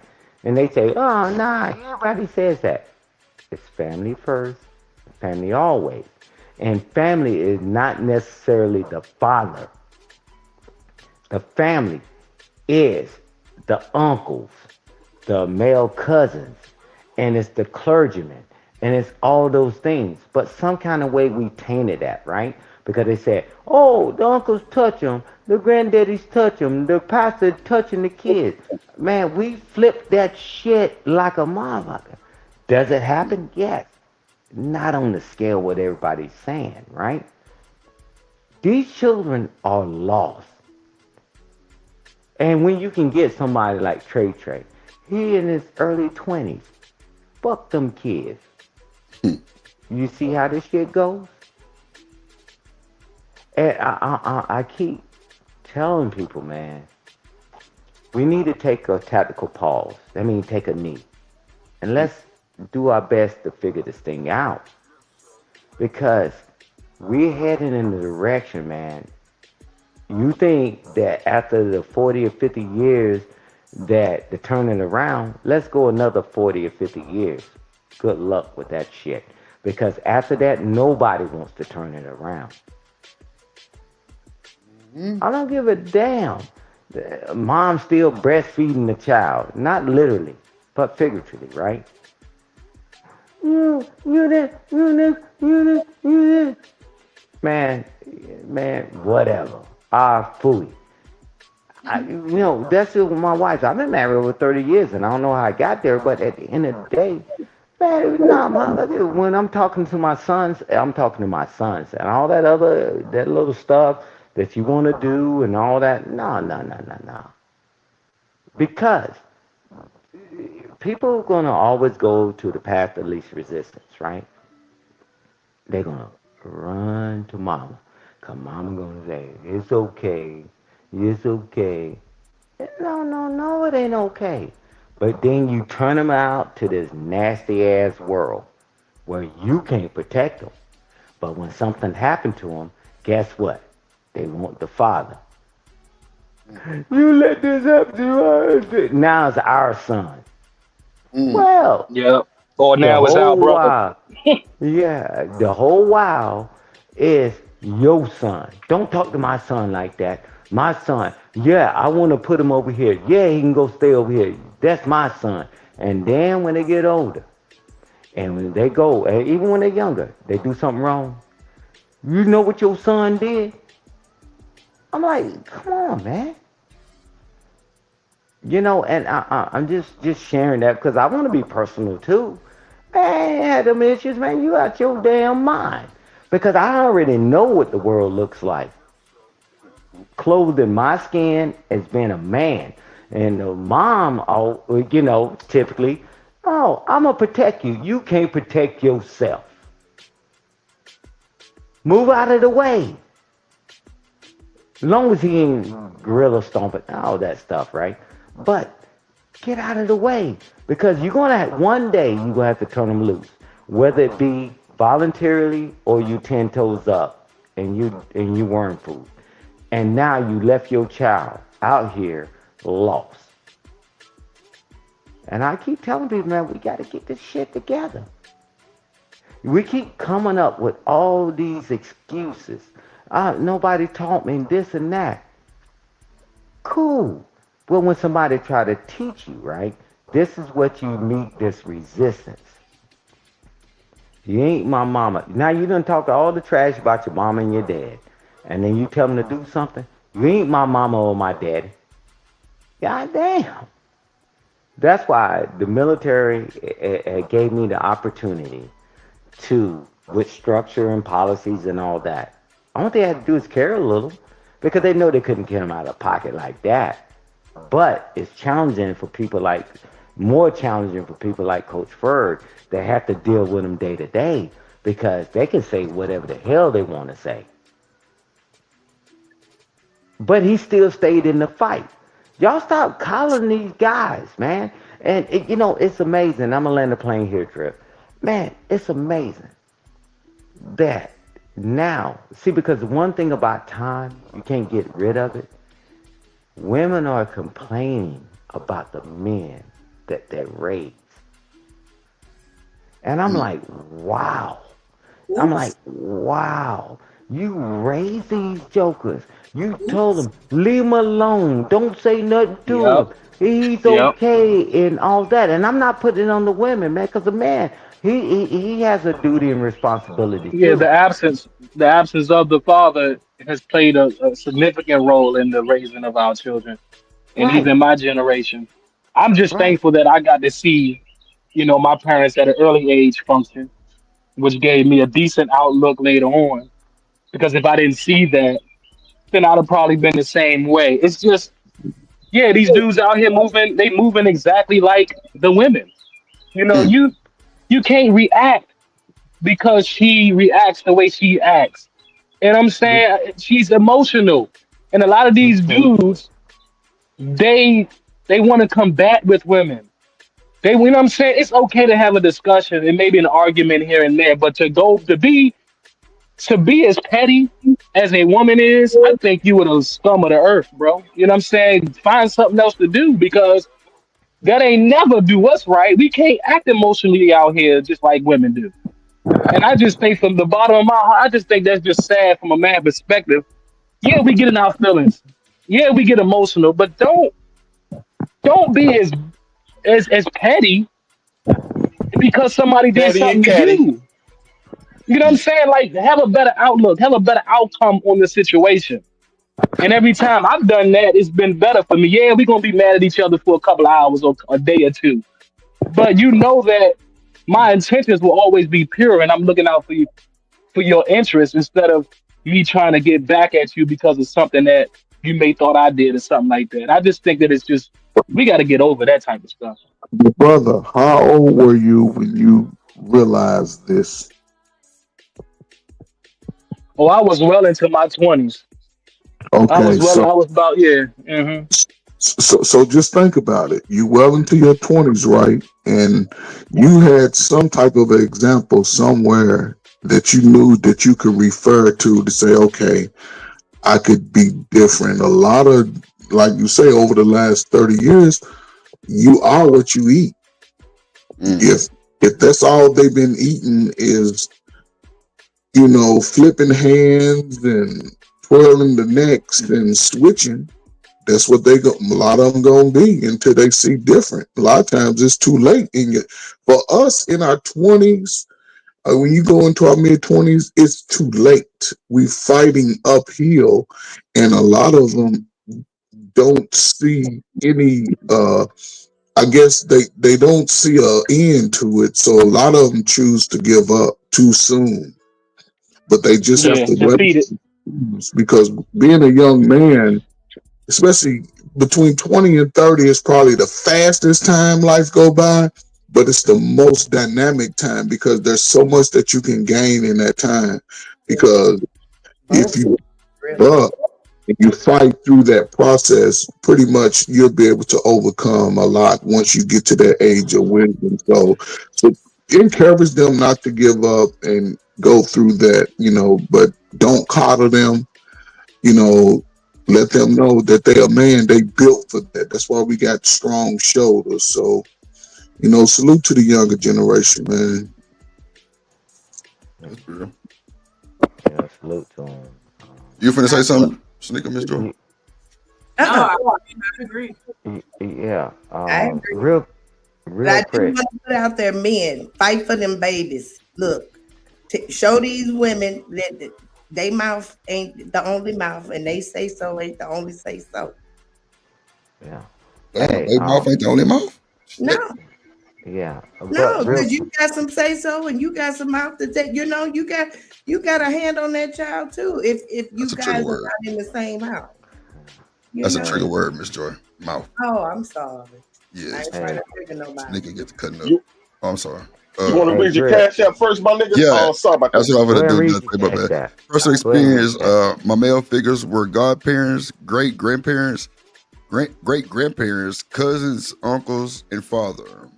My best friends are my cousins. Food for thoughts. That's a blessing. Yeah, I grew up around that same value for sure. Iron sharpens iron. He got information from a man. And Miss Joy, when you say, you listen, there's no way, and I'm just saying this, I should have to fight for maybe the first 2 months, but when my son started running through that house, there's no way I should have to fight for him. I shouldn't have to fight for him. I'm going to fight with him, not for him. Allow men to fight with their sons, not for him. Yeah, I because get it. he sees that. I'm just saying, you talking young men. A lot of our children are born, our first child is born when most of us are 17, 18, 16. Right. So the women are that age too, and they're immature as well. So, but that's what I'm saying. But what I'm saying is, they have to allow those men to fight with their sons and not have to. I shouldn't have to fight to see my son. well, at that particular age, it'd be other things going on. So I understand. to combat all the immaturity and all the rigmarole that you may go through, because you shouldn't have to fight. However, though, we know that does go on, and so to just to nail it in the head, get in these courts, let the 16, 17-year-old girl know, hey, you can't be using this baby as a way to argue with me. This is what it is, A, B, and C, and we gonna follow it, and it's to the betterment of the child and grow with life. And Miss Joy, respectfully, you said that they're young and immature, and then all of a sudden they got a science degree. I'm gonna tell you this. No. Because usually when you're having a baby that young, usually some parents are around. No, wait a minute. Yeah, that's what we think, right? But listen to the parents that's on these goddamn YouTube streams. Them jokers is damn unhinged. 36, 40-something years old.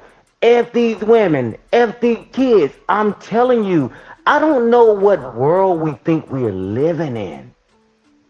They are ill-equipped. Well, so you think they're going to teach them? But these folks be lying, right?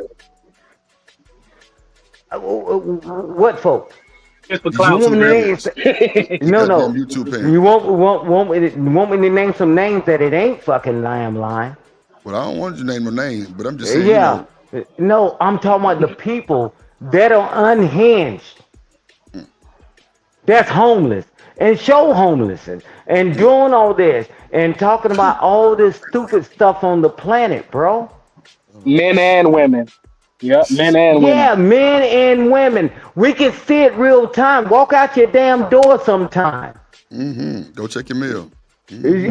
Hey, watch it. Drive your ass to the parking lot at Walmart. It closes at 10, depending on where you are, and see how many people are sleeping in that goddamn cars. I'm telling you, this is an epidemic that nobody wants to talk about because they don't want to pay for it.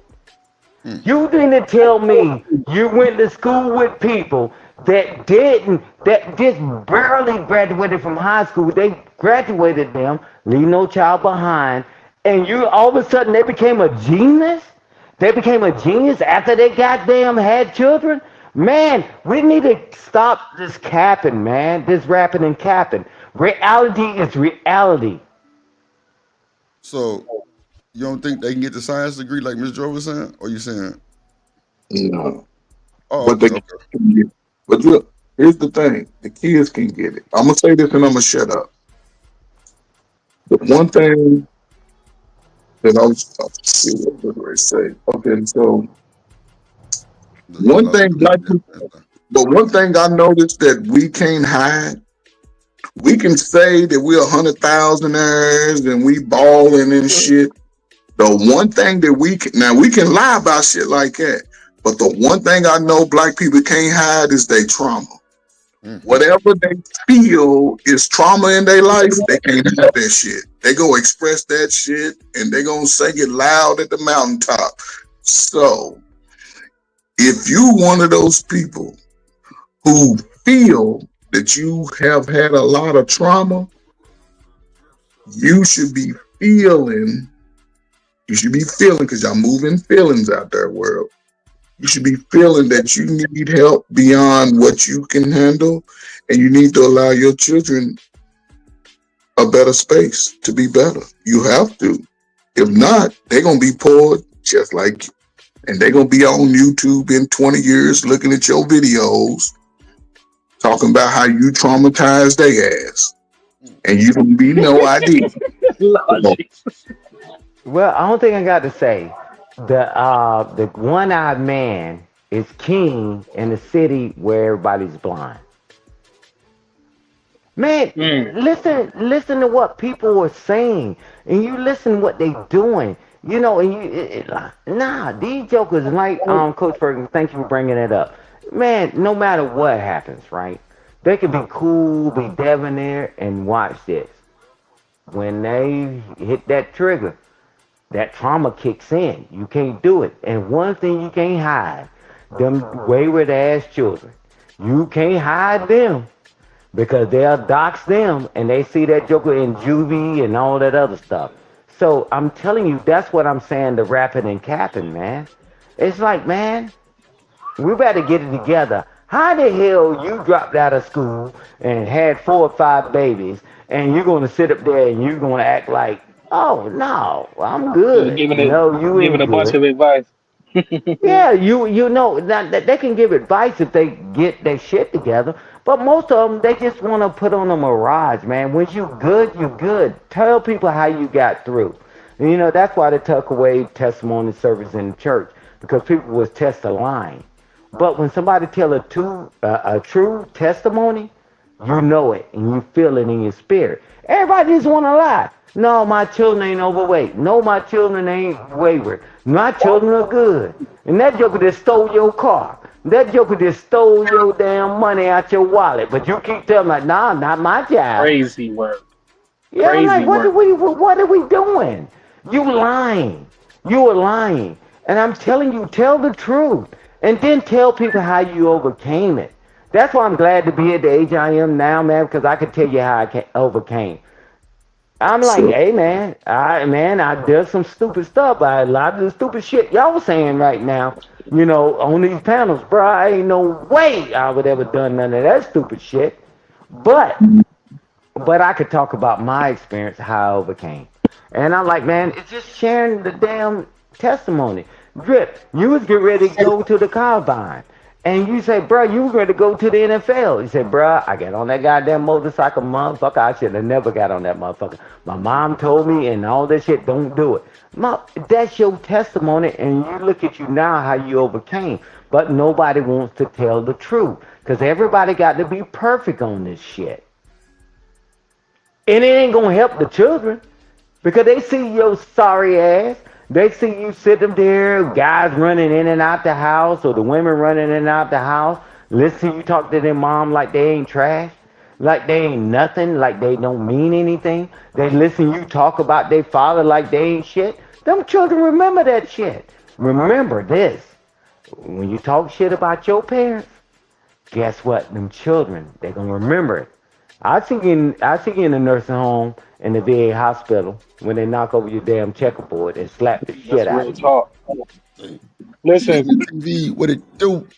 I think it boils down to shame, because everyone has a level of internal shame that they're fighting and running from, and which is why everyone is projecting this. You know, they're trying to remove shame from society and how we're programmed to see things, because they don't want to have to deal with that shame. Like, it takes a certain type of person to stand in front of a congregation and actually admit that they did a line off of J-Lo booty at a Diddy party. Like, ain't nobody really trying to put their truth out there for real, because they already know they're going to get judged, and they don't want to. They don't want to have to accept that reality and just deal with it. They'd rather sweep it under the rug and pretend like it didn't happen. But I say real quick, Drip, I don't give a rat suit.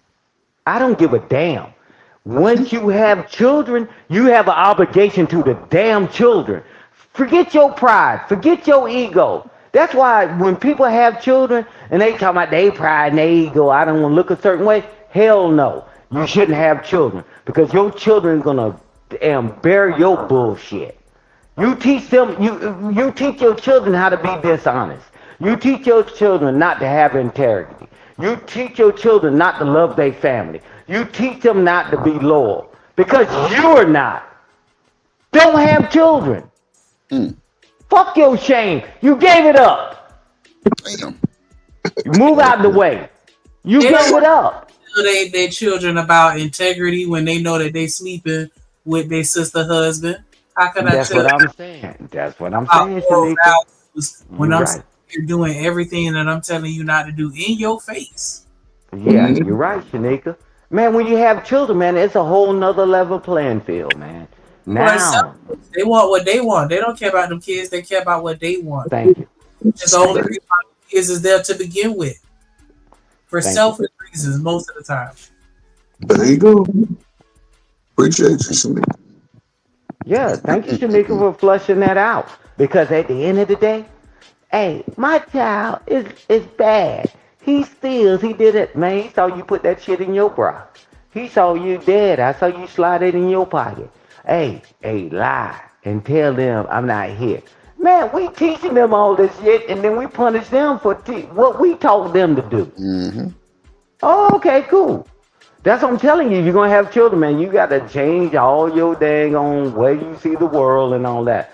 But a lot of people, unfortunately, want to keep saying, I'm grown. That's why I can do it, not you. Well, eventually, you didn't realize they're going to be grown too, and they watch all that crooked shit you've done.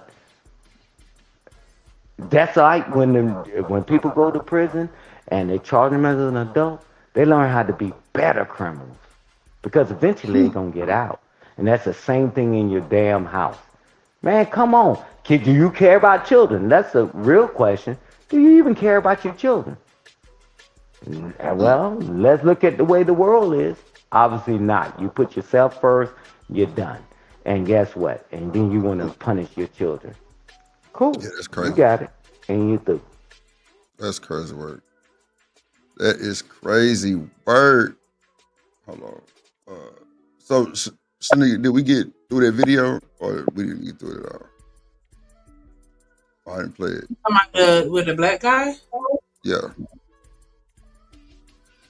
I don't think we got through. I think we barely got through it. Yeah. Shit, we was cooking some motherfucker. Hey, thank you, Drip. This is Drip Show, Ignite TV. Shout out to you, my guy. Shout out to you.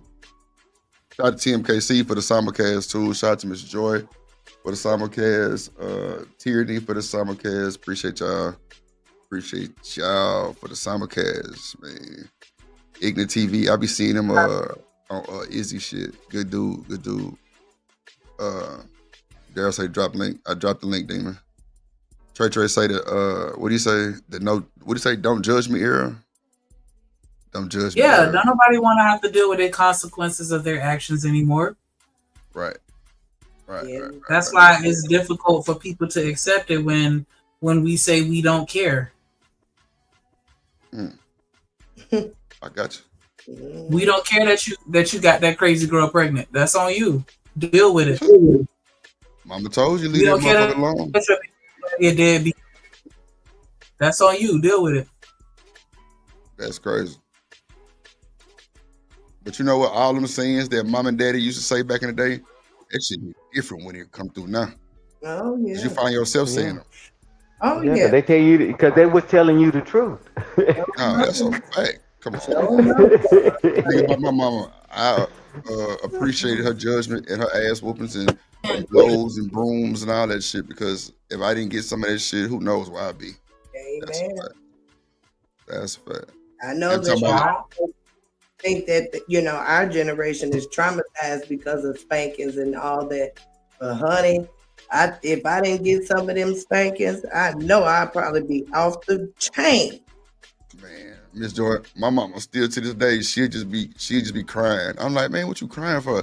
I just did you so bad because I whooped you and I whooped the other kids. And I used to beat the shit out of you, and you turned out like this and that like this. And I told you about that goddamn bike. Like she stressed that bike all the fucking time. But I'm just glad Trust me, I know, just Drip. you and you better and you my son. I'm like, Mama, come on, man. You with the bullshit. Like, then she snap out of it and be like, yeah, get the fuck out of my house. Go home. I'll be like, man.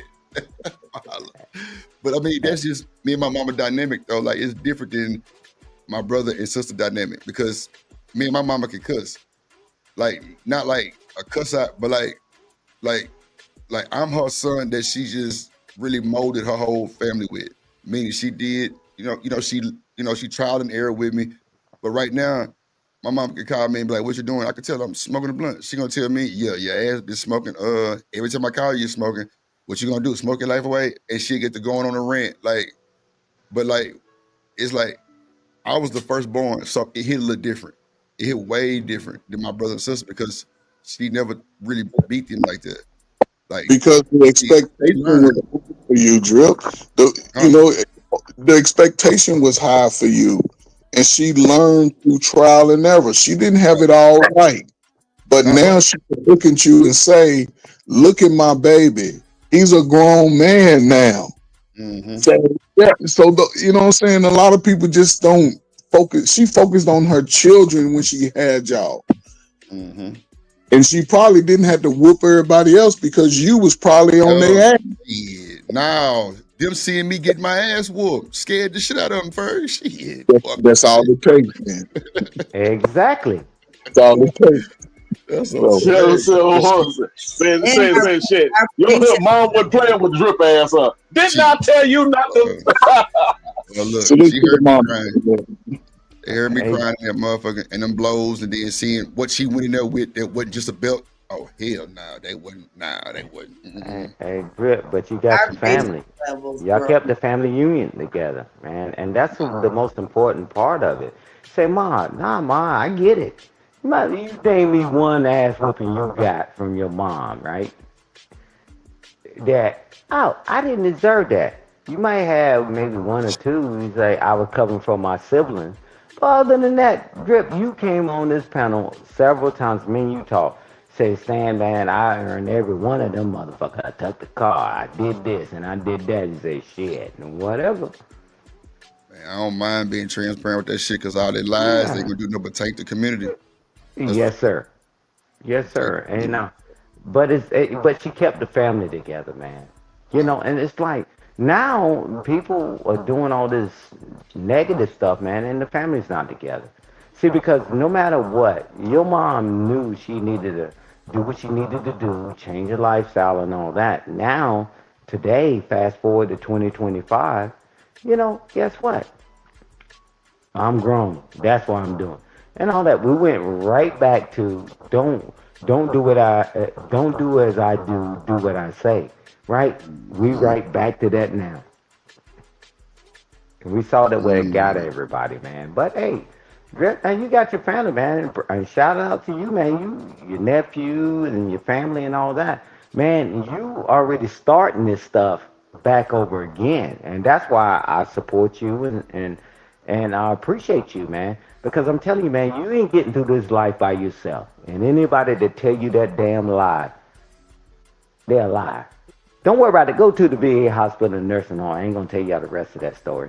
You already got it. Tell me, all my uncles in the vet. I mean, they all veterans and shit. And been to the VA. I done took their ass and seen all kind of wild shit just pulling up. Thank you. You tell me. But he had you bringing them there. And had you, and he or she, right? But at the end of the day, man, it's nothing like family, man, that's going to look out for you because no longer can you fight for yourself, right? Physically, right? And all that, man. But if you destroy your family, man, you out there on the island by yourself. Who wants that? So, I mean, I tell you, man, everybody younger, man, y'all got it. Until your ass is laid up, and then next you know, it's not, God damn, I got this shit wrong. Can I get another pass? Hell no. When you're laid on your back, nobody gets another pass. Stan, what's the last year y'all family had a family reunion? Say again, Shanika. When is the last year that your family had a family reunion? Oh, family reunion. I'm talking about the last time was a funeral, because I told you the family reunion turned into a funeral. I want to say, because I had deployed prior to my late father, my hero, passing away. That was 2017. That was the family reunion. So I'm glad you brought that up, because I've been talking to my nieces and my cousins and all that. We're going to kick something off in July, because I'm trying to bring that back. Because the family reunion turned to the funerals. That's the only time we meet up. And we're passing around heads, collecting money like we're re-upping for drinks. And I don't like that. But I've been gone, so now I ain't got the government all on my back. And now I get the chance to stand in my rightful place. But good question, Shanika. Yeah, I'm curious of everyone's answer, even y'all in the chat. I see Romello said 2016. 2016, yeah. 22. Okay, 2022. That's real recent. We haven't had a pandemic. I had family reunions every year. Hold on. It's been so long for my family. I ain't want to interrupt her. She good. Well, now we just going around getting the dates. Mine was 22. What was yours, Dina? We do ours every year, bro. Every year. Every year? I thought it was like every 4 or some shit like that. It's up to you, bro. We had our first reunion. I think it was in we had it 2 years straight, but that was the first time we ever had our first family reunion. It was 2 years straight. You know what I mean? So I think we started having our family reunion when family members started passing away and we got up in age. That's when we started having family reunion. Yep. You know what I mean? So yeah. The Bill said he never had a family reunion. I feel Taylor Bello on that one. See on my father's We used side. to have a lot when I was younger, but our matriarchs, have passed away. And unfortunately, like my generation, we're all spread apart. Like, I'm here in Vegas. It's folks, we're just spread apart. So, yeah, it's not as common.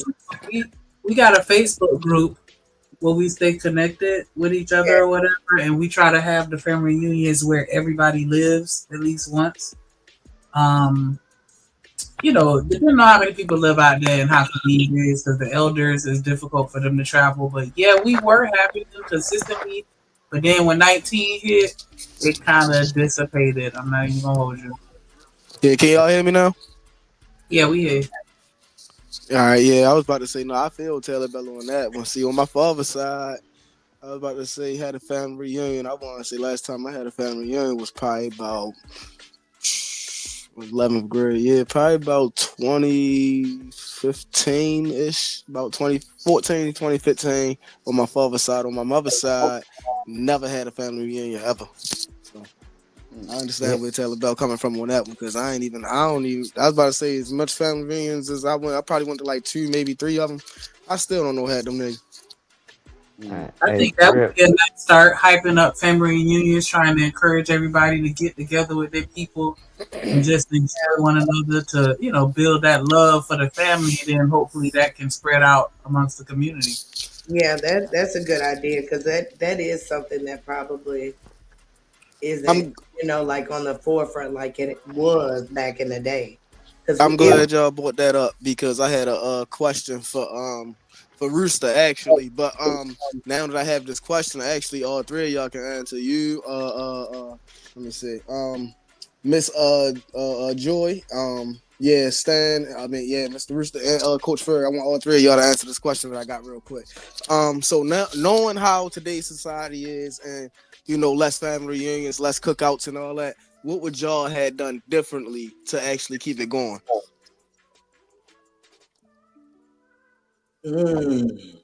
For me, I think having those like quarterly group chats, group calls, meaning, not waiting to funerals, not waiting Christmas times, but throughout the year, having designated people throughout the family connect and talk about possible things to sort of keep the family together, creating family trees, showing the lineage of, as how it's growing, who's passed on, just constantly having, just reaching out to family members that we know and just sort of having, group communications throughout the year. So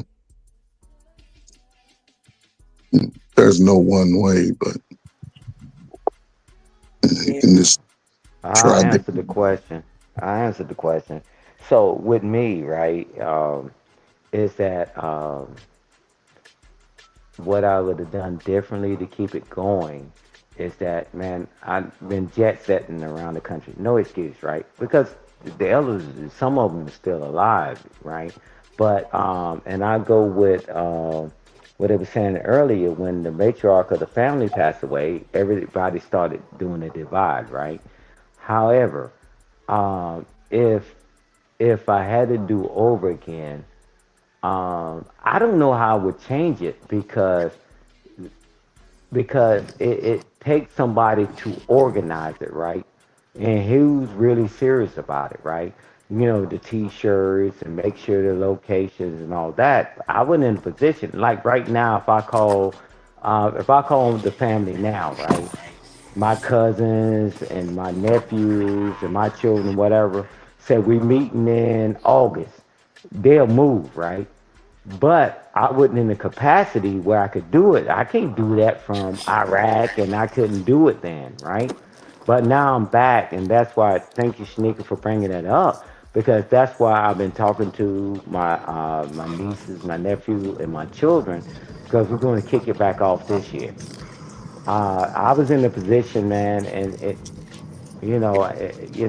my hand was tied behind my back, but looking back, I see the family splintered.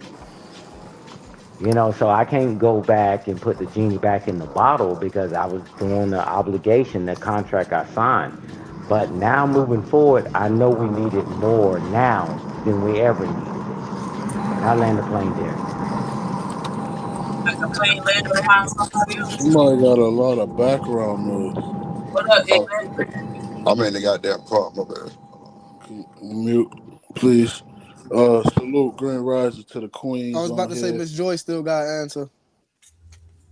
Go ahead, Queen. I want to speak real quick because we brought him up on the panel. Oh, my bad. I mean, it's whatever. You know what I'm saying? I'll wait. Go ahead. Okay, No. Go ahead. All right. Peace and blessing. I just want to say Big Mama's gone.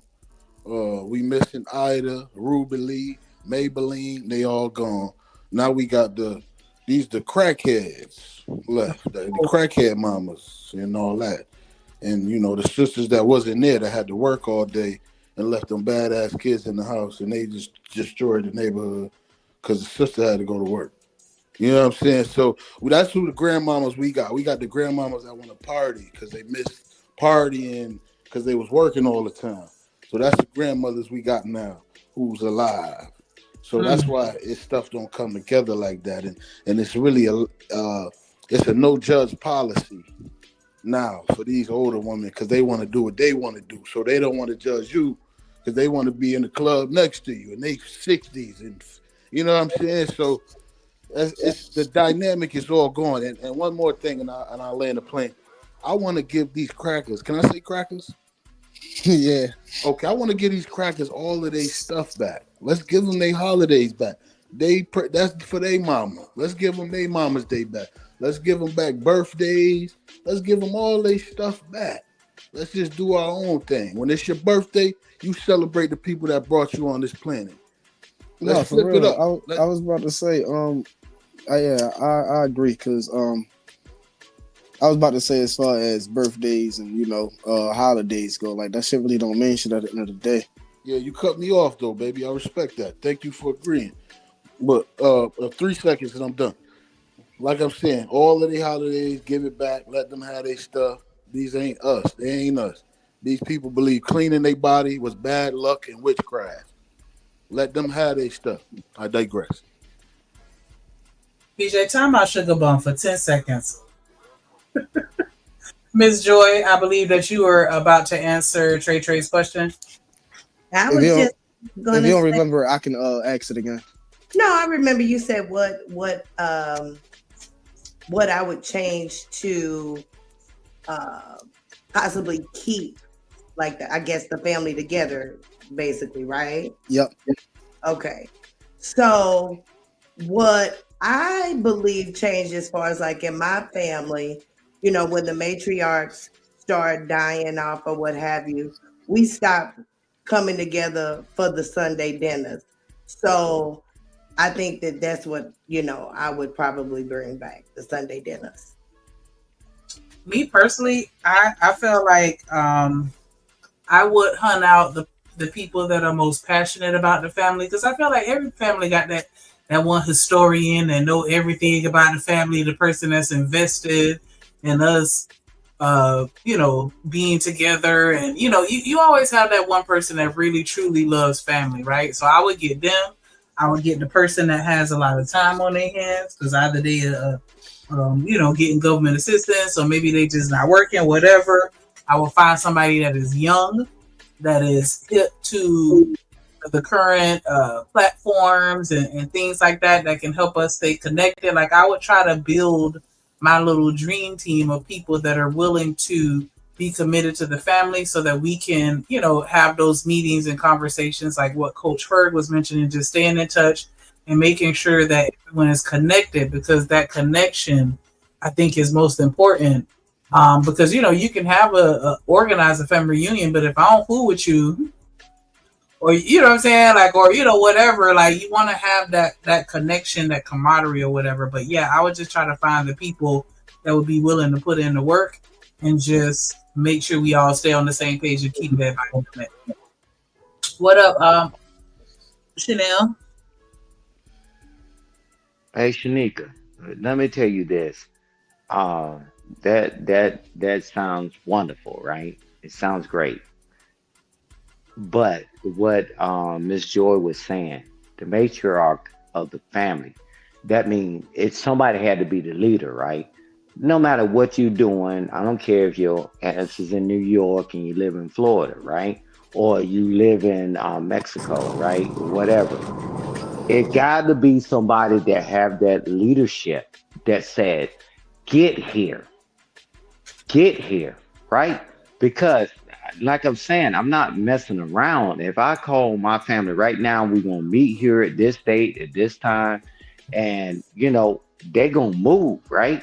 And that's what we're missing, because people move for certain reasons. If you call somebody and tell them to move, they say, yeah, whatever. But we got to reestablish that dang on hierarchy, right? The reverence of respect. If you don't have that, man, you don't have anything. I do understand what you're saying. I'm just, I guess, trying to adjust for the changing times, because, you know, kind of like what Coach Ferg and Ignat, you know, mentioned, like, we have a different breed of women. And so once the matriarch is gone, I feel like one of the main factors or components in the family crumbling as a result of it is because there's nobody else that was designed to be the successor. Or stepped up to the plate, because stepped up to the plate. Yeah, because it's trying to land on me, but I keep trying to dodge it. Hey, but I agree with all that. But with that matriarch, it was that guy that was supporting her, right? That means they was a team, right? Because let her be sad, that guy standing the fuck up. If he get on that goddamn phone, hey, Johnny, you better be here. Man, you know, man, I just lost my job, man. We ain't talking about that, right? Man, hey, we're going to get a van. We're going to make sure the person that got license and all that, y'all get here, right? That's how all those things was moving, because it wasn't just the woman. It was the man he would call on the goddamn phone. He's a man. What the hell is going on? Man, you know, my job ain't this. Man, nobody wanted to hear the excuses, right? So I got another question. You got it. Can I just interject this one thing? I was gonna say basically, Stan, what you're trying to say is incentivize. You need to incentivize your people to be there. If you ain't got nothing for them to come there, they just gotta see you, and nah, they ain't coming. No matter who say get here and all that. Nah, incentivize. That's my advice. I digress. I got another question. Well, let me say this. Let me respond to him. I am the star player. Because the way my family was set up, it was reverence. Everybody, right? When I gave my father his final salute, you would have thought I was a movie star coming outside. It's the reverence and the passing the baton, and we quit passing that baton. I'm telling you, and there ain't no ego and no cockiness shit. I don't care nothing about that. It's like, hey, so everybody just like, man, when he say move, you move, because you move when he was alive, you move when she was alive, right? So now that I got that monkey off my back, that uniform, I can set things up. But we missed that. When somebody said move, you move. And now everybody say, I do what I want to do. I don't know what other people's family dynamics are, but if I say move, they move it. Because I showed myself to be approved. And then my father, my mother, and and all that, right? They showed themselves to be approved, right?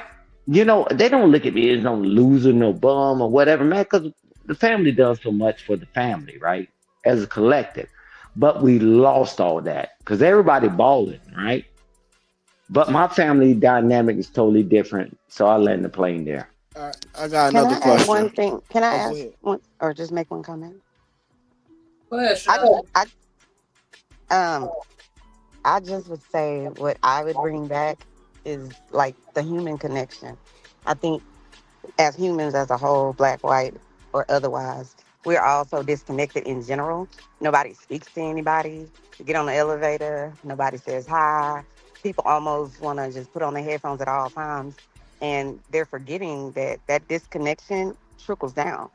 It's why, the 2-year-old sitting around with an iPad all day, disconnected from the mama, disconnected from the babysitter, disconnected from the daddy, disconnected from her siblings, so on and so forth. So I wish that we as a people could be more connected, meaning show some effort to be connected. I think a lot of times people are like, well, they didn't call me. Well, I ain't, I'm not reaching out, whatever the case may be. And it's like, if we could just let go of all of that, we could come together. And I also agree with Mr. Stan talking about, I guess, the patriarch part of it, because I agree about the matriarch part, but I wish our men could come together as well and say, you know what, we're not having this foul behavior. We're not allowing, the complete utter disrespect of black women, so on and so forth. All right. So my next question. I'm glad you actually said that because my next question relate to your last part. It's more so. Stan, you said that you the man, right? In your family, if you say jump, they gonna jump, right? So my question is, right? So with all this disconnect and all this going on out here, right? I was about to say, where do you go? What do you look to when? I was about to say, how do you go about, being like looking for the patriarch of your family or being the patriarch of your family when it's like no clear, example, or it's like all the adults in your family are, basically hypocrites, but hypocrites basically their whole life. So the younger generation really don't respect them. How do you get, everybody to come together? Because, like you can connect to the younger generation, but when you say jump, you really don't really expect the older generation to jump. But it's like, so that's basically my question, if you get what I'm saying. What do we do if we don't have a stand in our family? Yeah, that's what I'm saying, because it's not I appreciate the question, but my family is rooted that way. No, I'm saying, how do you create one, basically? Like, how do you create one in that sense as well? Outside of it, but in my family, it's just that, man. It's always Uncle Stan and, this and that, right? So outside of that, what the best advice I can give anybody, right? You got to start from the basics, right? you know, hey, talk to your dang on in quotes for words. Talk to your crazy ass parents with their slow ass kids. But one thing about it, communication, right? So you got social media, and then guess what you do? You say you call your brother, you call your sister, and say this is what we thinking about doing. And now with social media, hey, Coach Ferg, or let's say Artifact. You say, hey, how you doing, nephew? How you doing this and this and that? Hey, man, I'm trying to set up this event for all of you, so all of us can get together as a family. It's got to be the with 'em approach. What's in it for me? But you got to start somewhere, right? Because with me, I don't have to start that far down because the family's connected. But I'm saying start there, connect with whatever your brother did to you when you were 12 and he took your girlfriend and people don't talk, What? whatever. But now they got children. But can you be the uncle? Can you be the great uncle or whatever? You got to start there because you got to start with the youth because the youth will forgive you quicker than their parents will. So But you got Stan, to you do the basically with saying them. communication, right?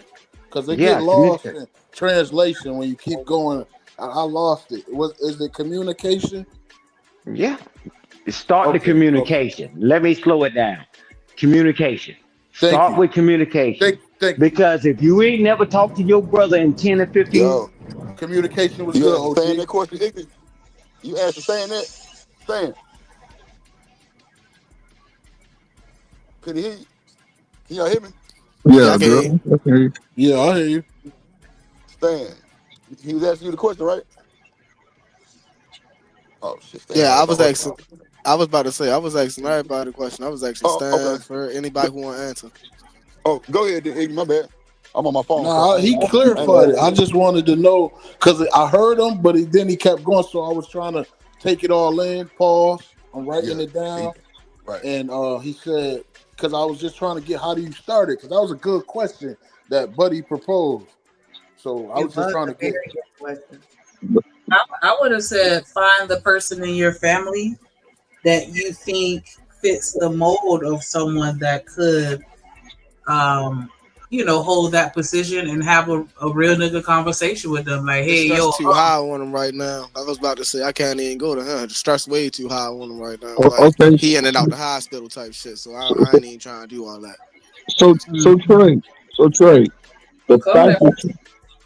that you asked him that question. Hold on, Ferg. Hold Oh, I'm on. Go sorry. ahead, Tanisha. Go ahead, finish your thing. I'm sorry. But Oh no, I was just saying. Then you become that person. Then yeah, that's it. All right. Go ahead, Ferg. No, that's all I was going to say. The fact that he's asking that question, he should think about putting himself in that position. But just take, I'll say this, take how you feel about it out of it because not everybody in your family or in a family may be thinking like you and may question your position and your authority in trying to be in that space. So take your feelings out of it. And if somebody do give you pushback, just be willing to have those conversations with more than just you and them. Maybe a family meeting, you know what I'm saying? And you just lay out your plan and what you're trying to do to move the family forward. But expect some pushback, uh, but be open to all the. Can I add one last thing before I go? Go ahead.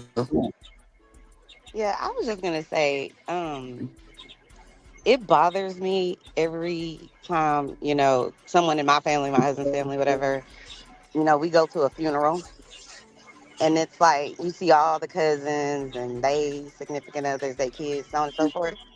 And then it's like we don't see them again until the next funeral. You know what I mean? And it's all love when you get there, but I'm like, can we meet before the funeral? You know what I'm saying? Throughout the year to have this connection, everybody loving on each other and all that, and catching up. I just wish we could do that more. I hate that that's when we see the majority of our family a lot of times. So anyway, that's it. Yeah, I ain't gonna lie, that yeah, family reunion come in handy though. Funerals definitely turn into family reunions for sure. But see, the thing is with me, like, I don't understand. Nah, I wouldn't say it turn into funeral. I mean, it's a family reunion because at a funeral, niggas fighting. Niggas fighting over $1,000. If it's $1,000 left on the house, they finna try to get down to the nitty gritty to see who get the most. Niggas lying. All of a sudden, kids popping up. We never knew that we had cousins, baby mamas, mistresses and shit popping up. All kind of wild shit be on a funeral. I don't like. I've been shocked twice at funerals. I wouldn't have thought in my craziest mind that would have happened. And like, it was funerals to me are like gotcha moments. Like the last two funerals was like horrible. I get what you're saying because everyone is grieving. The emotions are very high. You have finances involved, so you're correct. I'm just saying it in the sense that that tends to be for most African American households. That tends to be the main time that you see the majority of your family all at once. Yeah. So Chanel, Chanel. What's up? Okay, so let's just say you at a funeral. Not saying it's you, but you at a funeral, right? And if you know all of them, I would say just take some time to go one by one and talk to them and transfer information and let them know you'll be reaching out to them at a later time and ask them when would be a good time. Because like Shanika said, emotions are high in that moment. You looking at your cousin you don't like, but hey, and sometimes you have to put those differences aside and say, hey. Yeah, that's perfect. I think people should plan. Is somebody speaking? Yeah. Can you hear me? Just saying, use the funerals as an opportunity to connection and establish open the lines of communication. That's when you should be transferring information, not to have those conversations right then, but to talk about it later. Yeah, and set up a YouTube live. Shit, you can use YouTube as a gathering place for family members across the country. Just turn the comments off.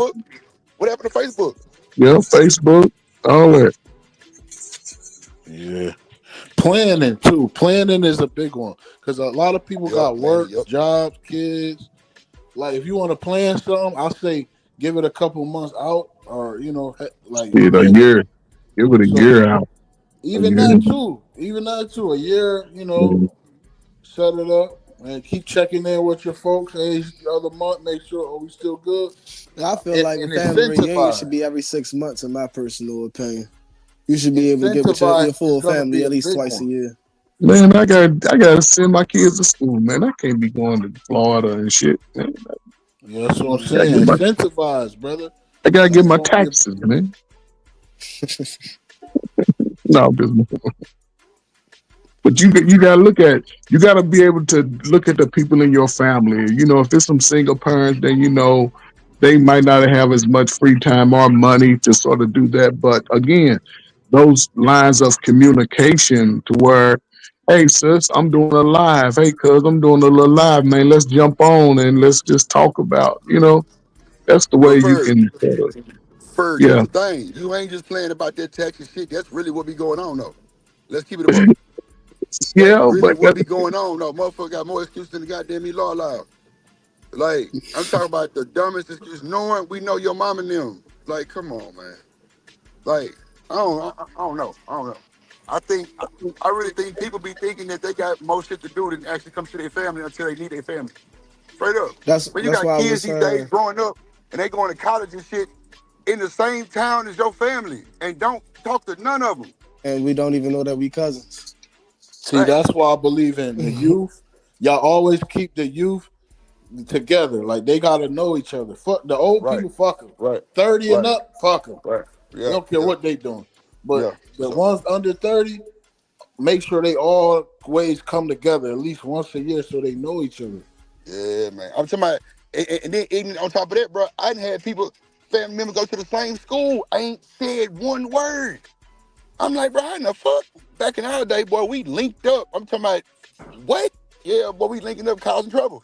Yeah, that's weird. That's weird. It's social media. It's Yeah, like social media, bro. You're right. social media made them not social in real life. Yeah, bro. You ain't bullshit. That is a fact. Oh my God, that was a fact. That's a bar. Shit. Social media made them not social in real life. Oh yeah, that's a bar. I was like about to that say, no, you ain't lied though, cause niggas But they all be gotta in the know same. who they are. Everybody be in the same room playing fun run. They'll be having babies with each other if they don't know who each other are. Shit, that furry, that's wild. I'm telling you. That's scary shit. Lord ADS told us. He say, shit, nigga, I found out I was talking to my cousin. I'm like, oh shit, goddamn. Because bro, they was in the same little town. Like, they didn't know each other. That shit is crazy. But at the end of the day, like, them be them extended families and shit that grandma and them that, for every time grandma was talking to Mr. Earl and goddamn Mr. Willie come down and pray for everybody and shit. The fuck? Hell nah, Mr. Willie better stay his nasty ass on my goddamn way. But that's what's going on, no first. Like, a nigga can joke all day. But that shit be real timing when that shit happen to your ass. That's a fact. Yeah. Chanel wanted to come back up. She was in the back of Sleep. Hold on. I ain't know she back up my bed. Okay, I see it. My bad. What happened? Nothing. There you go, Chanel. My bad. Chanel, you down there? Yeah, I'm listening good, now. my I'm bad. in it. My No, bad. I didn't need anything to say anything just yet. I just wanted to come back up. Nah, I got you though. I ain't even see you back there because I'm on my phone. My bad. Go ahead, Ferg, or No, I wasn't. I was.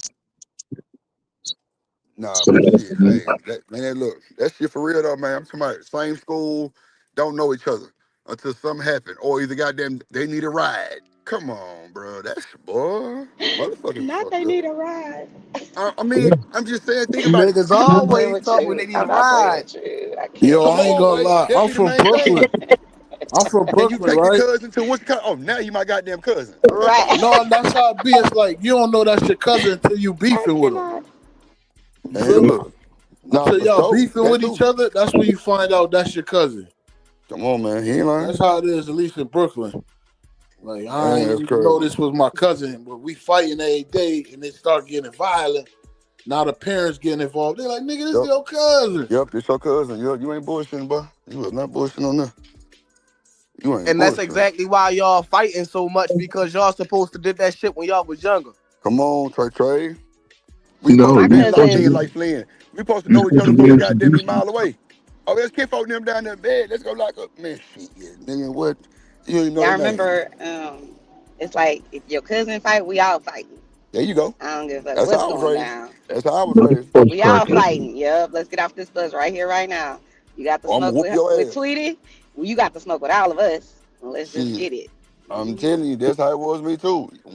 Anybody come on with ass whooping, I'm beating your ass. If y'all ain't jump in. Shit, that's man, look. And you know what's crazy? Y'all know what's crazy? Like, that's how it was with me, but when my brother and sister came, that shit stopped. Because with my little brother, my mama did not let that nigga move with me as far as like moving around with me, because she knew the type of shit that I'd been in as far as like fighting and shit. And she know my little brother not built like that. I wouldn't even let that nigga, matter of fact, he would be more of like a distraction than me like having him with me for like a body type shit. Hell nah, nigga, because I know once they touch you, I'm going ignorant crazy. So let's just keep you out the situation, bro. You just stay at home, my boy, because I ain't got time. Like, but not, I mean, that's just what it is. But see, like I say, I'm an 80 baby, like type shit like this nigga here, 90s. Like, come on. And my sister damn near late 90s. So it's like, man, y'all niggas different for real. Yeah.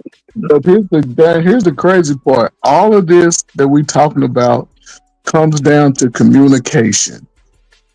In the day when we would go out to the club, there would be a whole lot of talking.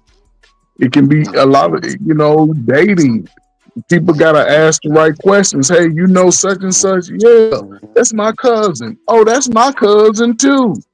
Oh, well, we can't date, but people don't ask questions no more. And then you find out after you done had two slow, retarded kids that we cousins. You right though, you right. Coach Ferg, I can't with you right now. Nah, he ain't lying, he right. Jesus. He ain't lying, he right But though. the kids suffer in our behavior because as adults, it's always beneficial to put our differences aside so the kids can have a better option. That's all. You know, Okay, coach. can't move in feelings. You know, everybody in the world can't move in their feelings. Nobody give a damn about your feelings. Coach, No, what are you talking about? Have I said anything about a feeling? You just want the no. smoke this morning? Oh I I Lord. ain't know your said nothing, feelings, not but I one know thing your about a feelings are feeling. coming. You can't Don't move come in the for world me. in feelings. Don't come for me this morning. Truth That's and all. logic and reasoning. No Okay. feelings. Tell your feelings to Coach, your we mama when all have you're emotions. Stop it. emotions. It Listen, but your feelings, listen, you but can't your remove emotions, emotions from a your feelings, person. No, but your no, feelings no, no. should be If you exhibited to your remove, family. coach, if Nobody you care about your remove feelings at the someone's job. emotion, coach, if you remove someone's emotional feeling, whatever you want to call it, then you have psychopaths and sociopaths, people who have zero empathy for whatever you're going through. And what you're talking about in terms of communication, there won't be any because can't nobody say anything. They have to always be hard, have to always be strong at all times. We're humans. There's a reason, and it's a natural movement to be angry, frustrated, upset, pissed off, excited, happy. All of these things are normal. So I can express my happiness, but I can't express anything else. Like, knock it off. Stop telling people that. How you feel about that, Ferg? Be back. We already know how Coach Ferg feels. Coach want everybody to man up, have no feelings whatsoever. And if you involve your feelings, then you weak Not and you to the slow. world. Go tell your feelings to the people that hurt you, your family members that Not no told you you Okay, feelings. wasn't shit. I'll You take can't that. come. I'll take that, Coach. I'll take You that. can't go, Okay, you Chanel. rest You your don't case, go to sir. work. Do you go to work talking about your feelings? I No. feel that y'all shouldn't be doing the job like this. Thank Oh you, my ma'am. God. Here we go. Here's your pink slip. No, Okay. I'm not saying not have feelings, but I can't be in my feelings about why they always Coach, making me the staple these coach, papers. That's let part me of your just say job this. description. I agree with you that people can't go into the world and that the world don't care about their feelings. The Somebody problem got that I it. have, is it me? Do I have an echo? The only problem that I have with what you're saying is those people that you're saying go talk to your mama, your cousin, your sister, your daddy, your whoever the people are in your family. If they're like you, which is put all your feelings away, then they can't go talk to their mama, their sister, their cousin, their family about what they're going through because they know they gonna hear the world don't care about your feelings if they like you. People need to be able to feel safe to say, you know what, I'm having a hard time. And I'm not saying that, coach, just to argue with you. I'm saying that because of the line of work that I'm in. That I have 10-year-olds coming in my office ready to off themselves. Legit, for real, for real. 6-year-olds coming in my office drawing pictures of, them no longer with their family. And it's not just kids, it's whole ass adults too, who have trauma that they were never able to deal with because they family members telling them, we don't have time for that. You need to just buckle down, do this, do that, or dismissing their feelings. That's why they end up with arrested development. They stuck wherever the trauma happens. I don't know if y'all can hear that. Something's very loud in the background. But I'm just saying that to say there's a balance. I obviously understand, coach, that you can't go out into this world with your feelings on your shoulders at all times. What I'm saying is we can't prepare them for the world if they're not going to be prepared at home, right? So it's like if I had a child, of course, I'm going to tell my child about all kinds of things so that they can be prepared for adulthood, right? Because I want them to make the mistakes with me, where I can care about them, where I can love on them, where I can, be their shoulder to cry on, where I could correct them, where I can make sure that they doing what the hell they supposed to do. But that's me, like you say. Not everybody's going to be like me, and I understand that because not everybody had a mom or a dad that would be like me, right? Some people have moms and dads that they straight cussing their child out. I'm like, how the hell you cussing out a 3-year-old?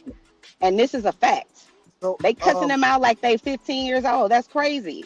And all I'm saying is those same people that we force as in this world to just be like, hide all their emotions, show up stoic everywhere they go, then they end up on my couch with their aggression because they could never talk to their daddy about it or their daddy wasn't there. They could never talk to mama about it because, like y'all said, mama got 3 jobs or she at the club.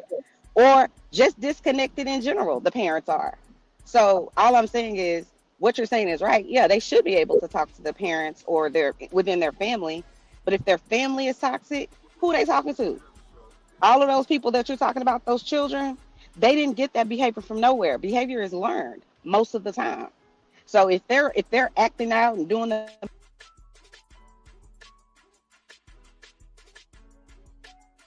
See, that's God.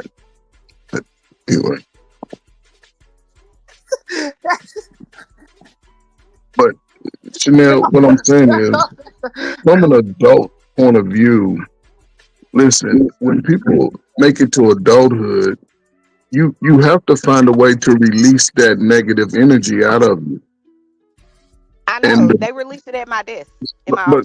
but see But by again, that time, they're so aggressive, they ready to unalive somebody or unalive themselves. That's what I'm so talking about. so how You long? don't want them to get to adulthood with that type of mindset. But they That's what I'm coming to saying. you.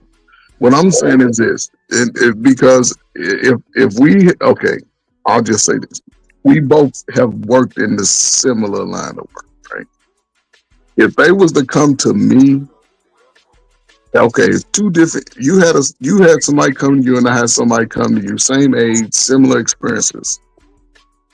Our outcomes would probably be a lot different, and one would probably happen a lot sooner than the other. Because yes, they're going to come with those feelings about it. We're going to talk about how they feel in the moment, what are their triggers, what's going on. And then once they release that energy to you, now my job is to ensure that they come up with ways to be better in it. Not to say, you 24 now, you can stay in your feelings for the next 20 years and it'll be okay. No, you have to release them. And when my job is to build them up and go approach those people who harm them, not for those people, whether they receive it or not, it's to release that off of your chest, off of your pain, so you can move in a better space. Is all I'm saying. I'm not worrying about how the other person will feel about me coming at them with my issues with them. But as long as I can release that, now I can be in a better space because I know it ain't me. It's them. Is all I'm saying. Yeah, you can't just disregard feelings initially because they don't trust me. But once they trust me, yeah, now we got our feelings out of the way. This is what we need to do to be better. Most that do it have greater outcomes. Most that don't, we see how we crashing out.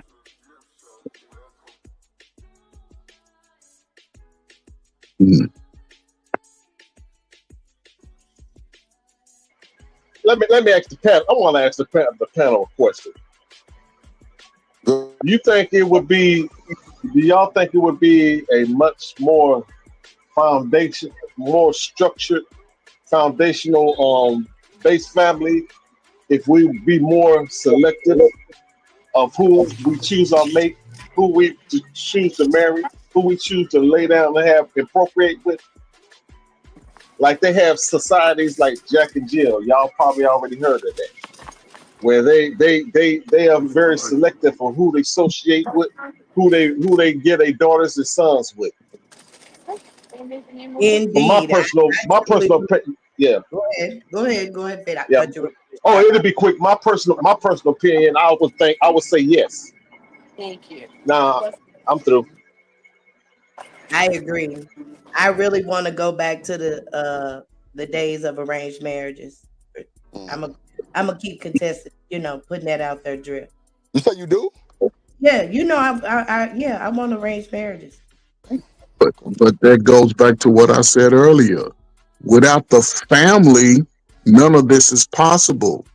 That's true. If a father can be in a child's life from the beginning, then a father he's going to try to give the most, I guess if he's a man about who he is, he's going to probably give the best unbiased advice. He's going to be there to be able to see a low down dirty dude like me coming over to the crib trying to get some cakes from his daughter. Be like, no, not that ninja right there. Not him. He light skinned. He wants sex. Yeah. But a father can see that and be like, no, that's the problem. That's what we're saying.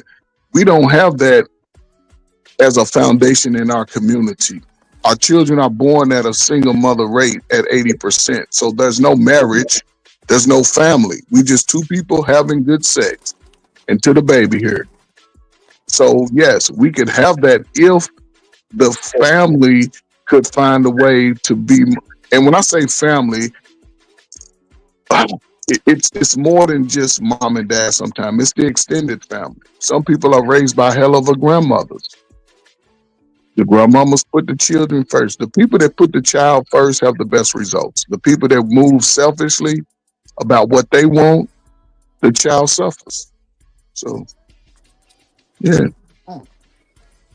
Let the daughters get close to the fathers after age 11. So first, you mean to tell me I should tell my son, yeah, I met your mama after the club and I hit in the back seat?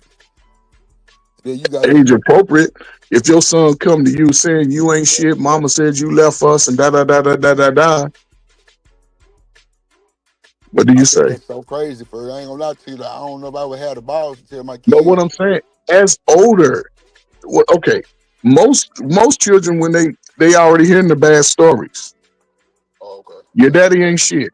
You ain't shit. When I come to you, you ain't shit. How do I know you ain't shit? Now it's my first time having a real conversation with you. Mm-hmm. What formed my opinion that you ain't shit? Right. No, I'm just saying somebody told me, and they kept telling me, right? But now when I sit down and talk to you, you a real dude. You've been trying to talk to me since I was born. You done paid your money. So how can I say you? But again, hey son, you want to hear the truth? And that's what I'm saying. It's hard. Not saying tell a 10-year-old, but at 18, listen, man, you need to know what really happened. Right. So don't move like me. I tell my son all the time, don't become a baby daddy. Don't do it. Your results is gonna be a whole lot different than people of old. Trying told them first. So, They be mad when I be trying to tell them, like, look, that's one of my biggest fears, like becoming a baby father. And it's like a lot of people not understanding. It's like, yeah, like it's about the money and it's about the foundation. You feel what I'm saying? At the end of the day, but you feel what I'm saying? Like, you gotta think about it like this: if you work for something your whole life, just for it to be taken away from you by somebody else. Yeah, man, that's just crazy work. Just because you have a child with them, like that's, you feel what I'm saying? Like that's wild. yes. The quickest way for a black man to be broke for 30 years is to have a baby out of wedlock. Trey, you know how to slim down those fears of not becoming a baby father. I'm there. Can you hear Don't me? want a goddamn condom. Well, yeah, that too. Or not sleep with women that or don't sleep with nobody that you don't feel like you can have a baby by. Yeah. That's easier. But see, that's hard with black man though. That's hard with us. That's hard with the westernized. That's hard with us. And I'm gonna put it out there. Y'all can, as men, y'all can agree or disagree. But I'm gonna put it out there. We as black men, we are some of the most terrible men when it comes to picking appropriate mates to have children with, and that's for real. Fact. You wonder why? You wonder why? You ain't lied. You wonder why? You want to know why? You always hear black men going to jail behind what's the child support, or you always hear black men complain about their baby mama don't want them to see their child. Or they baby mama done this or that, or they baby mama abused their child, is because we are poor pickings when it comes to choosing mates to have kids with. So let me ask you this, brother. Let me ask you this. Out of that problem too. Y'all don't make the decision by yourself. So it ain't just y'all, it's the women too. Yes. They not begging either. You know, so it's two people coming together that ain't talking what the real talk need to be about before having sex. Because again, is going back to that family dynamic. If our children are not getting the best information on how to move when it comes to finding somebody to love, they're going to experience it on their own with nobody's influence. And we have to be real. Most average, hardworking dudes, they ain't getting the access. The women are choosing the man that they want to give their body to. They're choosing the guy, and more than likely, they choose the guy that's hanging out, smelling like bug spray on the corner, who ain't really doing shit. The dude like Trey, and I'm just using him as an example, the truck driving dude, he ain't worthy of the box. He gotta go work for it. But little nug that smell like tea hanging on the block, he got all the access. So most brothers ain't even getting the access. They just choosing to give it away like that, because if they find you attractive, they going. It don't matter. So I say to that, Coach Bird, too, is y'all choosing women that are not checking for y'all. Choose the women that are checking for y'all. There you go, Miss Joy. But Miss Joy, guys by nature, we'll find a woman attractive, and he'll go up to her. Oh, you're Dusty. So move on and move to the one that think you a Dusty. And they move on, right? But again, a lot of guys don't have. Some of y'all keep barking up the same doggone tree. Because they don't have the confidence, and they wasn't taught by men on how to choose a woman. If your father ain't teaching you how to choose a woman, you ain't gonna listen to nobody else when you start getting a piece of cake. And most dudes who ain't even invested in you, they gonna tell you, man, get that cake over. And it ain't hard to get no cake today. So everybody gotta be better, but who's having those tough conversations about sex? Because we think sex is taboo until it happens. So, That's real. Now, but for now, as far as the woman choosing, the woman's not the she don't go out. I'm gonna say this. We pursue the women. They don't pursue us. That's by nature, period. It's been like that for eons. You already know that. But who the woman, hold on, listen, hold on. The woman falls suit to the man that she wants to be with. But she don't choose, because we do the, to be honest with you, we do the choosing. We choose who we want to go and step to. We choose who we want to lay down with. They only fall suit. They only fall in suit under the man that they want to be with. That's how it is. If you know, hey, if the woman don't want to accept you, she don't want to accept you. She want to accept you. She want to accept you. She only going to fall suit to who she want to be with. But we do the choosing. We the ones doing the choosing, because we the ones that pursue. Right, brother. But what I'm saying is, I can choose 10 women, right? But not every woman is going to give me access. Is what I'm saying. Yes, we should be choosing. Every woman to give you access. No. That's Bro, not the point. Everybody don't have no grandparents, bro. Yeah, but I'm not saying the point. What I'm saying is, a man is attractive to the type of woman that he's attracted to. We all would be attracted to a different type of woman. However, she's only going to give access to a certain type that she likes. Every woman don't like light-skinned, bald-head, ugly dudes like me. Yeah, but I have. Okay, let's say. I'm sorry for cutting you off. Let's say they give it access. Yes. I was about sorry to say, for cutting you off, bro. Honest, man, if a female like you, they gonna enjoy you, man. I was about to say they gonna get your attention one way or another. It's gonna be subliminal, but yeah, man, they gonna get it. You feel me? But wait though, hold on, bro, because y'all niggas can't act like niggas can't get the box to talk themselves out the box. We've seen that several times trying to do too damn much. Shut your motherfucking ass up and just play the field and just chill. All that old, I'm dating everybody to intent, bro. Stop that bullshit. That be the problem. Now y'all niggas looking weird because y'all overdoing shit. No, bro, chill out, play the field. If she fucking with you, bro, you'll know. If not, just take yourself out the goddamn equation. And Act like they goddamn me slow or something. Like, bro, I don't understand, bro, because I'm 6'3", bro, 315, bro, and I'm snatching you niggas' gas by the minute, bro. Like, no bullshit. And all I'm doing is making them laugh. Like I'm funny.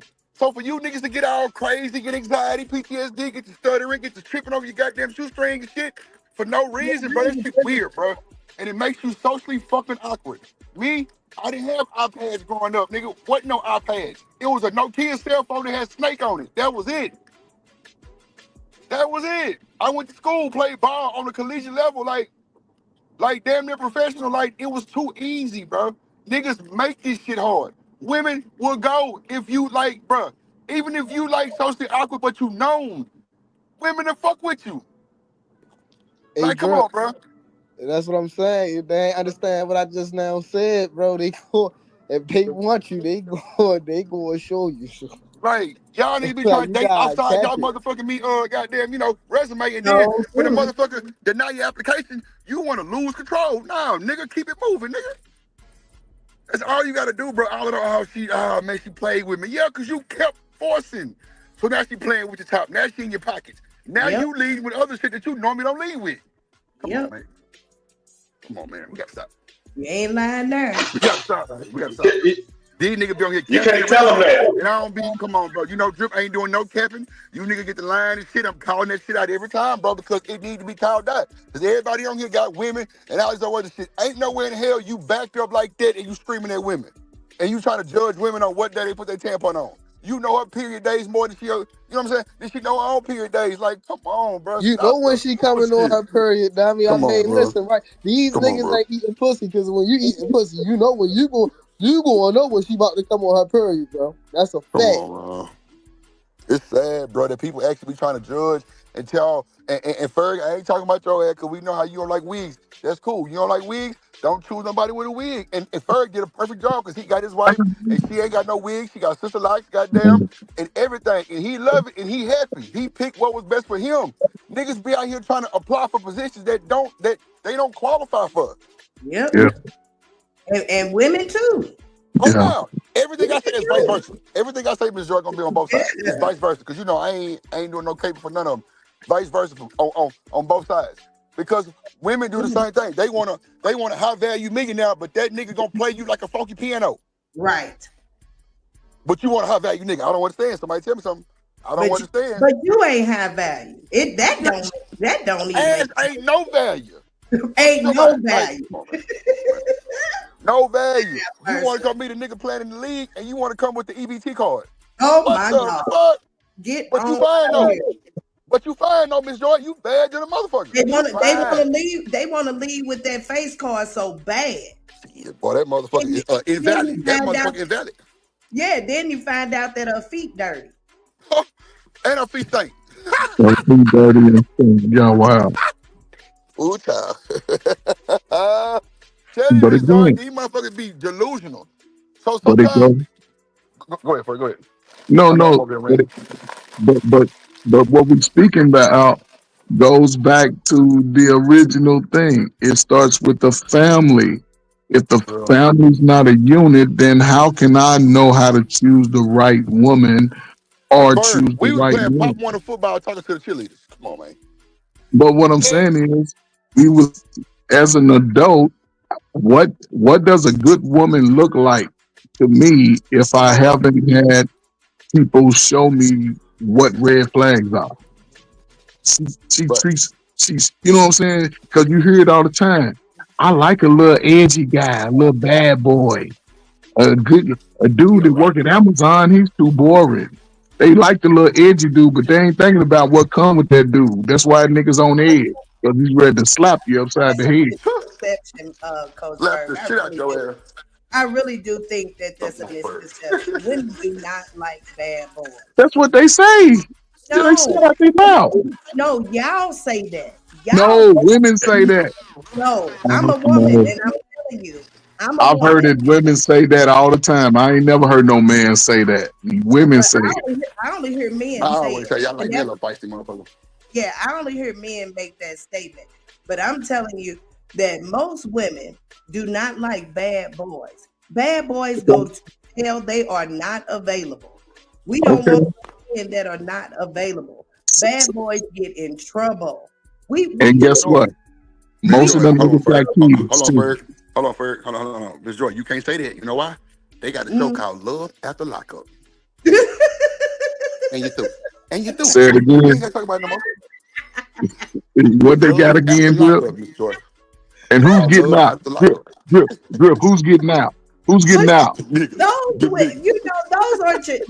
are not your average women. You know, those are the women that kind of have it hard out here. Joy, stop it. You got people who working in the prison marrying prisoners. I know it does that. I know it does that. Man, they got lawyers. Miss Joy ain't no fool. She been on this earth long enough to know that women out here that like them knucklehead Negroes. We may like to sleep with y'all. Yeah. But y'all giving the babies to them. That's what counts the most. Yeah, y'all giving them the slow ass kids. And the good guy that work at Taco Bell can't get none. But we don't want y'all to stay. We really don't want y'all to stay if they bad. We don't want y'all to stay. But y'all making babies with them. Hey, Ferg, you can't. Hey, Ferg, you ain't gonna win this conversation. I ain't trying to win it. I'm just saying, though. Yeah, I was about to say, the thing is, right? A lot of people just gotta understand, man. People gonna choose who they want to choose, man. Women ain't no different, man. Listen, the only thing is, these niggas ain't got courage nowadays, man. Ain't nobody going up to nobody, talking to nobody. What they doing is, they trying to be creepy. You feel what I'm saying? Stand next to them. Try to find their little Facebook page or their little Instagram, because you know when you around people, you can do that type shit. They try to be creepy and then slide up in your DMs like, yeah, I seen you at the store earlier. Well, maybe if you'd have said something to her earlier in person when she seen you at the store, she'd have fucked around, gave you your number. Now your dumb ass getting blocked.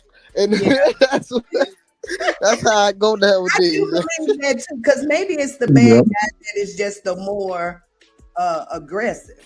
He ain't got nothing to lose. Listen, a guy like that ain't got nothing to lose. He ain't got no future playing with you. I'm gonna tell you something. The choosing of mates has no difference today than when I was coming up. I was coming up. Look here, I was coming up in the 80s and the 90s. And how men and women choose who they want to be with is no different. The same shit that was going on when I was coming up. You know what I mean? You got women that like knucklehead Negroes, and you had men that like messing with no good fast 304s. No difference from yesterday to today. It's just another batch of generation of kids. That's all. Hey, that's the only difference. What's up, Dante? Hey, Dante. Let me ask you this: with you saying all that, right? Have you noticed that the scale got tipped? Because back then, the majority of people weren't moving that way. Now it became the social norm. That's how you move. I'm like, man, y'all can play this shit all y'all want to. Hey, this ain't nothing new. Cool. But back then, and Drip, I got to move around, guys. I just want to show y'all some respect, man. I had a call, man. I got to go get some other shit to settle this property. But I'll tell you this. Isn't it amazing how we shit on our ancestors? And the joker that dropped out of high school and all that. Isn't it amazing how they had the laundromats, the corner stores with no education or limit to no education? And look at all you smart motherfuckers walking on your knees, begging and like buying down and kowtow, and you don't own a damn thing. Thank God for our ancestors. Thank God for the baby boomers. Thank God for all them, man.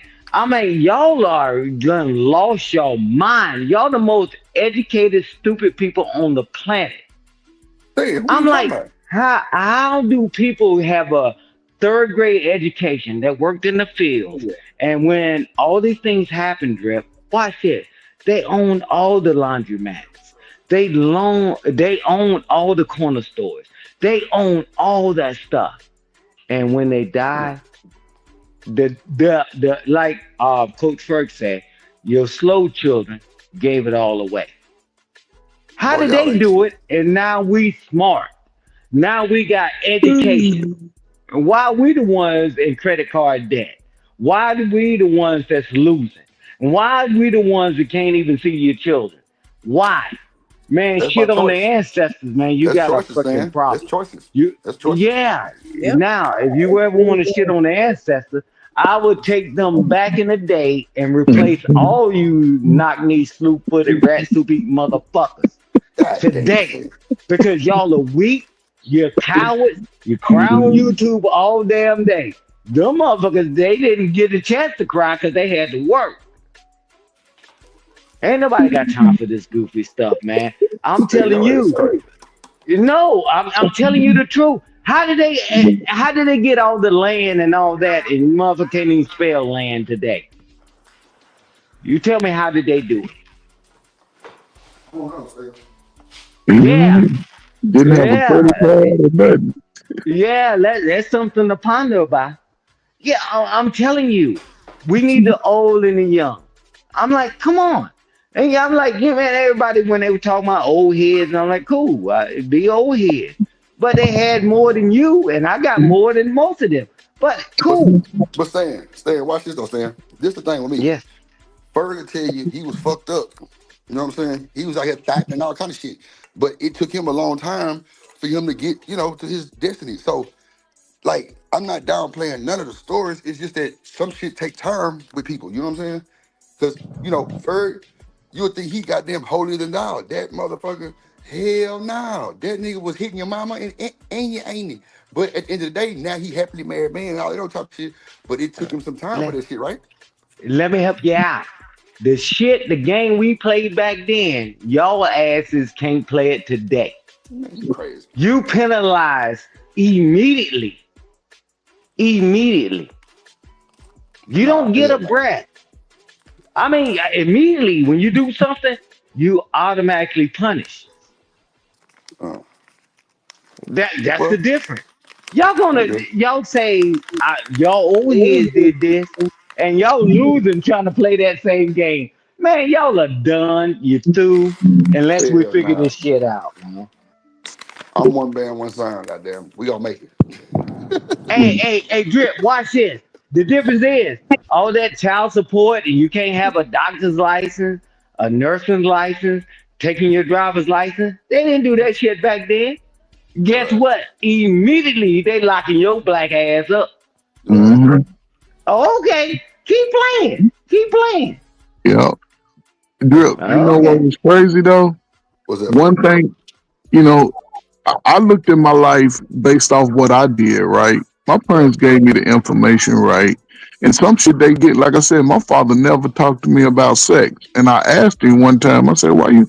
He said, boy, once you stuck your shit in that damn little hole, boy, everything I told you would be out the window.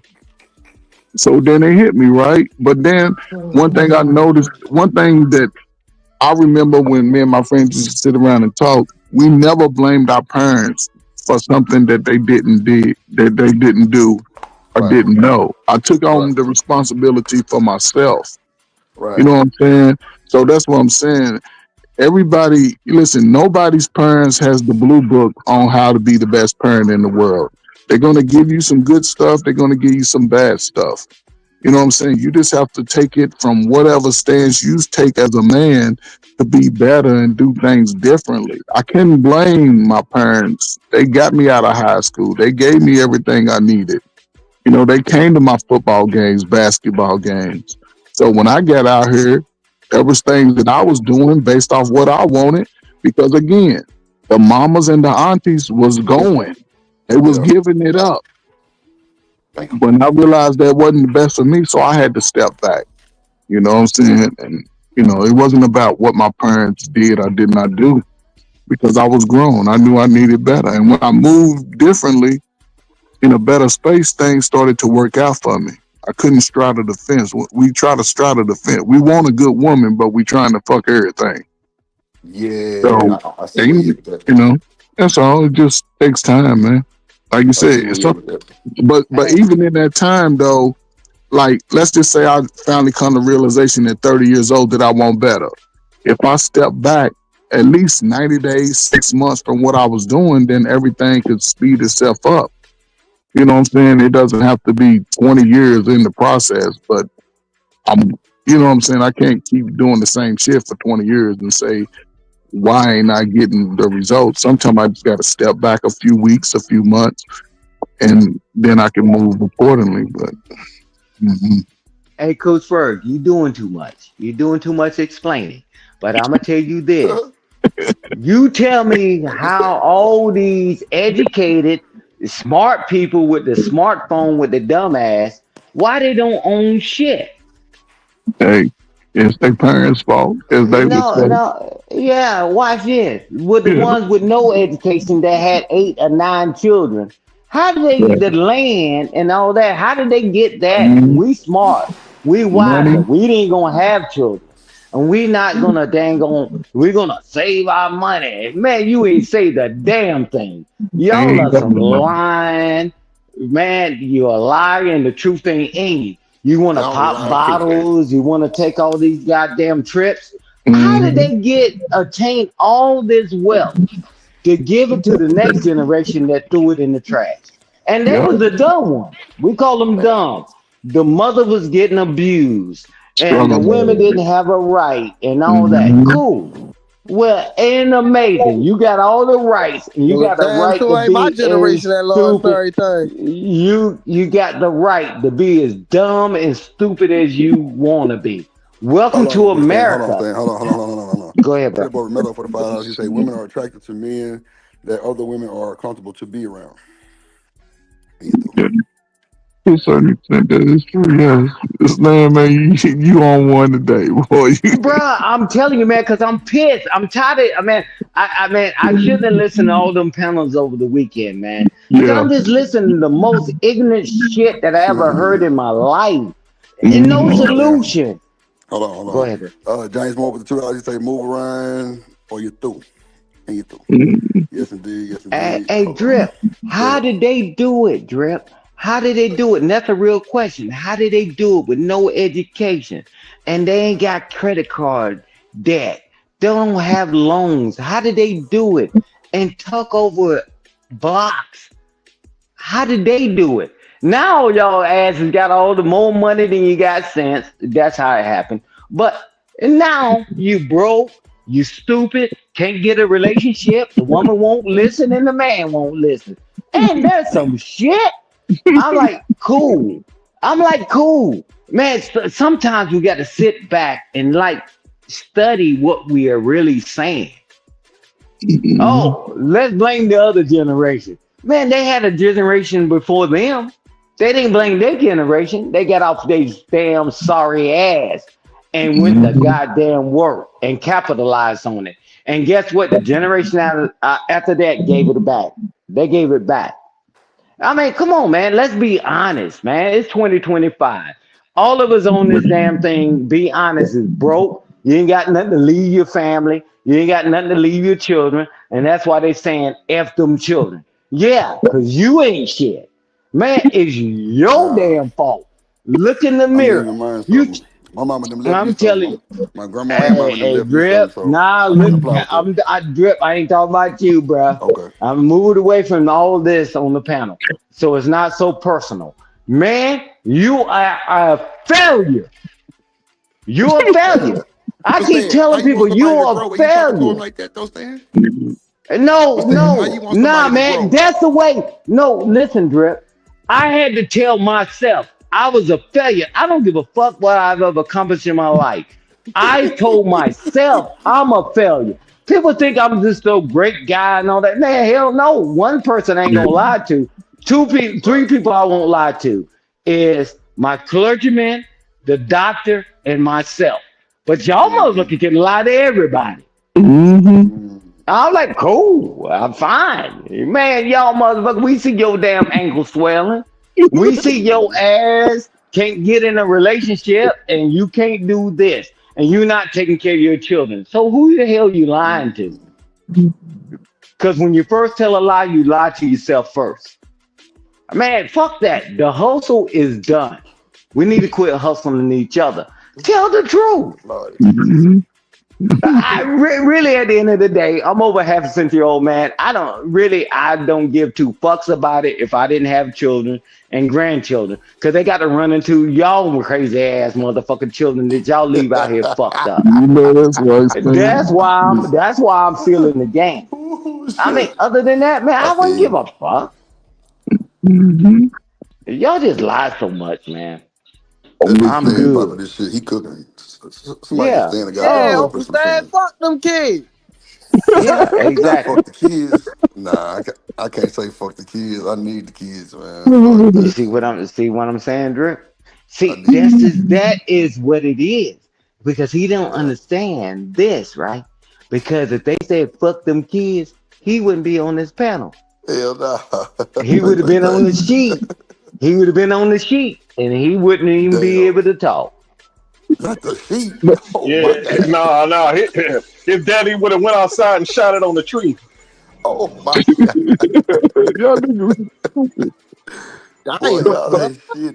Yeah, man. But Trey, Go ahead, Kofor. No, what I'm saying is, see, Trey, what he's saying is what people are doing. He's actually trying to help them. He's putting his part in by at least coaching them. See, that's a big thing. That's coaching and mentoring, basically, y'all hand in hand in a sense. But he's seeing F them kids based off the parents of the children. Their actions say F the kids. And you know what I'm saying? And that's the thing. That's why when I say it, I be facetious, but you can look at the actions of the parents today and how they treat their children, because we see more young people hanging out in gangs, male and females crashing out, running downtown in major cities, just crashing out. They deleting each other at a high rate. They fight. And who's videotaping the fights?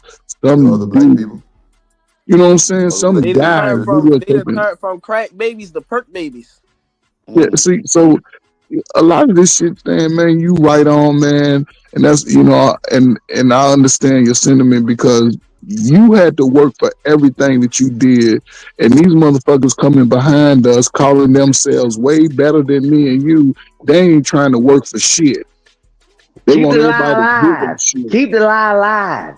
So yeah, I understand, man. So Yeah, salute man, to the but that's mothers and the fathers out there, everybody. yeah, but I don't think I had to say, hey, you say something loud enough, long enough, people will believe it, right? And that's the same propaganda, right?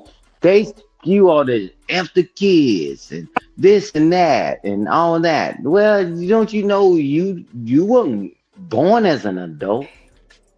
And now you an adult. I can do what the hell I want. Well, you're going to get the consequences. You get them silver bracelets around your damn wrist. And it's something that now you got Go Sing Go and GoFundMe to get your dumb ass out of it. When somebody told you don't go that They've way. been saying fuck them kids ever since the Bernie Mac. That's all I'm saying. Nah, man, because he was joking, but guess what? And I'm gonna tell you one thing about Bernie Mac. When he said "fuck them kids," well, guess what? He was raising his own siblings, his damn sibling children. So you gotta watch what people say. Hey, you know, like all these artists say, hey, man, to the left. Wow, they're married, and your ass ain't shit. Yeah, man, that propaganda shit worked, and everybody bought that out. To the left. And them motherfuckers married, bro. We love the fucking lie. Lord, hell with the truth. I ain't watching what you're doing. That's crazy, man. I feel you. Propaganda works. Yep. I mean, shit, music, sex, all that shit sells. I feel you. They just gotta, you know, they gotta make it more raunchy to catch niggas' attention type shit. Hey, Shit, can you imagine me coming on here, hell with marriage and all that shit, and I've been married for over 30 years. Man, would that sound crazy to somebody? No. Other people would take it as, yeah, you right, man. He done been through all. Man, you out your damn mind, man. Don't listen to me. Man, motherfucker, because if it was that bad, if it was that worse and all that, man, I just want you to lose. Because if I told everybody the key to success, man, I would actually have to work for a living. No. It's only the faithful few. Man, that's why. And one thing that, I let the hold on, go ahead, bro. Sam, because I gotta go. So that's why I got the final thoughts up there. I got some shit I gotta do. I stayed up here for Dante, and for you said 15, 20 minutes. We went 2 hours, and I appreciate y'all for hanging in there with us. But we're gonna start around the clock, and we're gonna give our final thoughts. I'm gonna go live on the plug in probably about 2-3 hours, but I got something to do real quick. So if y'all want to get y'all final thoughts, because I know Stan, if you keep going, we're gonna all get to keep going with your ass. So thank you, Stan, for always definitely putting that narrative like coming from your generation and Trey Ferg too, because some people need to know how it really was, because they wouldn't even believe y'all. And that's why the youngsters don't really fuck with the old heads, because they always think it's a bunch of bullshit. But that's neither here nor there. I ain't trying to crank you back up, but yeah, Trey Ferg. I really don't have nothing to say, man, but sorry about that. I don't really have nothing to say, but y'all have a good one. All right, Dante, appreciate you, bro. All right, man. Be safe, man. Go ahead, Ferg. No, just really, man, it's a good show, man. I think, it was some good topics, man. You know what I'm saying? I think it was some dialogue was back and forth, man. I learned some things, man. And again, man, wherever you go, man, you're going to get little nuggets, man. Just apply some of that shit to see how it works, man. If it don't work, come back and say, I tried, it didn't work. But life is a never-ending journey. Don't give up on yourself. Don't give up on your loved ones. Don't give up on your kids, man. We all strive to be better, man, whether we make it there or not. Do your duty, man, in this world, man. So blessings to everybody, man. Happy Monday. Happy belated Mother's Day to all the mothers, man. And appreciate you, man. That's a bit, Ferg. Appreciate it. Trey, Trey, you want to give you 5,000, my boy? Yeah, man. I appreciate all that advice. You know what I'm saying? It definitely was a good plan. You feel what I'm saying? Stand the man with the plan. Yeah, man. With the plan. Stand the man plan. Hey, you know how he coming through, you feel what I'm saying? He always going to drop that knowledge. You know what I mean? I got trolled just a little bit. Yeah, man. Yeah, man. Got to get started. Yeah, man. Once you get him started, he ain't going to stop. You know what I'm saying? Can't stop, won't stop. I'm going to leave my man Stan the man, you know what I'm saying, with the last mic drop. You know what I mean? Real. That's a bet, Trey. I appreciate you, boy. Stan the man, you want to give you 5,000, GG? Yeah, just real quick, man. I appreciate you always giving a platform so we can have a real discussion to get to solutions. I mean, there's no generation better than the next generation and all that. We just got to learn to reason together. Man, I mean, everybody get the disappointment and letdown in generations, right? Because now what we've been hearing more often than not, nobody told me. Well, when somebody trying to tell you, just shut the fuck up and listen, man. I mean, because especially when you got children, Drip. I'm telling you, man, you can head off a lot of this dang on pitfalls that we went through. But yeah, again, Drip, thank you, and thank you for the panel and all that, man. I got to go handle this business. But man, nothing but love and respect for you, bro. But I'm telling you, and I'm telling you, like Coach Ferg said it earlier, but I'm telling you, family first and family always. Always forward, because if we don't get the family back together, bro, we're done. We can call it quits. Thank you, Drip. Talk to you soon, brother. You want to give you 5,000, man? What you just said? You was kind of cyborging. Huh? I couldn't understand what you were saying. Like, all I heard, blah, blah, blah, you're cyborging. Well, I just want to give a shout out to everybody that came through, pulled up, hit the panel, hit the chat. That's what it's called. I would appreciate. Shout out to everybody that sent the super chat. Romelo, Shout out to you for being the show sponsor. Shout out to James Moore for the super chat as well. Anybody that sent the cash up, shout out to y'all. Definitely appreciate the time spent. It was a very good conversation, and I think that, you know, as long as you can get through to one person, you did your job, and I feel like y'all have done that. So you good. Good with me.